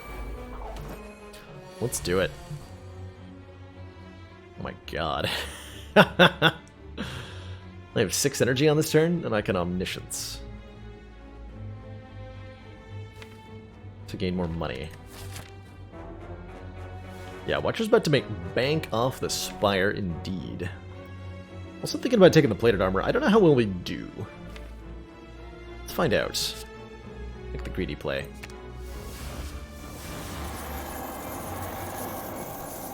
Take the greedy play. I'll use this Fear Potion, though. Feels like a really good choice.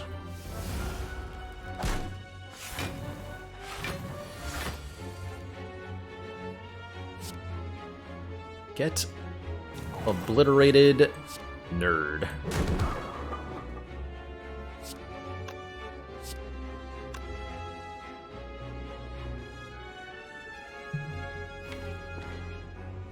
This is actually fine. Take 1, but we have Blood Vial.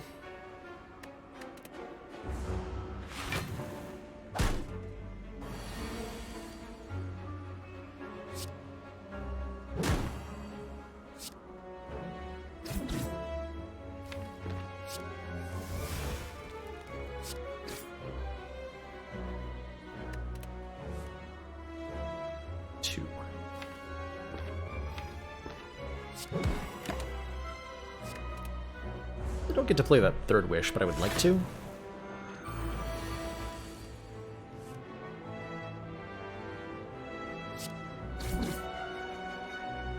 Suppose that I do.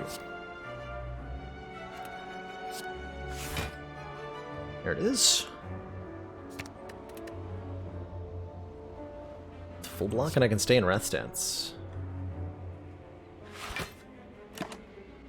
Choose to do that.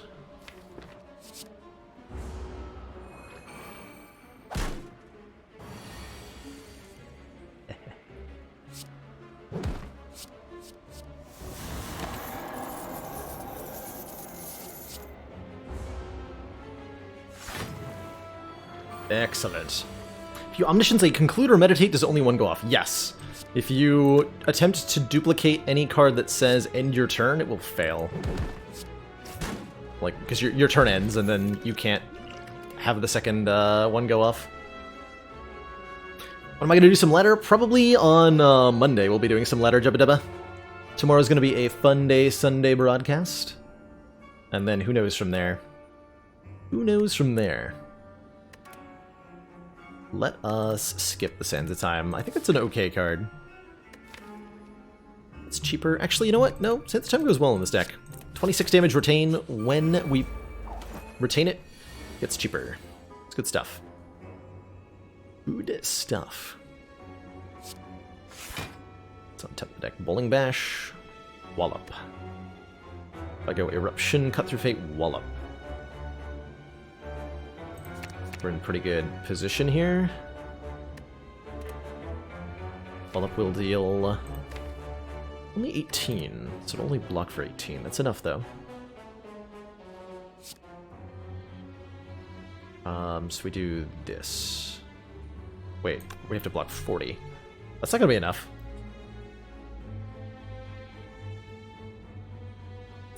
That is not gonna be enough.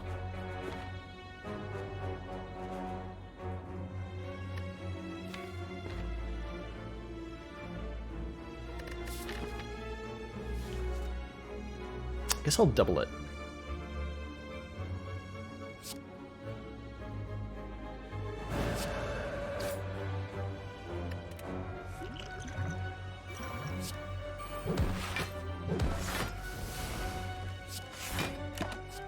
Go like that.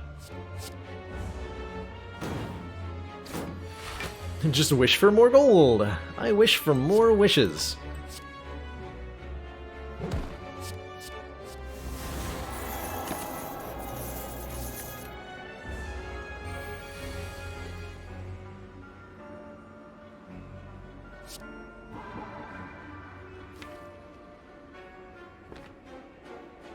The correct play, right?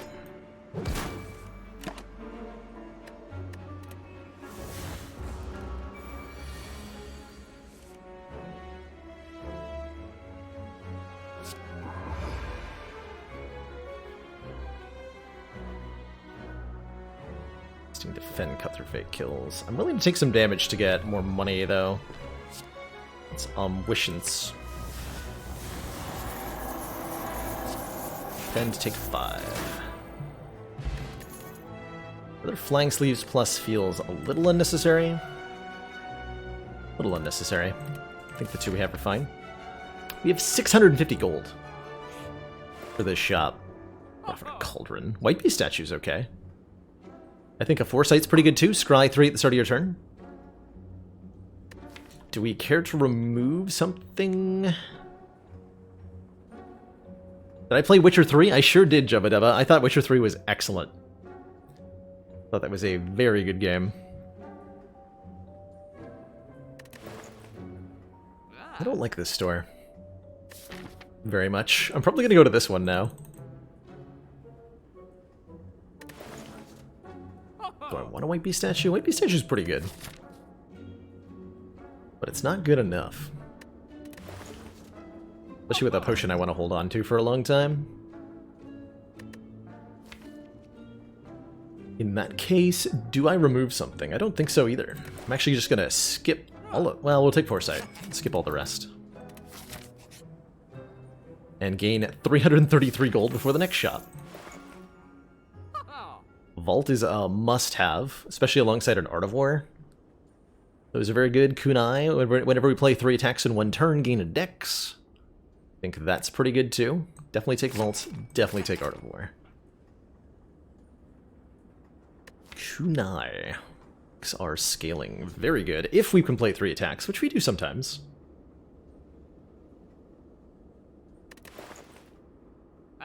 There's a hand drill here. When we break an enemy's block, apply to vulnerable. It's useful in some fights. Alt is excellent block in Wrath. We don't often be in Wrath. I think a cut through fate becomes really good. Still don't have the Nirvana I was hoping for. But I think I go cut through fate Kunai here pretty happily. On my current energy output. And thinking about removing Eruption. I don't know that that's wise.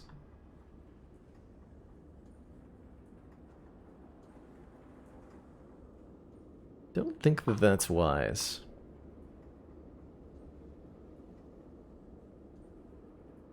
Or is it?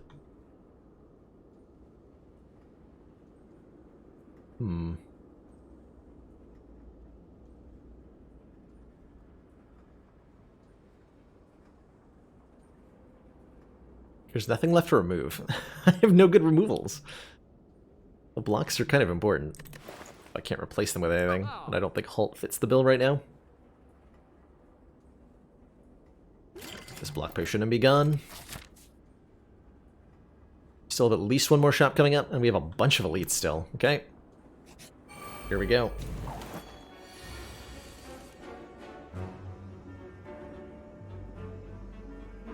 Play everything but hands Hands of Time? Hands of Time. Play everything other than the Hands of Time.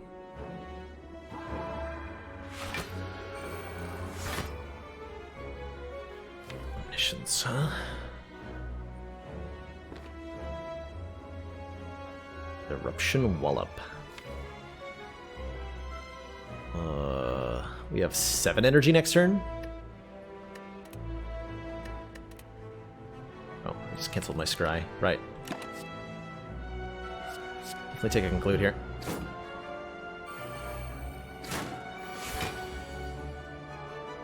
But I get to look at them again. Reevaluate.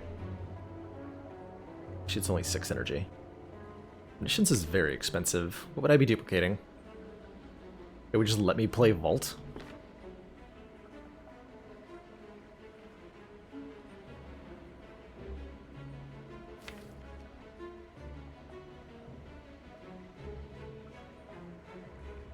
Man, if we can find Bowling Bash, I can probably just kill.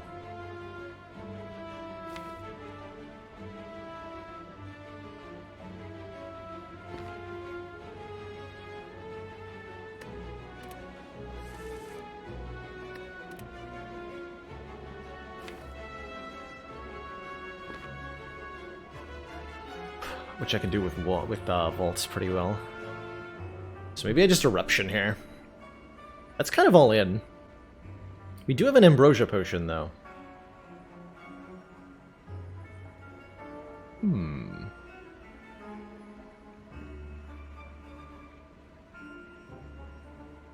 Buys me another turn with Sands of Time, too.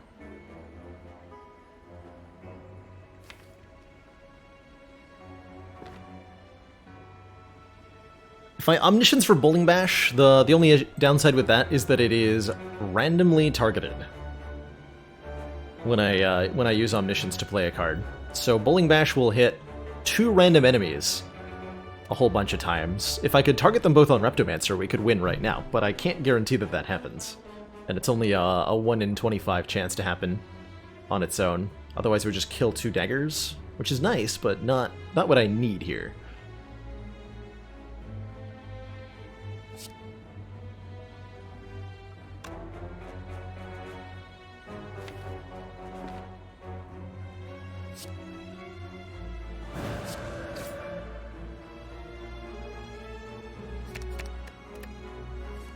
Okay, so we are going to Omniscience for Vault, end the turn here. That works reasonably well. We're in trouble. May have to use the Ambrosia Potion.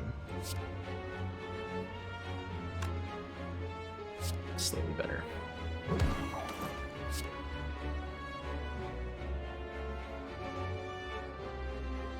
So this doesn't skip their turn twice, only one time.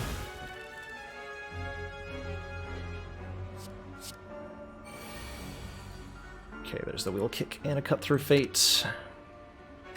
I believe in you, deck. You got this.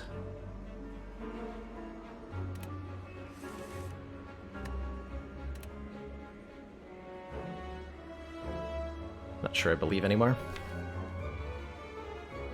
So this is looking like it's going to require my Ambrosia. This is 56, 34.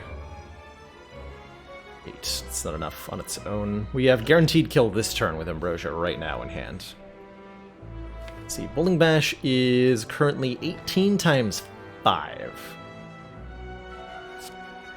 Let's look for it.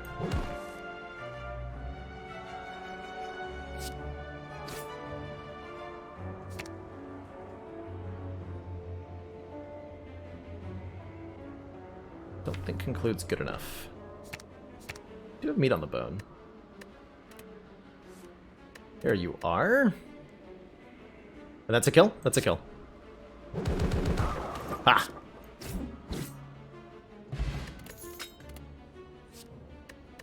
Ha! Okay, well that was the best Bowling Bash is ever gonna be. Good job, Bowling Bash. Never didn't have it. Exactly, exactly. That was secure the entire time. Let's go in Loot Pack. 160p from a hotel in Saudi Arabia. Well, welcome. You have come a long way to reach my classroom here. I don't think we want a second bowling bash. Like I said, it's never going to be better than it just was. Oh, this guy is so dead.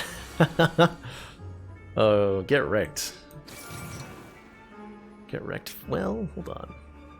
Do I have to hardcast that? Definitely want that in my hand. Transient reduces its damage output every time we damage it. We have to block potion if I play everything else. I will play everything else.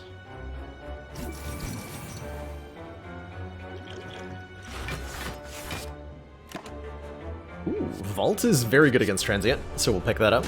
Vault is just great in any deck that has more than 3 energy. You really want a Vault.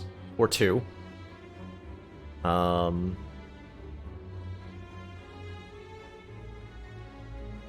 I get money out of this nerd?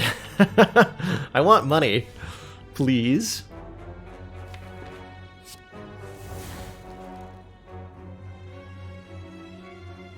I think I have 2 Eruption Third Eye Vault here.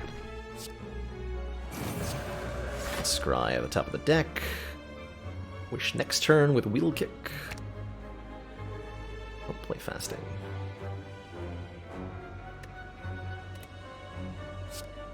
Find myself an extra turn.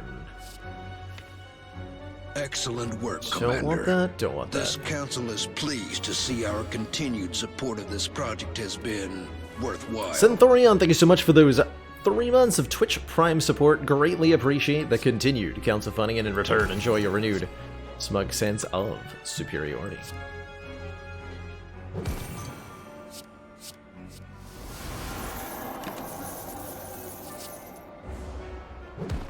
Brass Dance is super effective against Transient, since Transient reduces its damage output every time it takes damage. We can really put the hurt on it. And just go full offense.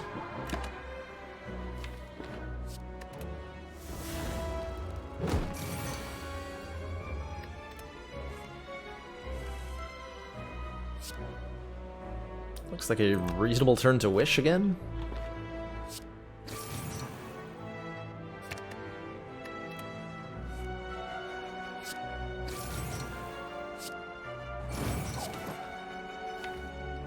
Am I comfortable doing this? I think so. Give me the money!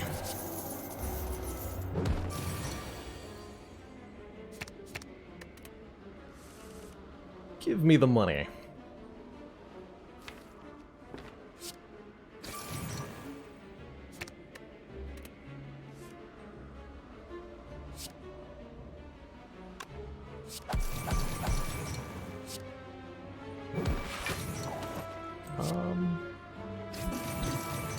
Good.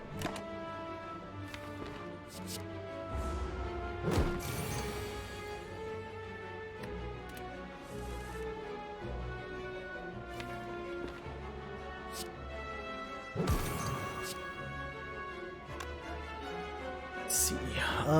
So Transient does base 90 here. We need to do another 70 to make sure we don't get hurt. Do not do 70. But I definitely do 70 next turn.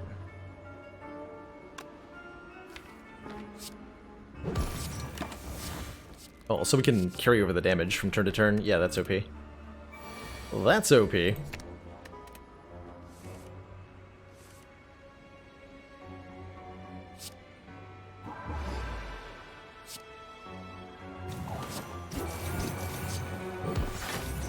Got him. Got him. You're too late, Master Reality. How many bowling bashes do I want? That is the question. How many bowling bashes is too many?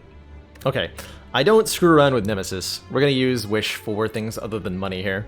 Possibly plated armor. In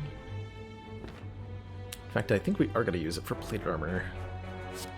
We'll kick first, then. Yeah, I'm not gonna play that. Go more defensive here.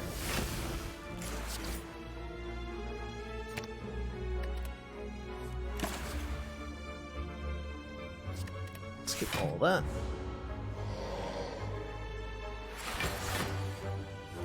Okay, happy I went with the plated armor here. Can't use Wallop to give us block when Nemesis is intangible, unfortunately. Casting an Omniscience next turn.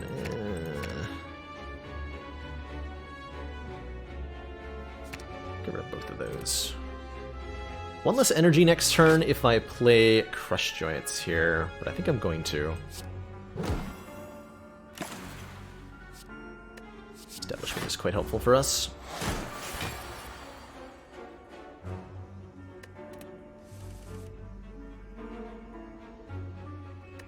And times 3. Gain 8 more plated armor. Thinking about it. I will. Definitely supposed to Sash Whip before I did that. It still works though. Damn it.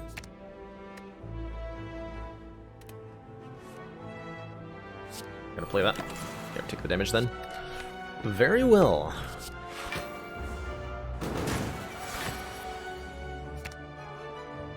I'll keep 5 cards to draw pile so I can get back whatever I want with Meditate here.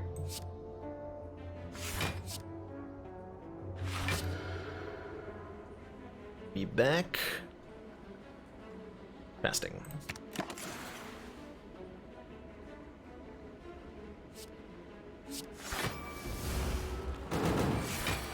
Alright, our opponent is vulnerable. Now is the time to strike.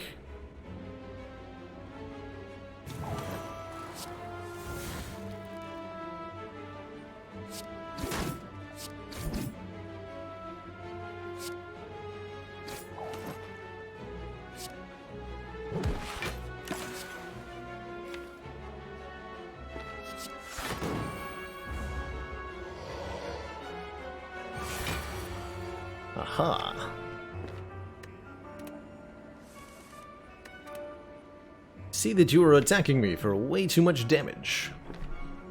You considered not doing this. Apparently not.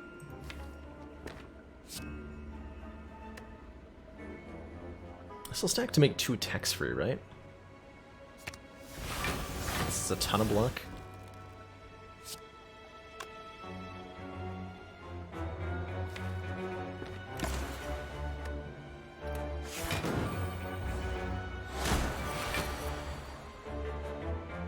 Okay, good.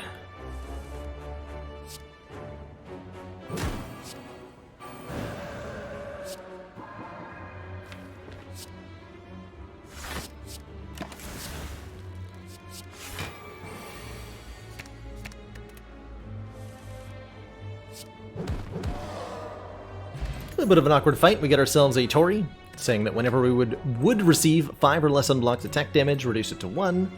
I do like Judgment as a card, but this deck has no need of it, as we're able to pretty effortlessly dispatch low health enemies, which is what it does very well. Gotta take the Sapphire Key to go to Act 4, and we're gonna upgrade probably either Omniscience or Vault so that they're cheaper. I think Vault is the first upgrade. Just did A5 with a 12-card double Mental Fortress deck. That sounds really cool. Just tons of free block. We'll definitely take this fight. We may end up using the Ambrosia here. We will see. Looks like Warship. Crush this nerd's joints. Foresight, and then Ult. What do I want in my hand? This is notably not an elite fight, so we don't gain 2 strength from Sling of Courage here. Do we know what happens when you use Judgment on a below 30 health heart that has the damage cap reached? I believe it now kills the heart. It didn't used to, but they patched it to do so. As far as I'm aware. Oops, that wasn't what I brain thought I was scrying there for a second. It was not correct. I was not scrying. I'm gonna do damage immediately. May have to be an Ambrosia turn. Although we're on turn 2 now, actually. This looks okay.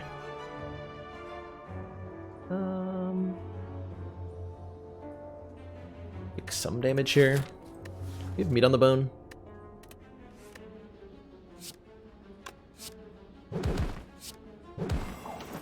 Like that.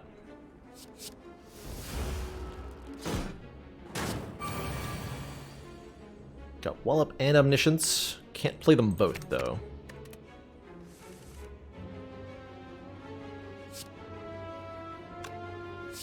Eruption kills you. Wallop would be a ton of block. Do Vigilance Eruption Wallop? That's really good.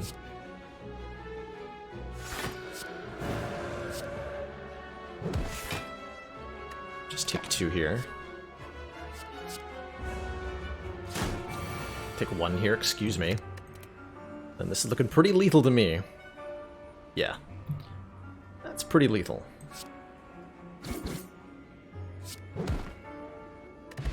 The Red End Needle is our reward, starting us with 4 plated armor. That's very excellent. I'm not going to take a study because of our Velvet Choker. Insights are pretty rough.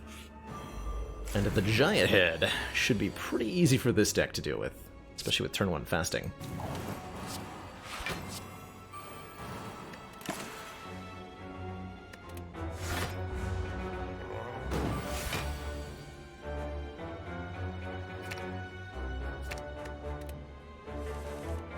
Okay, we need to use wishes to gain strength here. We don't get a choice in the matter.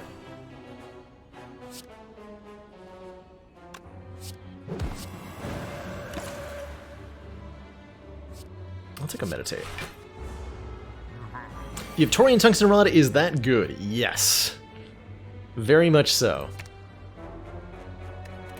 Very much so. Tory Tungsten Rod is an excellent combo.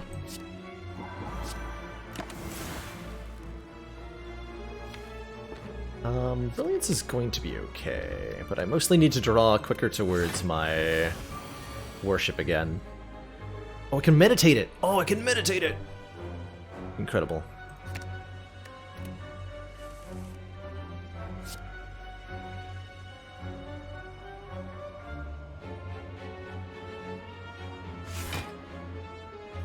I just want to wheel kick that.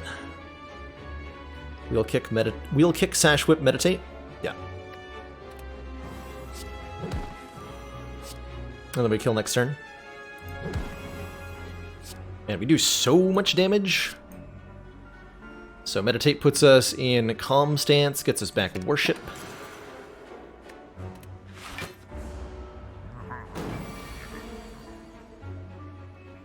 I may be able to play that wish. Worship puts me in Divinity, so my Flying Sleeves does 52 damage twice. Seems like a lot. Well, up full blocks, so I can definitely wish for money here.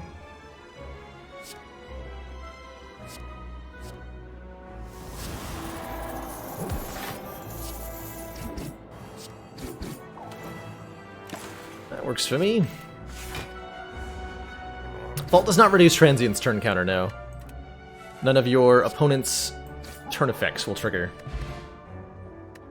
How's the heart damage today? We just had a silent win that involved almost no block. That was pretty fun. Defect. Ironclad almost got there. And Protect is nice. Protect is nice. Take a Fire Potion over a Colorless Potion. No, I won't. I've decided otherwise. Okay, I'm not gonna mess around here. Be the strength.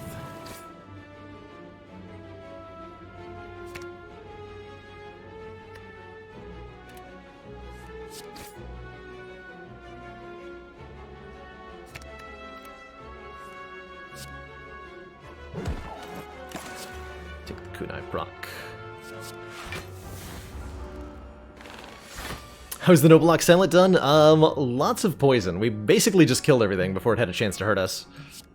And it worked marvelously.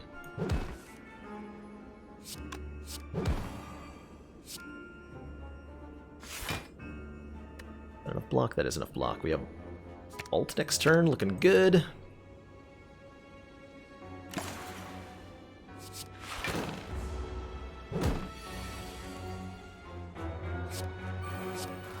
Oh, vault? Hold on, I take 12 damage at the end of my turn. If I vault. I can't do that. I have to block 30 here. That's right, the constricted debuff does apply at the end of our turns, so we can't vault it away. How rude.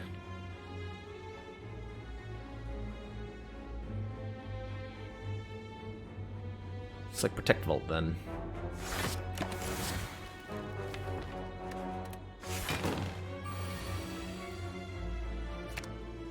Chip's just too slow to come into play. Spirit Shield is most excellent block.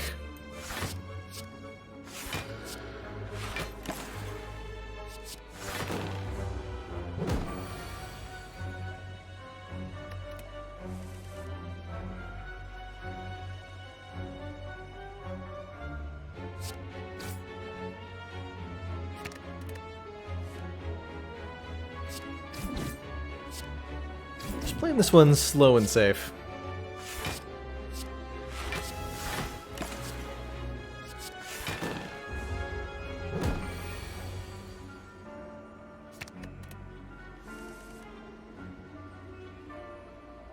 Slow and steady.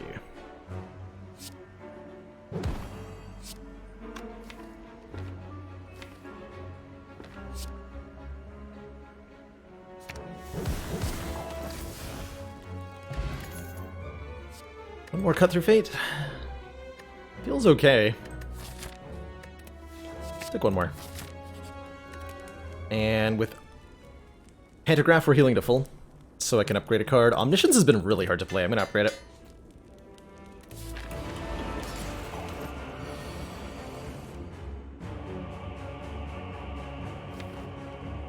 That's a pretty good turn one. That's a pretty good turn one. I think we dupe Wish to get either 16 plated armor or 8 strength. 16 plated armor is really good. Whereas 8 strength just ends the fight very quickly. Let's go with 8 strength.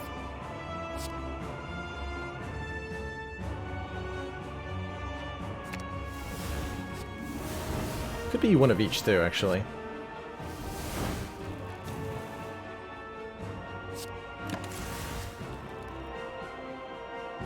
Sanctity here. That gives us our Horn Cleat block on turn 1 as well, which is quite nice. We can definitely grab ourselves a Kunai proc here.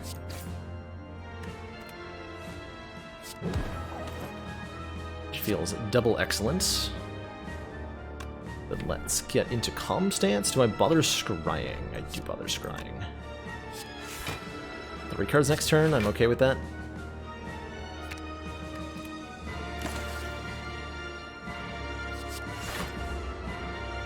But what about the 60 gold? What indeed?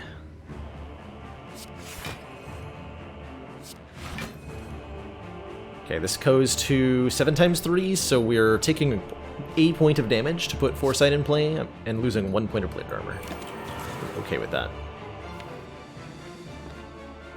What a brilliance in this deck.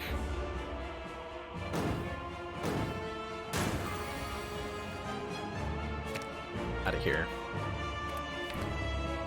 Ooh, I almost double-clicked on end turn. That would have been terrifying. Do not do that, pro tip. Do not do that. Let's see, I can go fasting, protect, cut through fate, defend. Cool.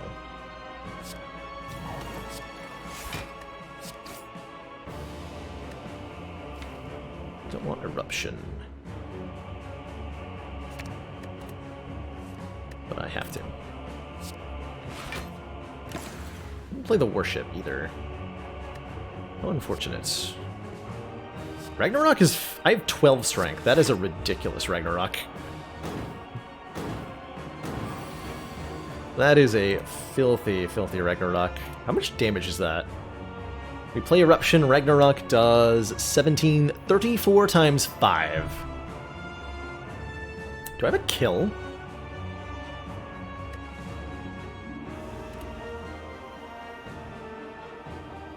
That does 70. Right, 17. 2 times 5 is 170 damage. That's not enough. Not without.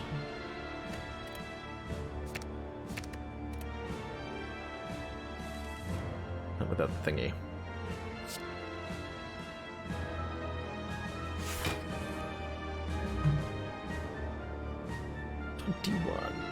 Feels pretty good.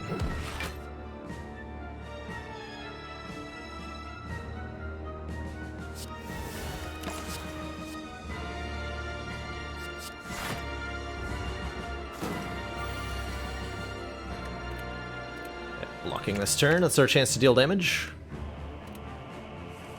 Should really play 5 cards if I can. I super can't.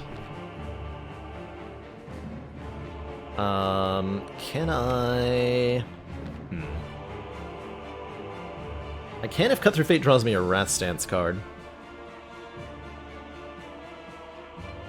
Which I should look for. Transforming Time Eater on this turn would be a big deal. Nice.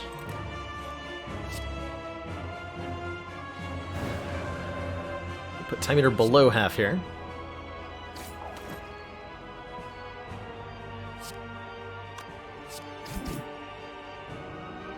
And get Warship into play. Since Time Eater is below half, Time Eater will spend its turn healing up to half and removing any debuffs from itself rather than focusing on us at all. So we get a free turn here. Could in theory be used to set up a kill. I don't think I have it though.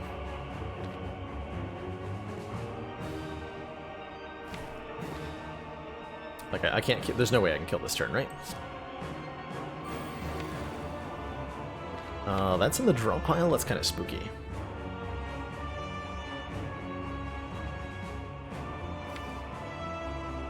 We need the Wish gold.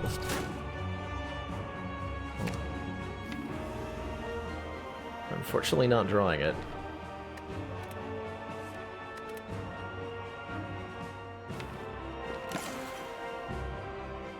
Second Brilliance. That does 15 damage currently. Take a block card. Doesn't need to be a good one. This is not a kill, right? So that was 170 something. It's a kill with the potion.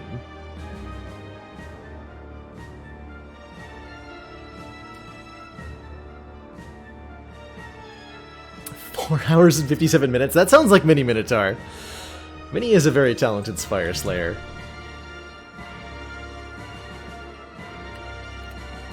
But he definitely, it doesn't even feel that bad because he streams for 13 hours in a row, right? So a 5-hour run isn't even half of his stream.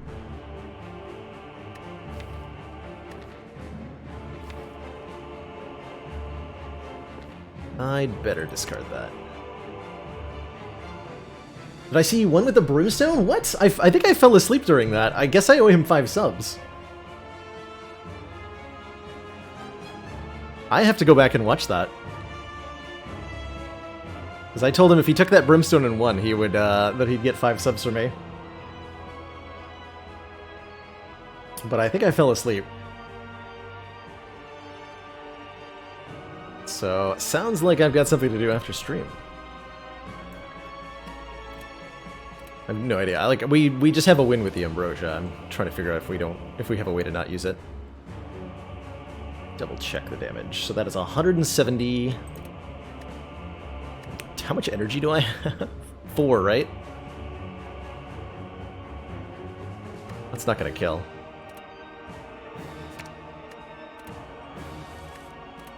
Yeah, 4. Okay, I've got 20, 12, 12. Lots of block. We do heal for quite a bit. So I can just tank this if I need to, I think. Probably the wise choice.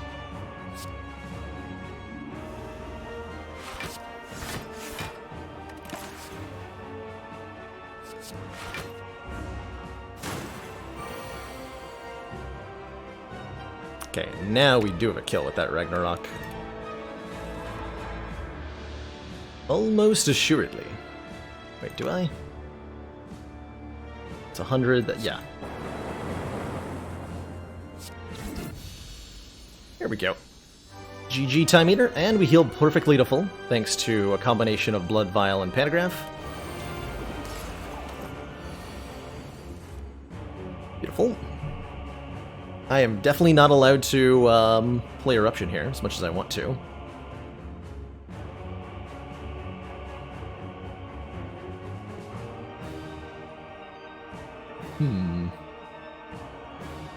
Can play 3 Flying Sleeves, gain a proc of Dex. The Kunai is going to be most of our scaling in this fight, and it'll work really well for us.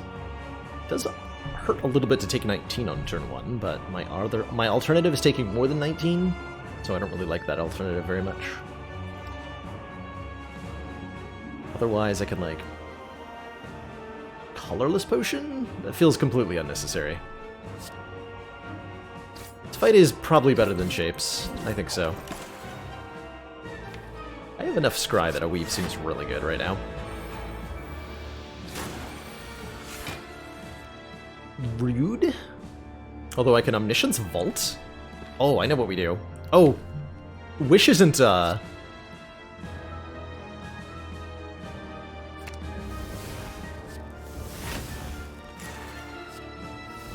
Wish is not a power.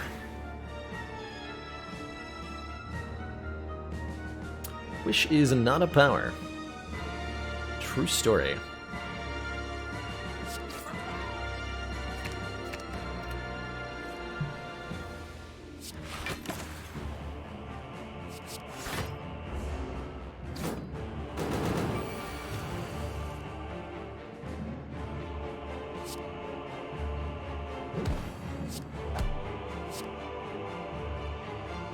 Team's a lot of plated armor, huh?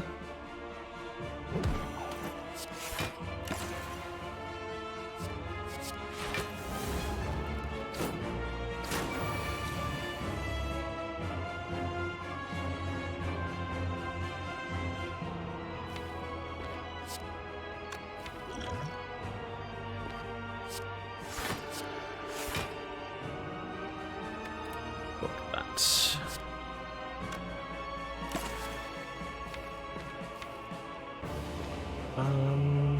Skip. Prostrate feels good actually in this deck. With all of our dexterity. 0 cost, gain a little bit of mantra. I think we do have to play Fasting here, which gives Awakened One some strength, but gives us tons of dex. Tons of dex. Does Codex give Wish? No, it won't be able to give Wish itself, otherwise we could sit around and get infinite money, right? And that wouldn't be very fair. Jeez, I was hoping we would kill that thing. Take a little bit here. Oh, 1? Yeah, I'm fine with that.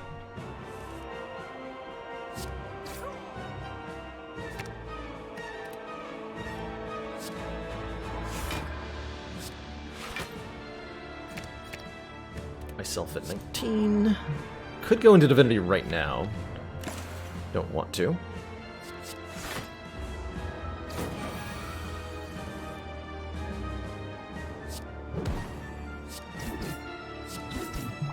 Just looking for Dex procs when we can get them.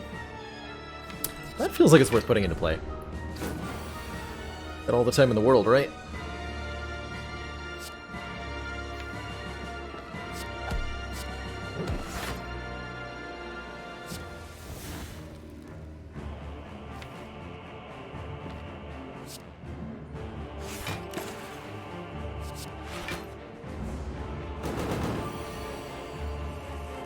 We have all the time in the world.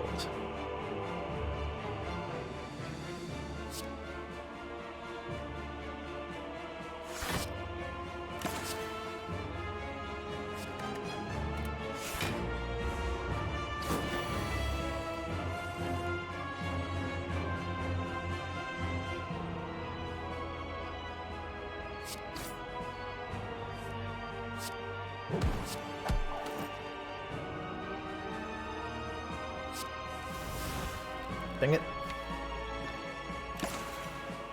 Cool, get another Omniscience. My goal right now is to Omniscience my wish to get money. Because that's where I'm at.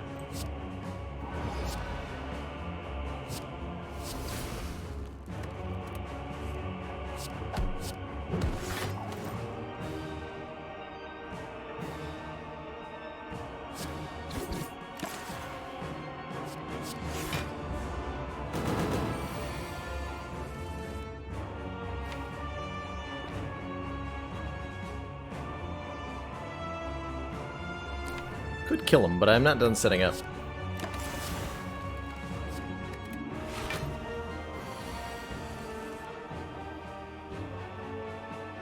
Yeah, that's more like it.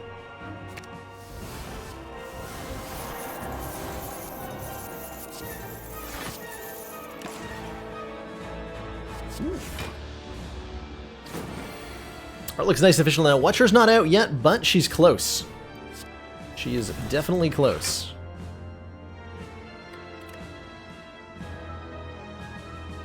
Let's get a proc.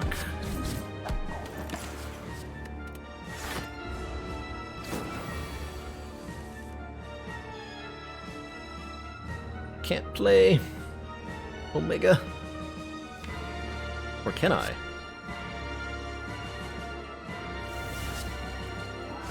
I can. It is a power, so we improve Awakened One's damage output, but don't care.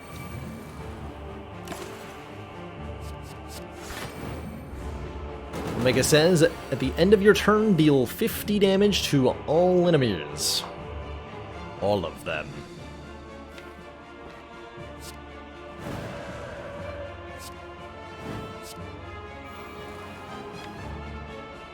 What am I looking for?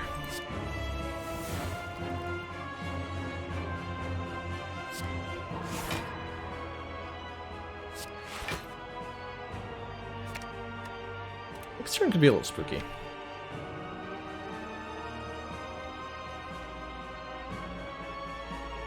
Yes, it is.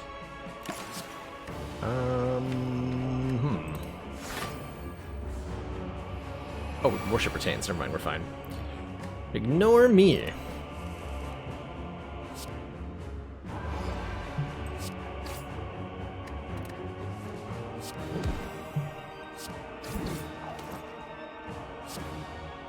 Completely ignore me. Get chokered there. We're totally fine.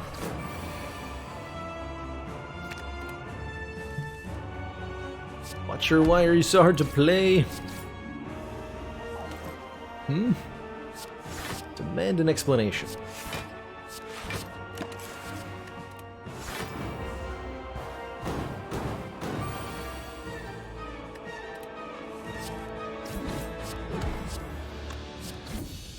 Alright, GG Awakened One. You have 400 gold going into the final shop. And a lot of already very good relics. Plus, an Ambrosia Potion, which might just be our answer for the Elites before the Heart. We also have a Pantograph, so I'm not going to bother resting here. We're going to grab one more upgrade. And that upgrade is Wallop or Protect or, like, Evaluate. Options are good. Lots of good options here.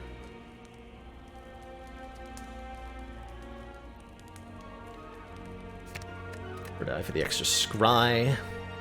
Cut through fate for the extra scry. Well, there's a mere 3 more damage, but that could be a lot. Foresight for 1 extra card per turn is going to be a lot against the heart as well. Let's go with that one. Doesn't make it innate like it used to. Oh, bag of preparation. And I think the ritual potion means that we can use the ambrosia against the elites. Ritual Potion says, gain 1 strength at the end of each of your turns, and that will help a lot against Heart. I think we also take this Deceive Reality, and I think we take a card removal. Actually, wait, do we have anything to remove? Deceive Reality over Defend feels pretty good. Yeah, it doesn't feel like a Busted Crown deck at all, right? We started with Busted Crown, and this is our deck. I don't really understand how. We just kind of, like, got really good stuff constantly. This is what Watcher feels like most of the time. Remove Bowling Bash is definitely an option. Although I think it does help enough in this upcoming fight. It's a good candidate.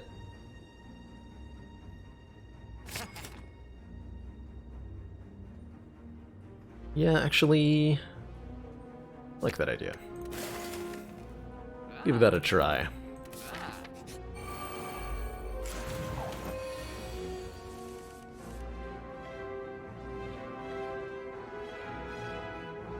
Wish for strength. Then I can Ambrosia Potion immediately if I want to. Should mean I'd be doing triple plus 6. So it'd be 45 damage.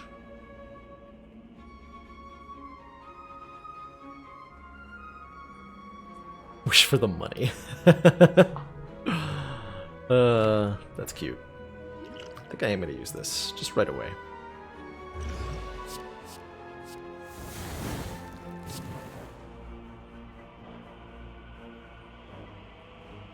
I KO you? Probably not, right? Ooh.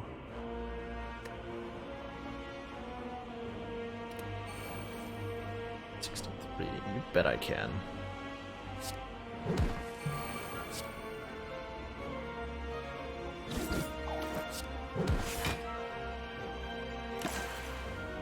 Seemed like it was good.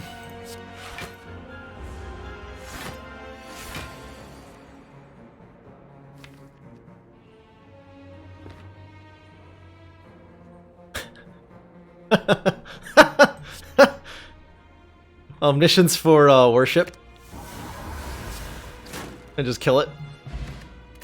Alright, good fight. Ancient Potion's insane here, letting us block vulnerable from heart. Akabiko says our first attack deals 8 additional damage. Do I want to Fear No Evil? Probably not. Wow. Feeling really good about this fight. Certainly we use both of these right away.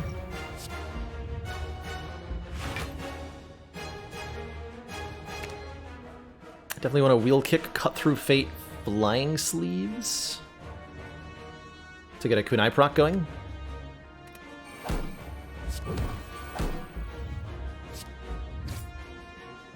Ooh, didn't want to draw Wallop.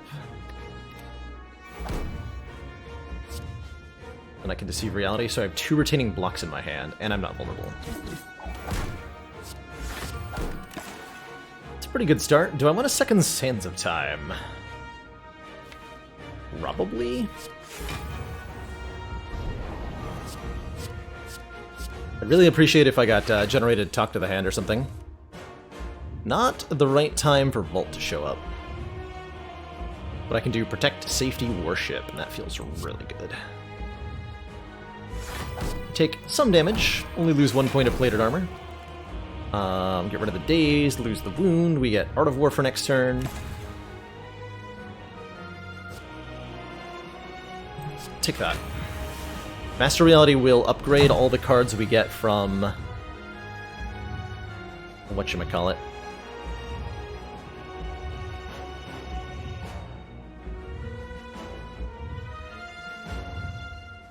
If I Sash Whip, this is only 1 times 15. First Joint, Sash Whip, Omniscience for plated armor is full block here. Doesn't get Fasting in play.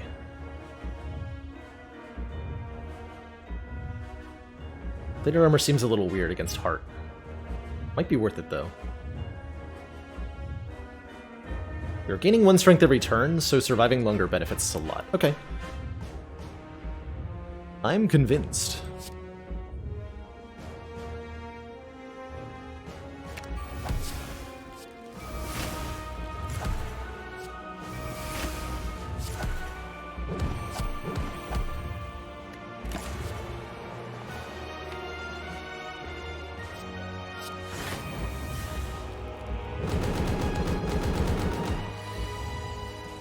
Am I arguing with myself? Sometimes I do.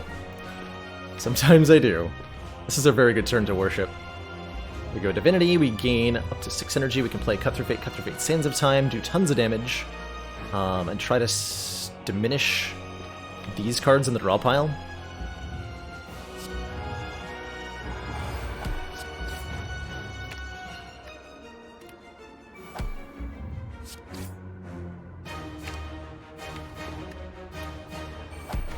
Okay, we need to put Wish into play here, and Foresight, so Master Reality's not getting played.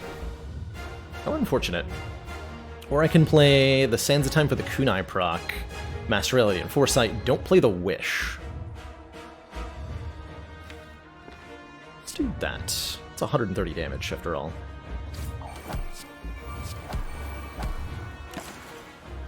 Third Eye plus. Yes. So every card off Nilrees is upgraded now.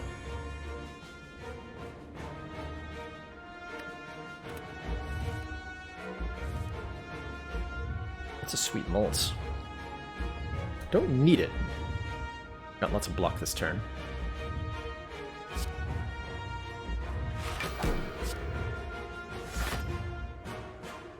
One worship.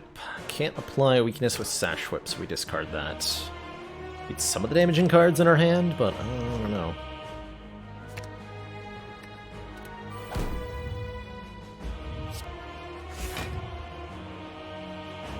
Keep that one around. Next turn could be ugly, but with Tori I can't take too much damage. My plated armor now! Okay, that's a rough draw. I think I need it though, right?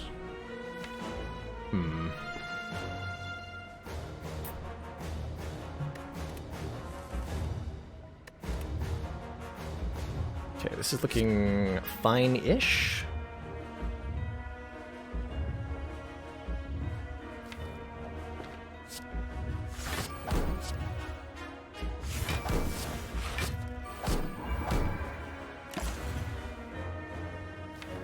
Too late for Talk to the Hand. I think it's also too late for Establishment here.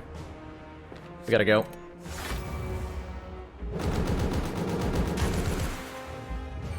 Okay, we didn't lose that much plated armor. Good.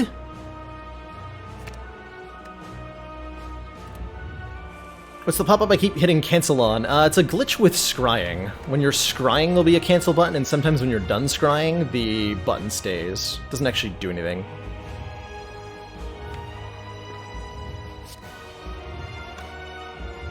Okay, I can't block that well anymore. Going into the next cycle here, and this is a rough set of draws. There's still 4 status cards to draw. Jesus. Does Establishment work with Welded Plans or Equilibrium? It does not, at the moment. Work with those things. Okay, Protect is nice. Only gonna have 5 energy next turn. Only 5 energy, right? Disaster. How horrible.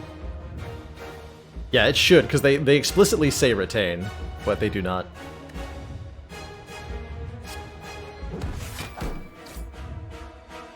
Okay, we can Omniscience Wish. That's gotta be worthwhile. Can I survive long enough for that to be good?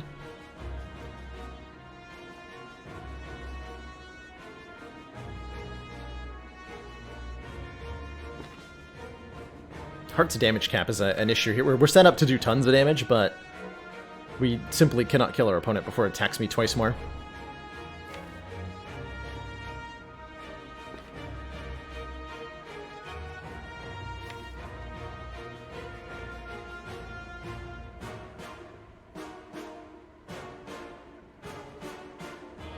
My Omniscience Worship. It's actually pretty good. I think that's the play. See, yeah, when I'm done scrying, this cancel button sticks around. Get out of here. Alright, we're gonna Omniscience for Worship. Let me get one more card. Oh, that was a mistake.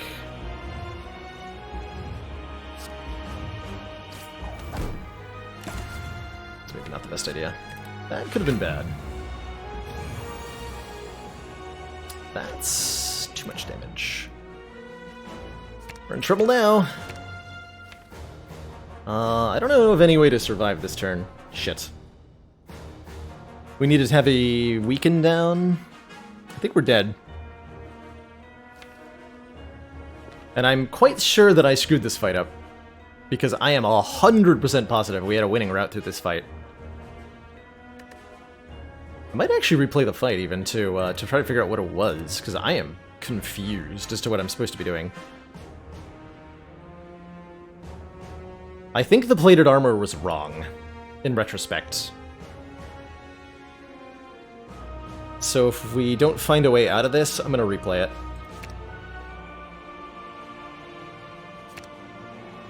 Close yellow because it's a crush joints. That's when I highlight a card for scrying to discard, the normal cards are blue, but crush joints because it's a conditional card glows yellow. That's funny. That's really funny. Alright, so we can get rid of those. There's no way for me to apply weaken though, right? There's just no way to block for this much? No, right? That's not enough block. That is not enough block. This deck is hard to play. Choker ended up limiting me quite a bit. Okay, so what I'm going to do is save and quit. And let's see if going for the strength would result in a win. This run is a loss. So we had a 2-0 Watcher streak. It is over. But I want to know how this fight was winnable, because I guarantee you this fight was winnable.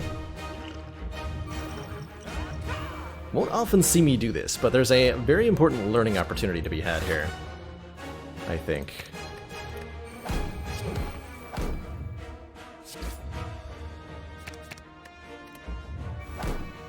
Play that initial thing out the same as before.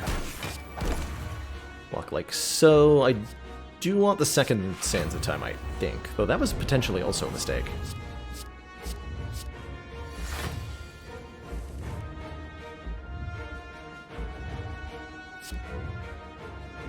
We never did play Vault, did we?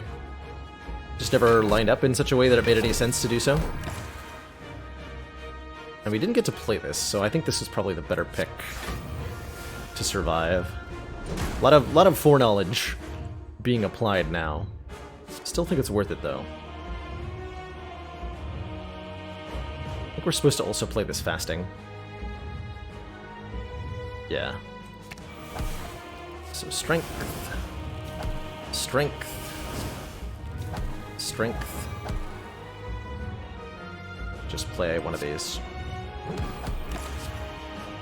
Definitely take another worship. So we lose all that plated armor.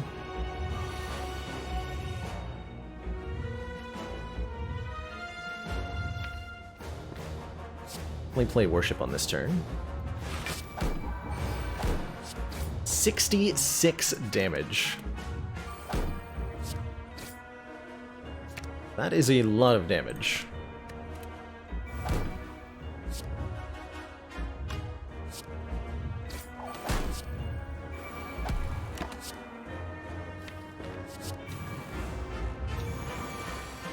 Okay, so here's where we struggle a little bit. Don't think we can afford Vigilance for 2 energy. That's an okay vault, if you ask me.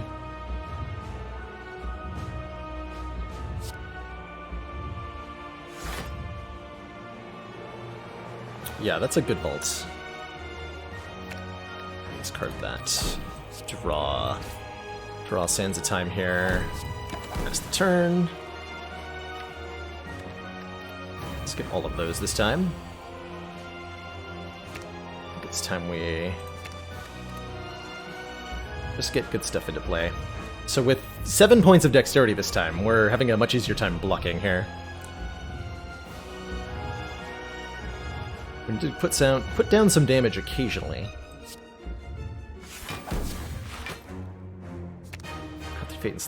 Cut through Fate and Flying Sleeves are good damage to put down. Let's go like that.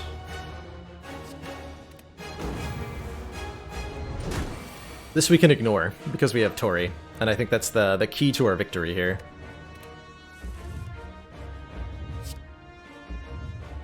is to do that. Want to draw worship regular style? Yeah. Impressed. So we don't draw anymore.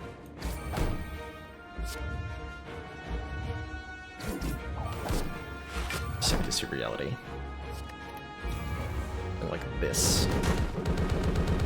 Go really low here. But now we are set up to kill, I believe. And I think we need to use the eruption to do so. Yeah. That feels right. So we go vigilance. Eruption. Gotta bring the heart below 200 on this turn.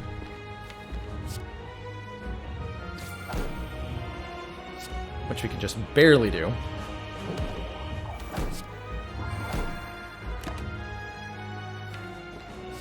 Take an attack card, even though it is 2 cards in 1. Discard 12 times 15, huh? Okay, and then this should be winning with worship, right?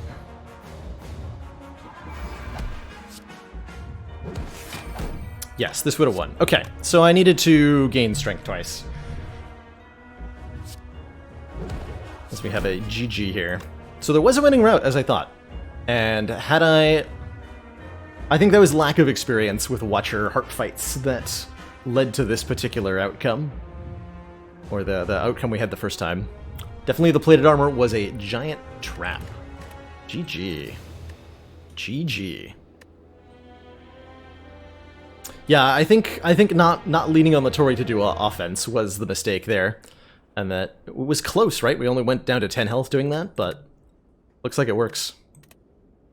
Looks like it works. GG. Pretty good run. Pretty good run. Alrighty. Let's see. Would you all be willing to help me with a bounty real quick? Got one lined up here. As ever, these help support the stream and put us closer towards maintaining the 6-day-a-week schedule. What is this bounty for?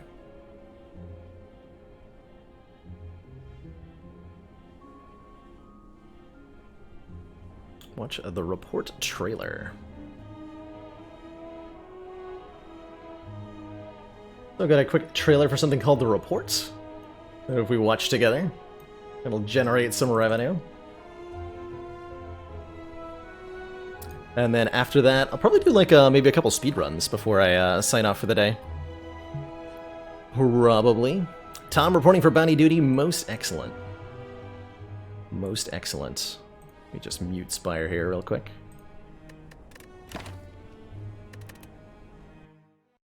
Alrighty. So, make sure this is muted, because it's going to be loud initially. Turn down the heckin' volume. And start the bounty.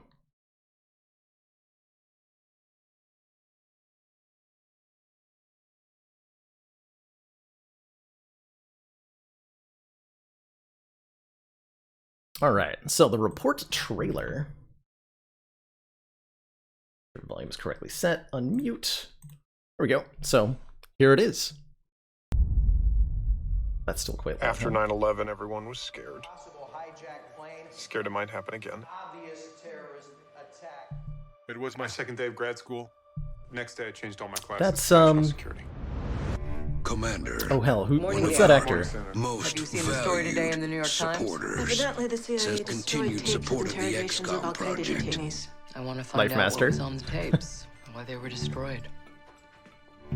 No paper. Adam Driver, that's right. Getting people in trouble at our place. At our Star Wars guy. place, Paper's how we keep track of laws. Last night I found this.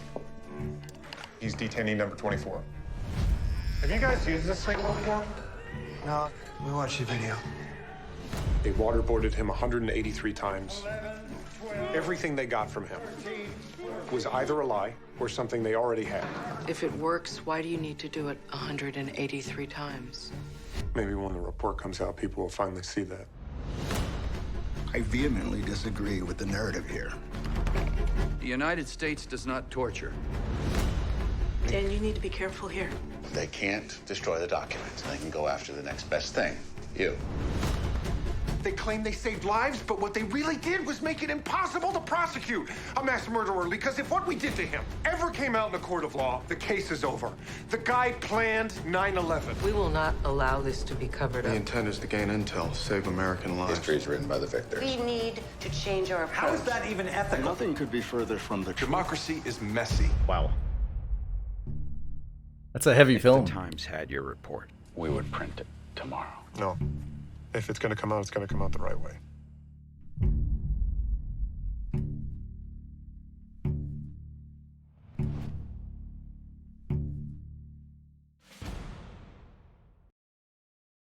That was very compelling to me. I don't know about what you all thought of that, but that seemed like a ridiculously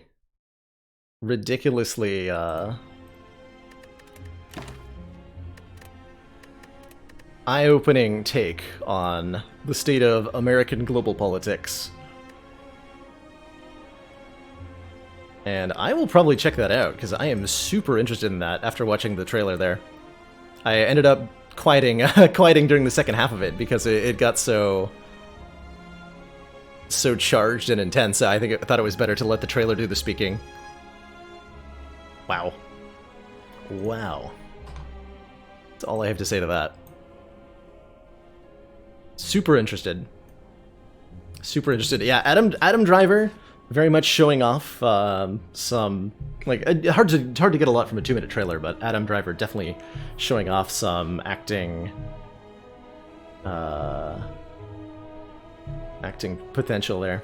Don't have any other baddies lined up at the moment, FireX, otherwise. Do appreciate the hunger for more, though. That's good stuff. Be watching that tomorrow, and it's all thanks to me. Let me know how it is, DWMT. I'll probably end up watching it, like, a month from now.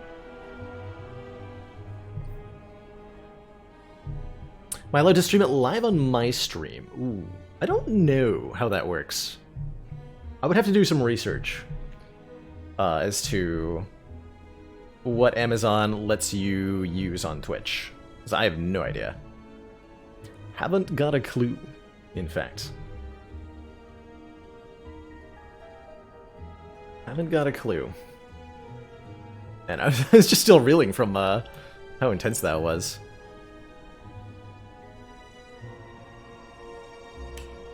The world is in a dark place right now, on the political side of things. And it is something I do try to keep off the stream usually, because this is a place of positivity and welcoming and coming together, and which usually runs contrary to any sort of political discussion. But I think it's good to be aware of, not just as a political piece, but as a historical piece. So I will almost assuredly be checking that out. Play a little bit more Spire before we wind things down here, shall we? Feel like doing some speedruns.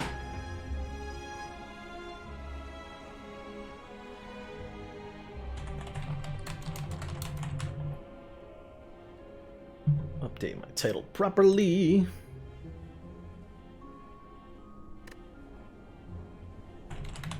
Thanks again, everybody, for participating with the bounty, by the way.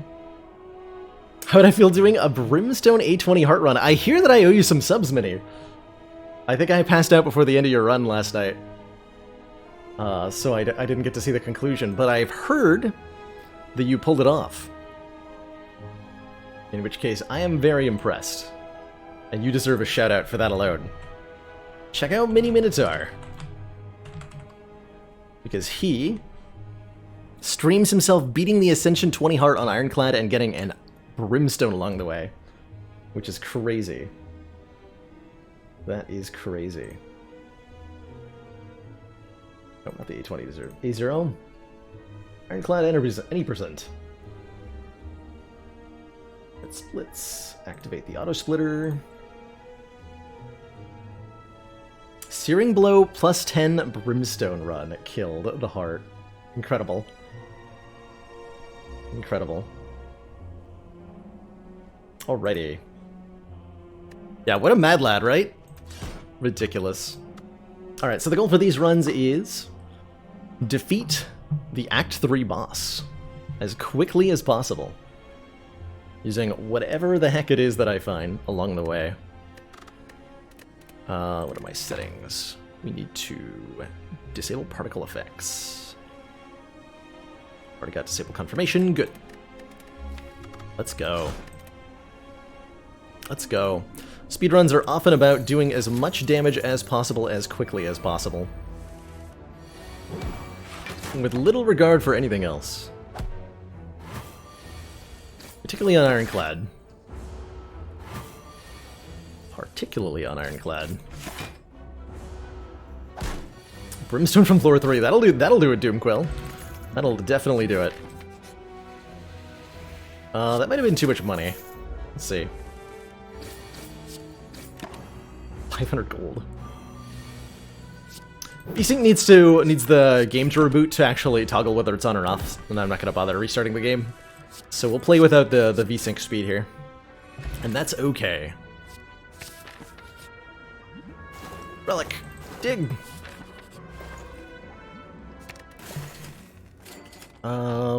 This seems like it could go fast. Actually, Strike Dummy was better there? Alright, whatever.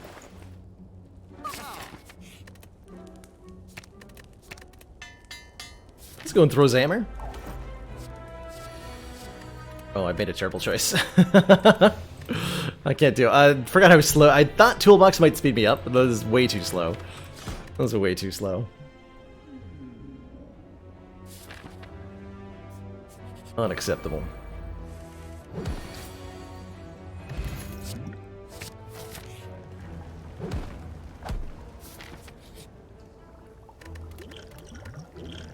Good potions.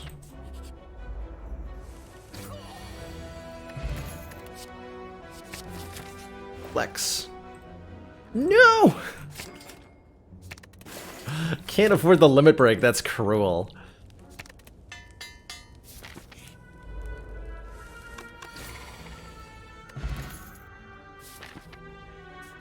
That's just cruel.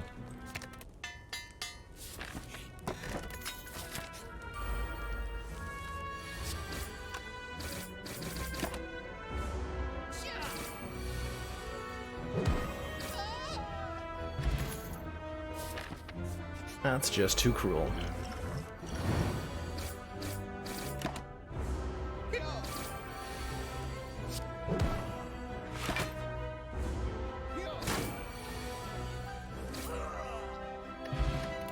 Red of Iron's kind of nice. I will definitely take a demon form.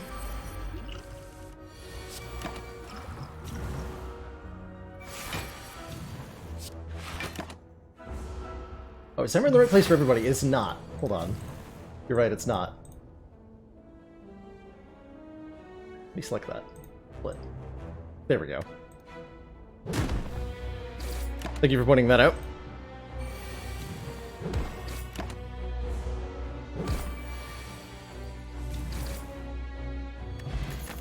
Ornamental Fan means we go full aggro here. Are you ready? Spin!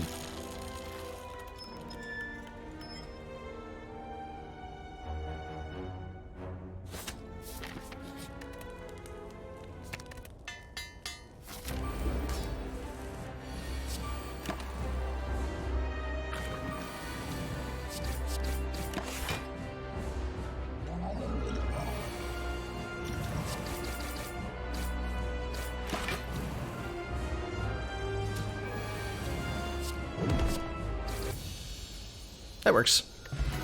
Smoke Bomb Limit Break, heck yeah. And yup, I'll take a Snecko Eye. Okay, this run's gonna go fast now.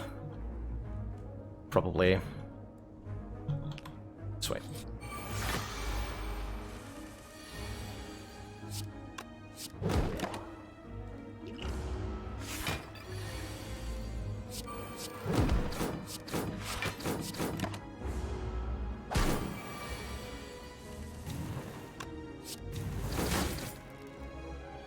Yeah, this run will go fast now.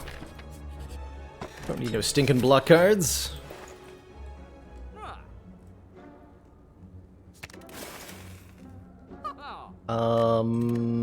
Perfect Strike's better than Carnage. We'll take that.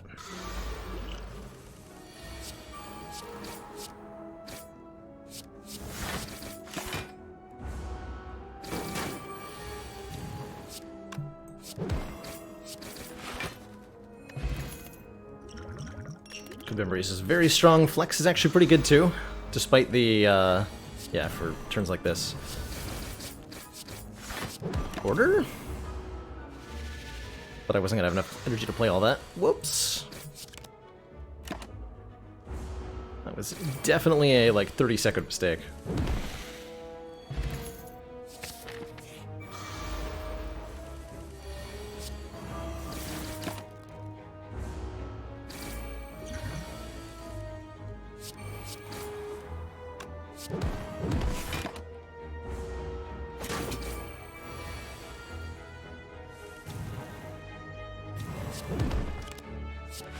Ah!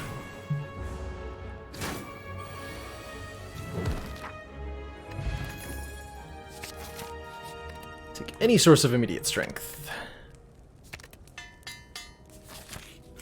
Shouldn't need to upgrade the limit break. We'll never be playing it more than one time.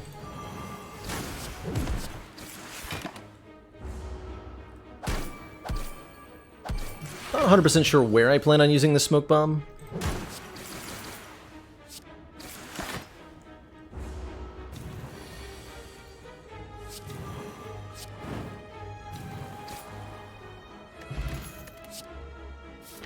Double tap, too good.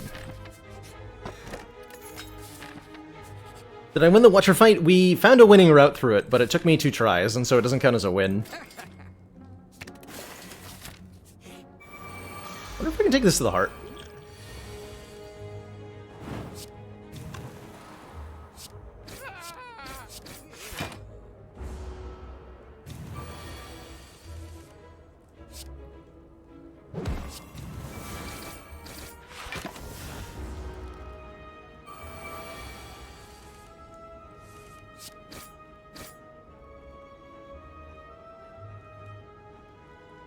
Speedrun's going to the heart? I think we can handle it, so let's try. Oh, yeah, we can definitely take this to the heart. This is what we smoke bomb.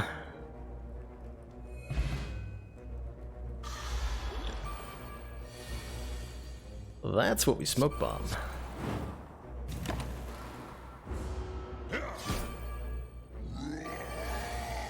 Roar. Double tapped it, but the first hit killed him. Whoops. Man, that was a lot of damage, huh?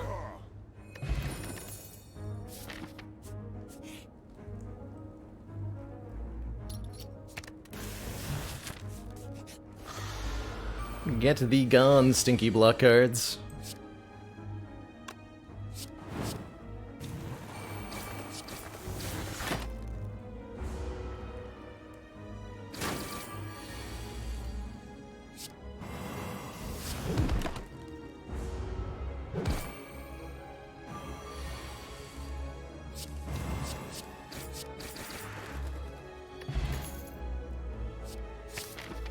Pretty good.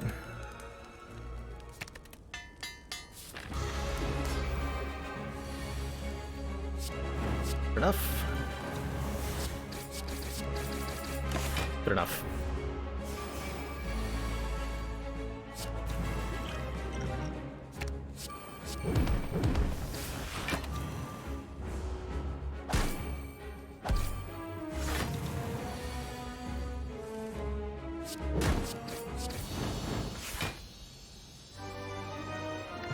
Rest in pieces, Collector. Take a second limit break. Oh yeah, we're definitely gonna go to the heart.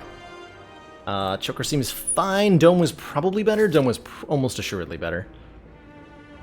But I snap picked the thingamajob pretty quickly there. What is even happening? Strong is happening. Strong. Yeah, we have a lizard tail for the heart. We're super going to the heart.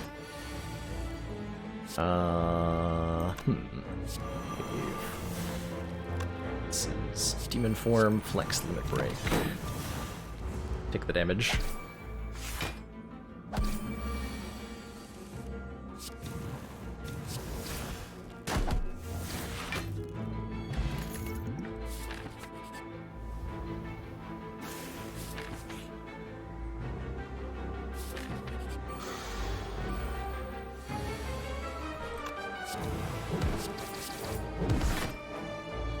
Smack.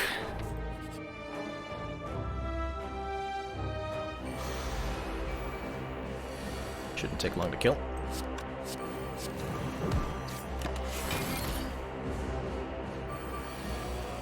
What's blocking? I don't even know what that is. It sounds silly.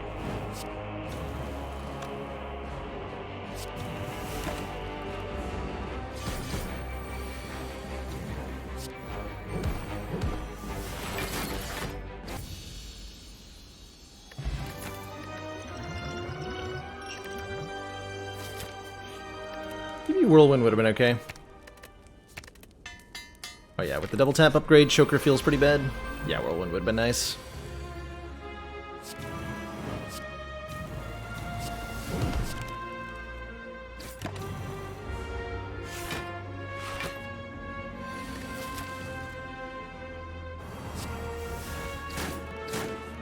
Wait, that didn't kill either of them. Ow.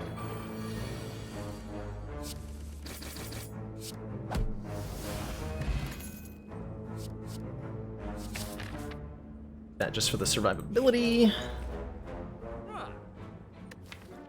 Spoon is like upgrading everything? Cool. Wait. Gotta save and quit. This is illegal in a speedrun, just slow. Is allowed? Oh, the timer stopped? Fuck.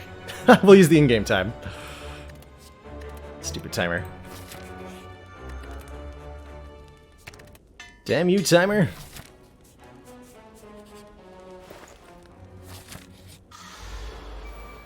Currently at 10 minutes here.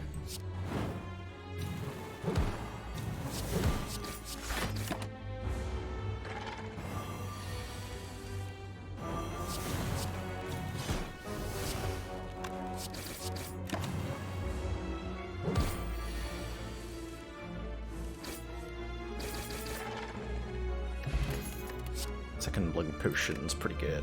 I like the other potions better, though. I do. Oh, heck. You. Yeah, that's fine-ish. Feel like be vulnerable. Yeah, that's perfect.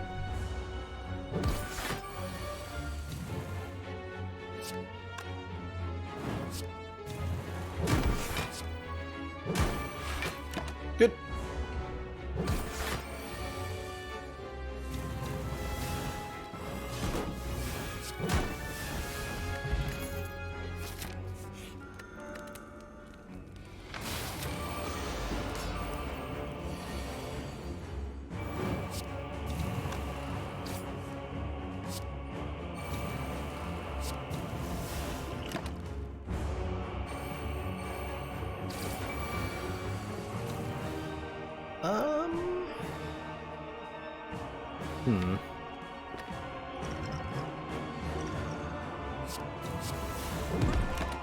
Oh, complete sword boomerang. That was pretty important. Mistakes have been made.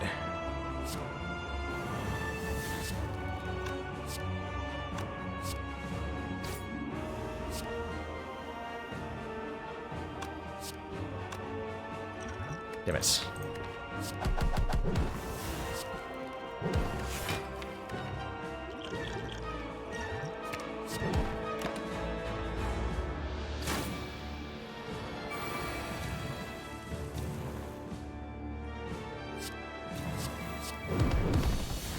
Okay. Unfortunate that I had to use 2 potions, but we do keep the lizard tail intact.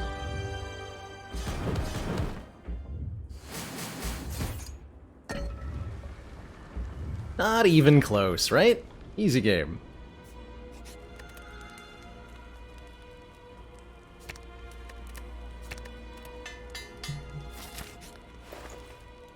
Yes, and probably also yes.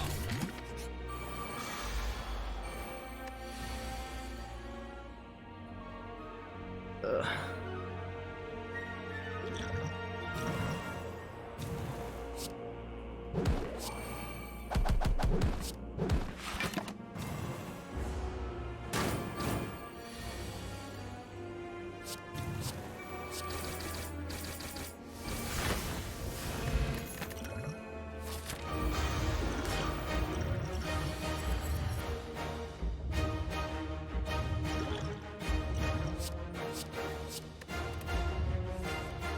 Perfect.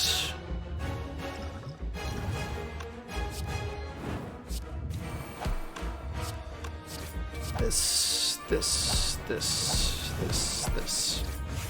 The vulnerable hurts a bit, but we got weakened down.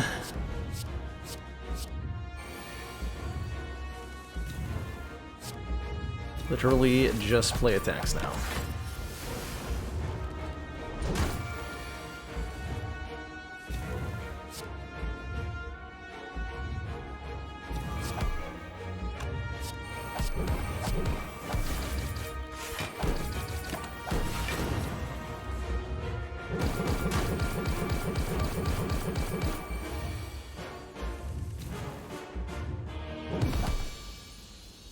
Minutes and 29. How does that compare to my PB? Ooh, that's an ironclad heart PB. Nice. Very nice. GG. Very GG. What a run. Yeah, as soon as I saw the Snecko Eye, like the Snecko Eye is the kind of like, I can take this to the heart now. Indicator. That and the 2 limit breaks, of course.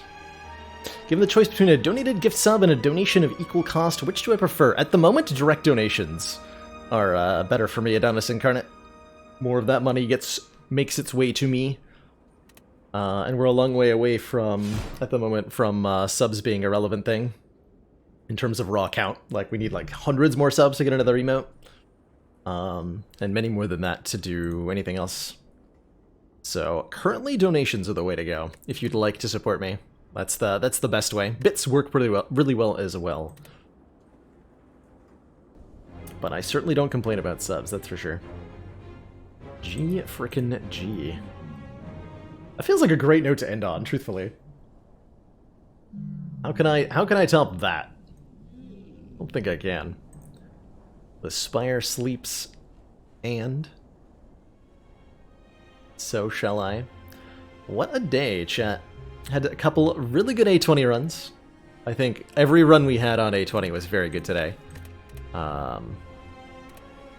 Poor Defect. Actually, well, poor Defect. Poor Defect died because I thought we were fighting the wrong boss. That was a... definitely was meant to not take self-repair and rest. Going into Collector here. Still planning on a Sunday tomorrow? I am! You know what today is? Today is a Saturday where we didn't have any frame drops. And that is something worth celebrating. Because I think this is the first Saturday in over a month where I've been able to stream without the internet dying on me. And if we're lucky, that will continue into tomorrow. So, heck yeah. Very excited. Very happy. Maybe, just maybe, this means that there's sunlight on the horizon.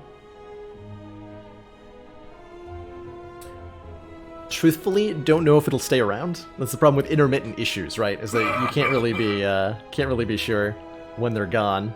Jowlge, thank you so much for those 300 bits. Bits do work. And thank you so much. Alrighty.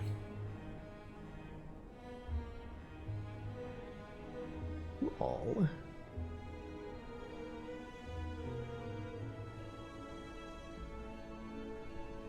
But yeah, that's where I'm going to sign off for today. Again, we'll be back tomorrow, not later than 4 p.m. Eastern Standard Time, for some Fun Day Sunday. I'm planning on, at a minimum, checking out this, somebody told me there's a Pokemon Trainer mod, and I definitely want to check that out. Plus, I've got a couple ideas for custom runs that we can do. So I'm looking forward to that. Hope to see many of you then. Going for an A19 run yourself. Good luck, FireX. Best of luck to you.